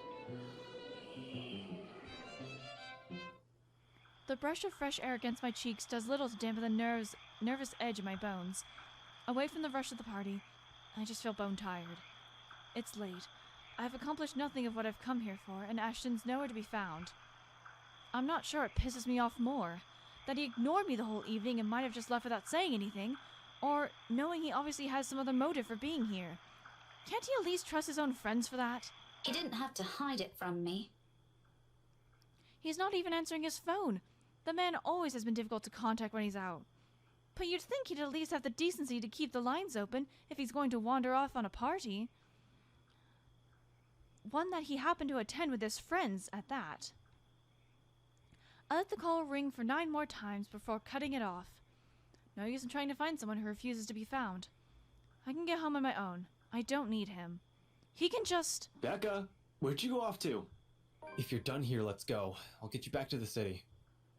My mistake. The second his voice cuts through the crisp night air, it's that I've allowed my annoyance to get the better of me. Fuming, patience forgotten, I whirl around and march towards him. One accusation after another piles up at the tip of my tongue, ready to be hurled at any moment. There's no hesitation holding me back when I fling it at him. That straight face he keeps as I do so doesn't help temper my anger either. It only makes me want to slap some more sense into him. Shouldn't I be the one asking you that? Becca, I've been waiting here the whole time. I told you I hate parties like... And before that, where have you been the entire evening? Right then and there, I might have forgiven him if he'd shown some ounce of remorse for leaving me like that. Maybe he could have looked away, given me a sign that my assumptions might be right. He doesn't even need to put them into words. A single gesture of confirmation is all I need. Rather, what I get is the same impassive look. He does that whenever he can't disclose anything. He does it whenever he's lying. In the face of it, amidst the thick tension, a frustrated huff is the only thing I can summon. Be that way. Fine. Suit yourself. No more words. After everything I've seen and heard tonight, I'm already too exhausted for this. So, without speaking any further, I simply walk past him and stomp over to his car. Although before I can pull open the door, he calls out, one hand outstretched, a gentle weight on my shoulders. Wait, Becca. He pauses, his brows furrowing and lips curving into a slight frown. I can almost see the gears turning in his head when he tries to piece together everything he wants to say. Before, perhaps, I might have waited patiently for those. He's not a man fond of using words to express himself. More often than not, any gesture of honesty will only come out blunt and coarse when forced. But today, for one reason or another, I simply can't summon that forbearance. Ashton, if you're just going to waste my time again... Becca, listen. I don't know how else... That much is obvious. Why don't you just take the whole bloody night? Go on. I can wait until next year. Better yet, why don't you just keep it all to yourself like you always do? It's not like... Rebecca, will you hear me out first? The silence I can offer him, but whether I'll believe what he's about to say is still up for debate. A very long debate. I honestly don't know how else to put this. I'm aware your parents have some kind of history with Hannah Wright, and somehow you're friends with her. But you should stay away from these people for now, especially the husband. Who? Luke? His expression deepens into a scowl at my mention of the name, but whatever opinion he has, he doesn't immediately voice. Still, something about it has greatly displeased him, evident in the stiff note his tone assumes. Yeah, he's bad news. It's my turn to frown this time. What does he mean by that? Oh, what does he have to do with this? Oh, that made things worse for Ashton. Oh, are these both going to be bad? No, no, no, no, no, no, no, no, no, no, no, no. Load.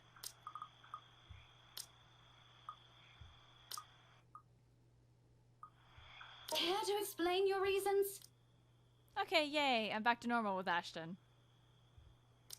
It's sad that his bar is lower than Luke's, I'm so sorry. I've not meant for it to sound as harsh as it does, but anger and frustration have never been a good match in me, particularly in nights like this. It's not surprising when Ashton jerks back, as if I've struck him. For a fleeting moment, something akin to hurt darts across his features, his eyes narrowing and hands closing in tightly into a fist at his sides.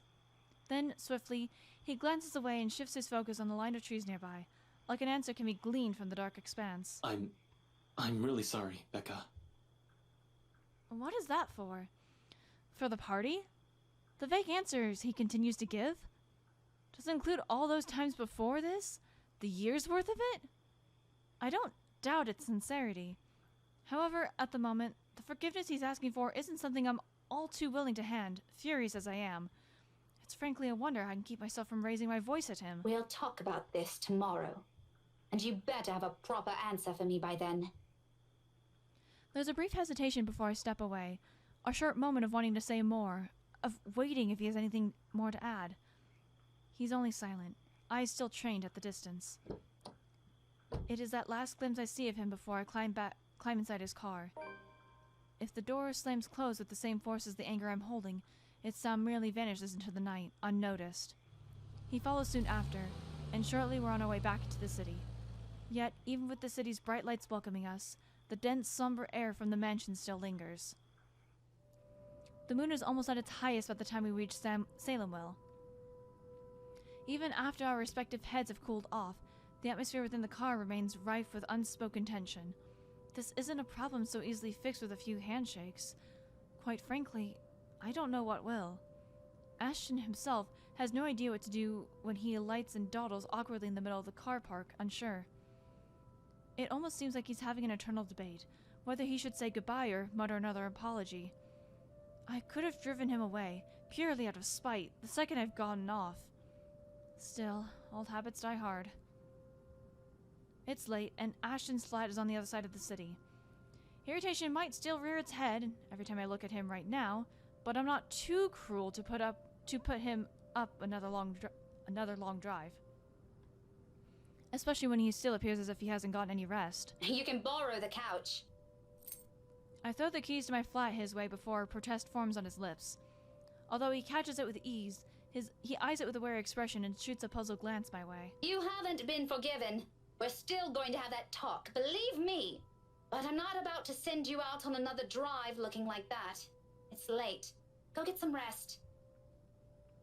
We're setting aside a lot of loose ends like this, but he appears to have accepted that reason, at least in the meantime. He does give me another questioning glance when I shove past him, pulling up my mobile in the process. Where are you going? I thought...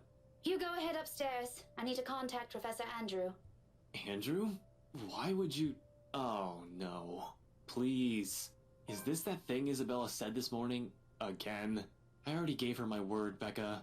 I'll look into this BRC crap. No need to drag the old guy into it. Of course he's still skeptical. It makes one wonder if he's even seen anything at all. Figures the curse will stay away from the scoffer. But this is another loose end tonight that I just can't leave alone, Ashton's beliefs notwithstanding. It just so happens it's the one I can delve into using other means other than taking a look at the mansion itself. Ashton, do you really think I still give a shite after that stunt you pulled tonight? No, but this is... I've spent so many years with him to know that this is about to turn into another argument. Before he can finish it, I cut him off with a firm raise of my hand. Look, I don't care. There are weird things happening around here. And yes, it's Isabella's brand of weird. Ghostly voices, strange sounds, and a bloody woman sitting at the back of my car. You don't have to believe me. And I no longer have the patience to convince you, so just leave me be, Ashton.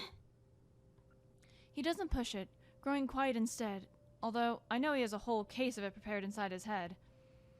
But there's a reluctant shift in his movement when he steps away from our conversation. Short of climbing the stairs, he stops, turns to face me with an expression almost too... conflicted? Are you really sure? What? that there was something? That you've been, seeing things? Oh my god. Yes, I'm very, very certain. Now go! And you better not break anything in there. The last time I let you stay over, it was that statuette Belle gave me. You haven't even replaced that one. The last of my reprimand goes both unheard and unanswered as he disappears behind the stairs. If things aren't as strained, he might have had a quip or two about that, followed by a light banter. Instead, for a long moment, I'm left staring after him. There's something in the way he asked at the nags. Coupled with his expression, the whole exchange just feels unsettling. One that doesn't fade even as I gather my thoughts and shift my focus on another, even as I dial Professor Andrews' number. And that is when it clicks. During the long wait for the professor, one stray thought emerges from the unease. Ashton is not intended for his question to be a jibe. It's concern. For what, though? For my well-being? The letter's curse? The woman I mentioned? The answer for those will have to wait, however. Finally, the call connects and Professor Andrews' voice echoes from the receiver. Professor Andrew? Rebecca? It's late. What can I do for you? I know, I'm sorry, but this is a bit urgent. After all, this is a more pressing matter. Our lives might be at stake, and we're still in the dark. Actually, I was wondering if I could ask you to do me a favor.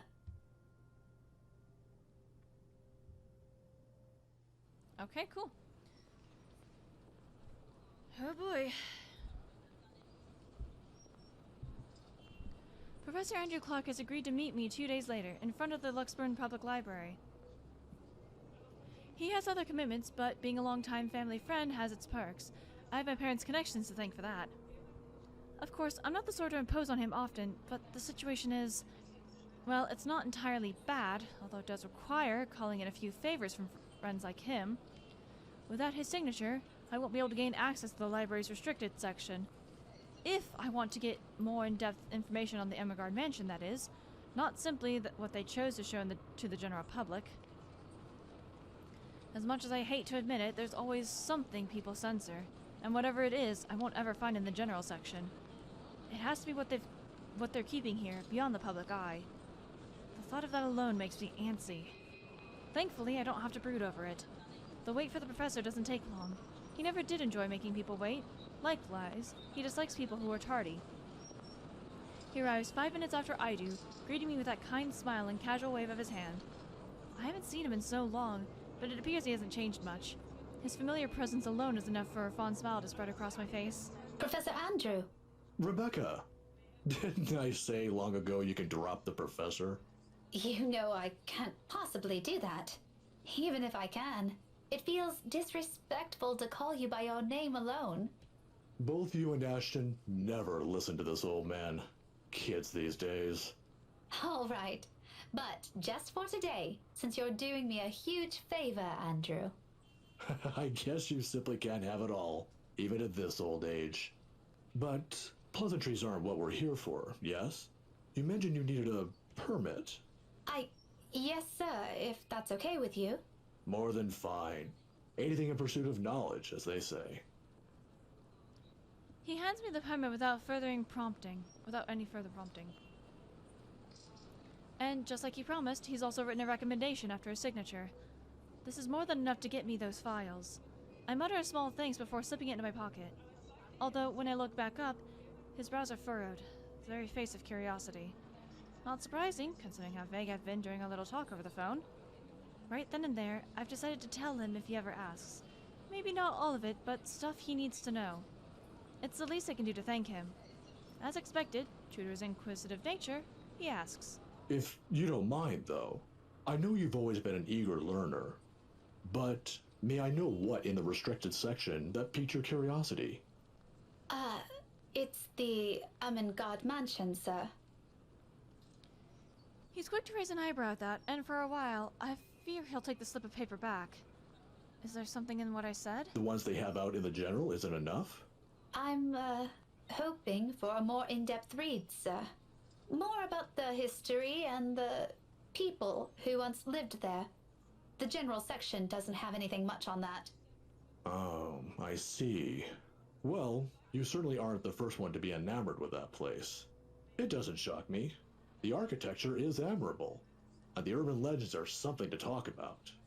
Why, just this past week, I've got a few asking me about that.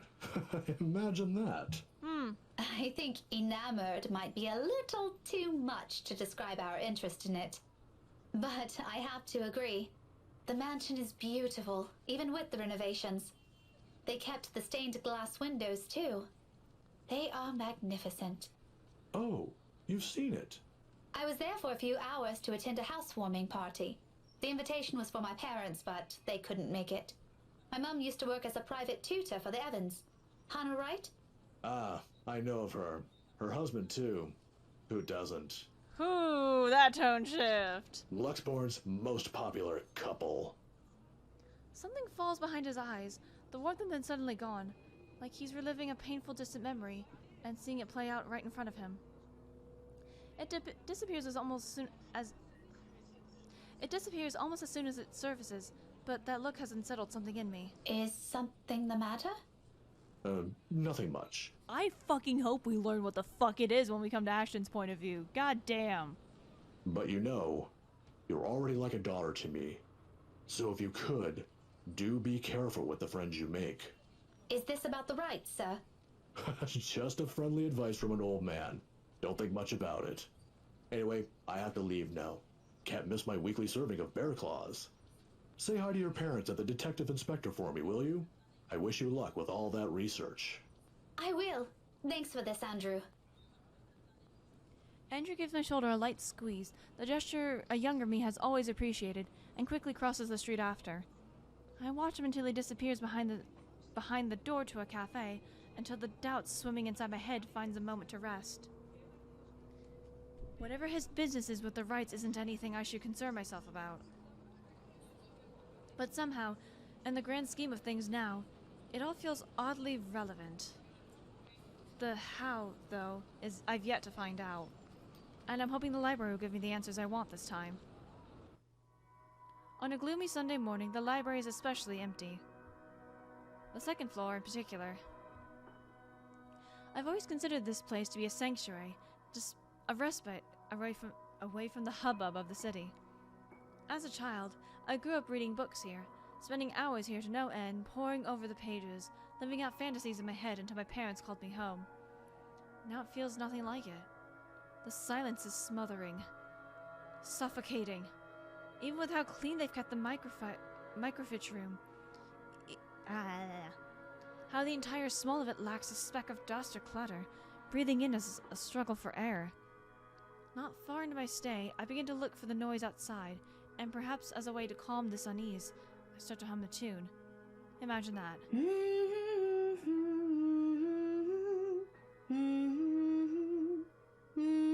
Fascinating. Why, of all things, it has to be that silly nursery rhyme? I've not an inkling. It does its job, however. Fills the lull with something far less awkward, far less deafening, and that is enough for a distraction. I have business here. No time for silly daydreams, only important work to attend to. Even if there's a possibility of it being fruitless, by some means it feels like I have to do it. If not for me, then for the people who have been affected by this... What do we even call this? A haunting? A Halloween prank gone wrong? A curse? If Isabella were here, what would she say? Will she panic? Will she be angry I only listened to her now? It all stems from that one moment in the movie house, doesn't it? We could have avoided this had we only taken her warnings to heart. One stupid mistake is all it took to send our normal lives into a downward spiral. Frankly, I'm no longer sure if I'm angry at myself for it, or at the universe for throwing us into this mess. But we can only make of it with what little we have, and that's exactly what I'm doing. Going here might not be the right decision, but it's a start. A good start. It doesn't take much more time for me to find what I need. A microfiche of old newspapers, long kept in special storage cabinets at the far end of the restricted section. The year is 1620s and beyond. Before the city of Luxburn even exists in the records, when the mansion has just been built, and the Ensom is nothing more than a small sleepy hamlet near a river. A lot of pieces are missing.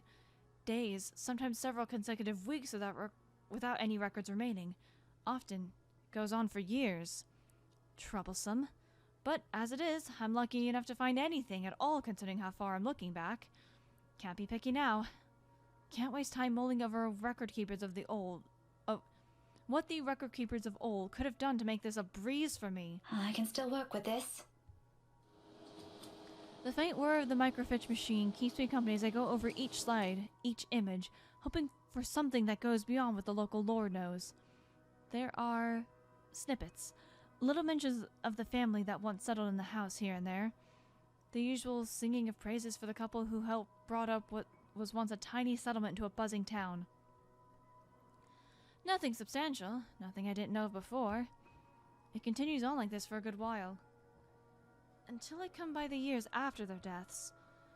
The people of Ansem Village must have loved Lord William and Lady Elizabeth Ermengarde, mourning their passing, and held them in high esteem in the years after. But it was their daughter that was remembered fondly by the townspeople. If her parents built this town, Lady Charlotte was the one who made it prosper. Remarkable, considering it was a period of recovery from a bout of plague that itself killed half the town's population, including her parents.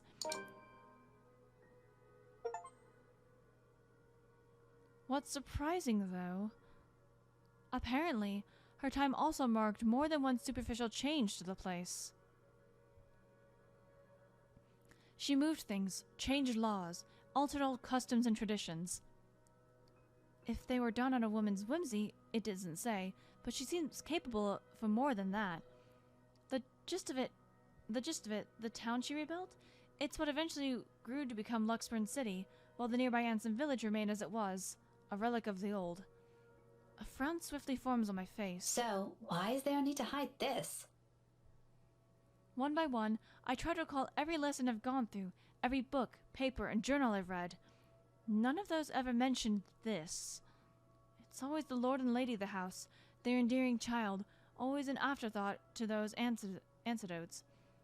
The one who always took her life in the end.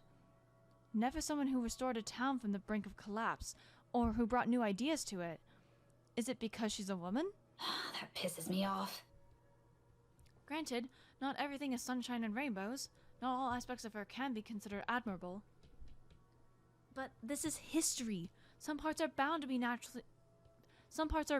naturally delve into unpleasant territory, whether I like it or not.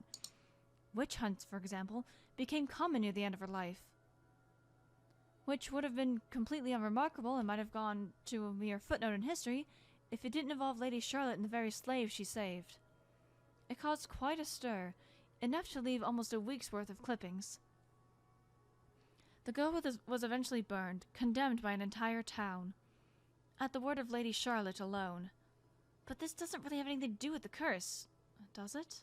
I don't know. One of them died a very violent death. Unless that woman following us and the slave are the same person. A tale of revenge? How cliché. However, with the lack of accurate photographs, it's impossible to tell. Maybe if I squint, the illustration would start to resemble her? But in my field, it doesn't work that way. It shouldn't work that way. I'll be the laughingstock of the community. This isn't going anywhere. Mentally exhausted, I carefully take a careful step away from the screen, pressing a palm to my tired eyes. The lack of ample light in this area doesn't help. A headache already threatens to form at the back of my head, yet I'm nowhere near figuring things out. This is simply too much to take in all at once. I should have asked for someone's help. Now, I'm at a dead end. I start gathering everything around me, placing them back in their respective envelopes for storage, the motions no longer new after volunteering here for a number of times. I didn't make much mess anyway, considering the lack of materials available to begin with. I'll have to look somewhere else. The where remains unknown, though. But just as I'm about to slip the last of the slides in, something catches my attention. My hand pauses, the microfiche halfway through its protective sleeve. This is one of the few I've set aside without taking a careful look at. It seems like a gossip call-up at first glance, but upon closer look, I slide it back into the reader, gently turning the dials in search of the page. It takes some time, but once the image becomes clear... They must have had this drawing commissioned for this announcement. I didn't doubt it. The details are far more intricate. They're likeness more closely to how they might have appeared at the time. They're both recognizable this way, closer to the paintings I've seen in the mansion. However, it's the man standing beside her, Edward Godfrey, according to the article, that caught my attention previously. Her first cousin, and eventually, her fiancé. Maybe it's the posture, and the manner of which he holds himself, or maybe it's the shape of his eyes, though I can't be too certain about that until I've gotten a better reference. Nevertheless, there is a resemblance. He looks eerily like... My head snaps up, glowing at whoever's running in the floor above. Any day, I'd march upstairs and reprimand whoever it is. This is a library, for heaven's sake. But now isn't the time. I've gotten what I need. Without wasting another minute, I hit the machine's print button for a copy of the page, while my other hand moves to put everything back into storage. A ragged exhale slips from me. Relief, perhaps? Or maybe this is already exhaustion. Regardless, soon I'm closing my eyes as I wait for the printer to finish, if only to stave off the headache building up from everything. Sometime, I've even begun humming the same song again, for comfort. Despite my doubts about this, despite all the tensions in my shoulders, this may be a small fine, but at least I can start somewhere. We can start somewhere. There's a way out of this. I know it. The printer sputters to a halt. However, its sound isn't what makes me snap my eyes open. Oh no. No. A feeling. A chilly brush of air behind my back. Brief enough for something sickening to suddenly lodge itself in my throat while I take in my surroundings. It's that suffocating sensation again, creeping to every part of me, crawling under my skin, draining me little by little of any strength. From that day in the mansion, from that brief moment at the school, without delay, I grab the papers and make for a quick beeline to the door. Nope! Nope, nope, nope, nope, nope, nope. My whole body freezes. What are you doing, Miss Pink? Fuck off! I hold my breath, not daring to make any noise. For a little while, only the sound of papers crumpling under my grasp fills the room. The excitement from earlier, gone instantly. Replaced by a cold, seeping dread spreading throughout my limbs. But more than the fear is the anger. It pains me to hear her using my own student's voice against me, and more than once I believed it was really her. She has no right. Why don't you play with me? 'Cause fuck you. Although she hasn't made a move, if there isn't a wall behind me, I'd probably take a step back. Anything to put distance between us, no matter how small, as long as I'm out of her reach. But I steel myself, because if I do fall back, turn away from her, I'll be left with no way out. I'm not dying here. You think you scare me? Miss Pink, don't be so rude. I'm waiting. I'm not afraid of you, you spook.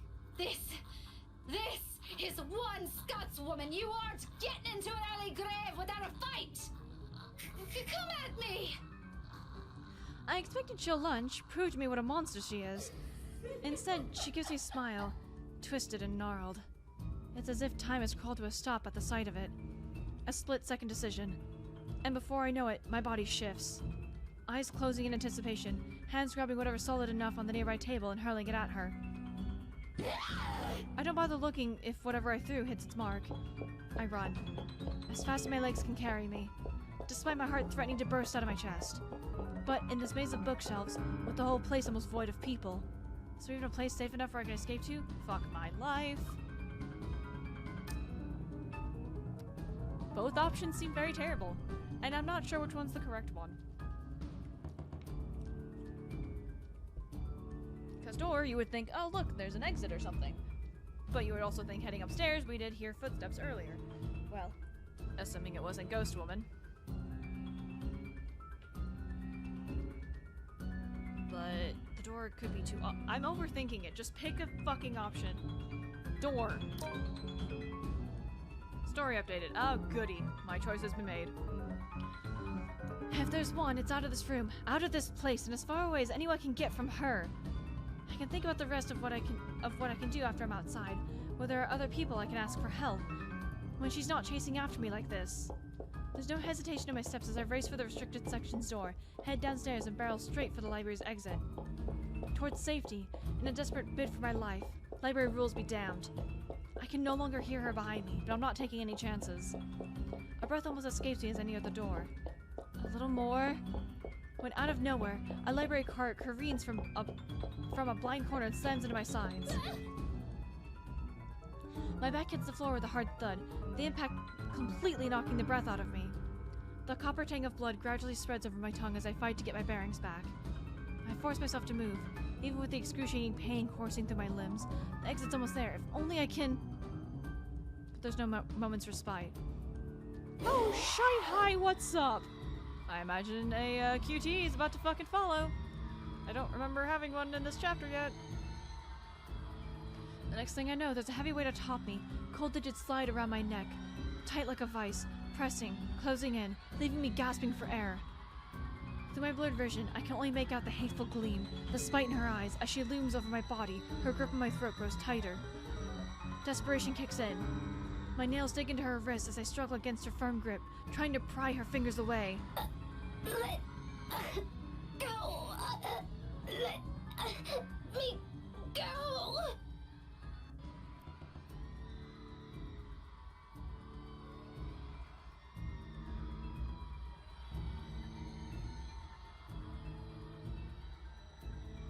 Oh, I failed that one. Okay. I didn't quite understand what I was doing. Too strong. Her hold on me is too strong. My lungs begin to ache, burning with the lack of air, the pain growing worse with every second I writhe under her punishing grip. Somebody help me. Darkness starts to fill the edges of my vision, and soon the world fades. Yes, okay, now I understand. I have to move the fucking mouse.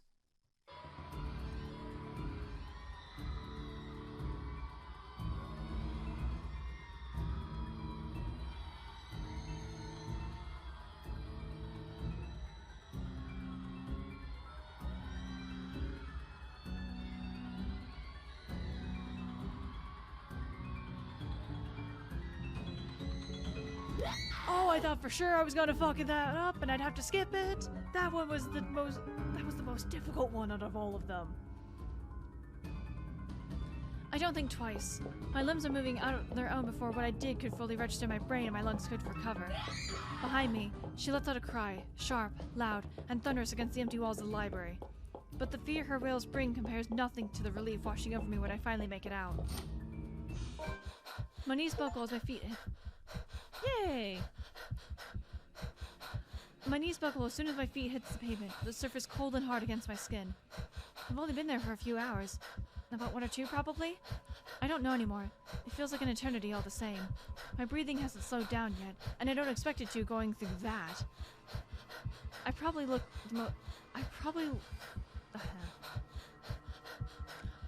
the most undignified creature on a Sunday morning right now. Out of breath, disheveled, slumped here with a bloodied lip and all. But at present, I simply can't bring myself to care, even when a few passers-by start giving me strange looks. Stare at me all you want. I don't give a single shite. I'm alive. I'm safe. This isn't the end yet, but I'm safe. And inside my bag is something that could get us out of this mess. Nothing definite yet. I don't want to get my hopes up, but it's still something. If Isabella is here, I'm sure she'll feel the same. She'll even be the first one who will put her faith in it. Wherever this will lead us to is a victory on its own. Now all that's left is to find the others, the rest of us trapped in this bloody nightmare. Right on cue, as if an answer to my previous thought, my mobile phone lets out a beep. I pick it up, simply hoping it'll be one of them.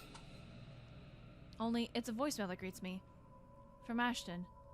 There's a pang of disappointment, of course, but it brings some reassurance that nothing's happened to at least one of them. Hey, Becca, call me back when you're free. We need to talk. ASAP. He ends it right there, the message less than a minute long, curt, and gives nothing away. I let it ease my worries regardless and do as he asks. Because this, too, is another triumph for us. One less thing to worry about.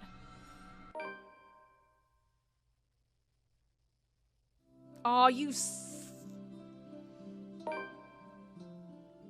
Oh! We're starting all the way on the 28th. Okay.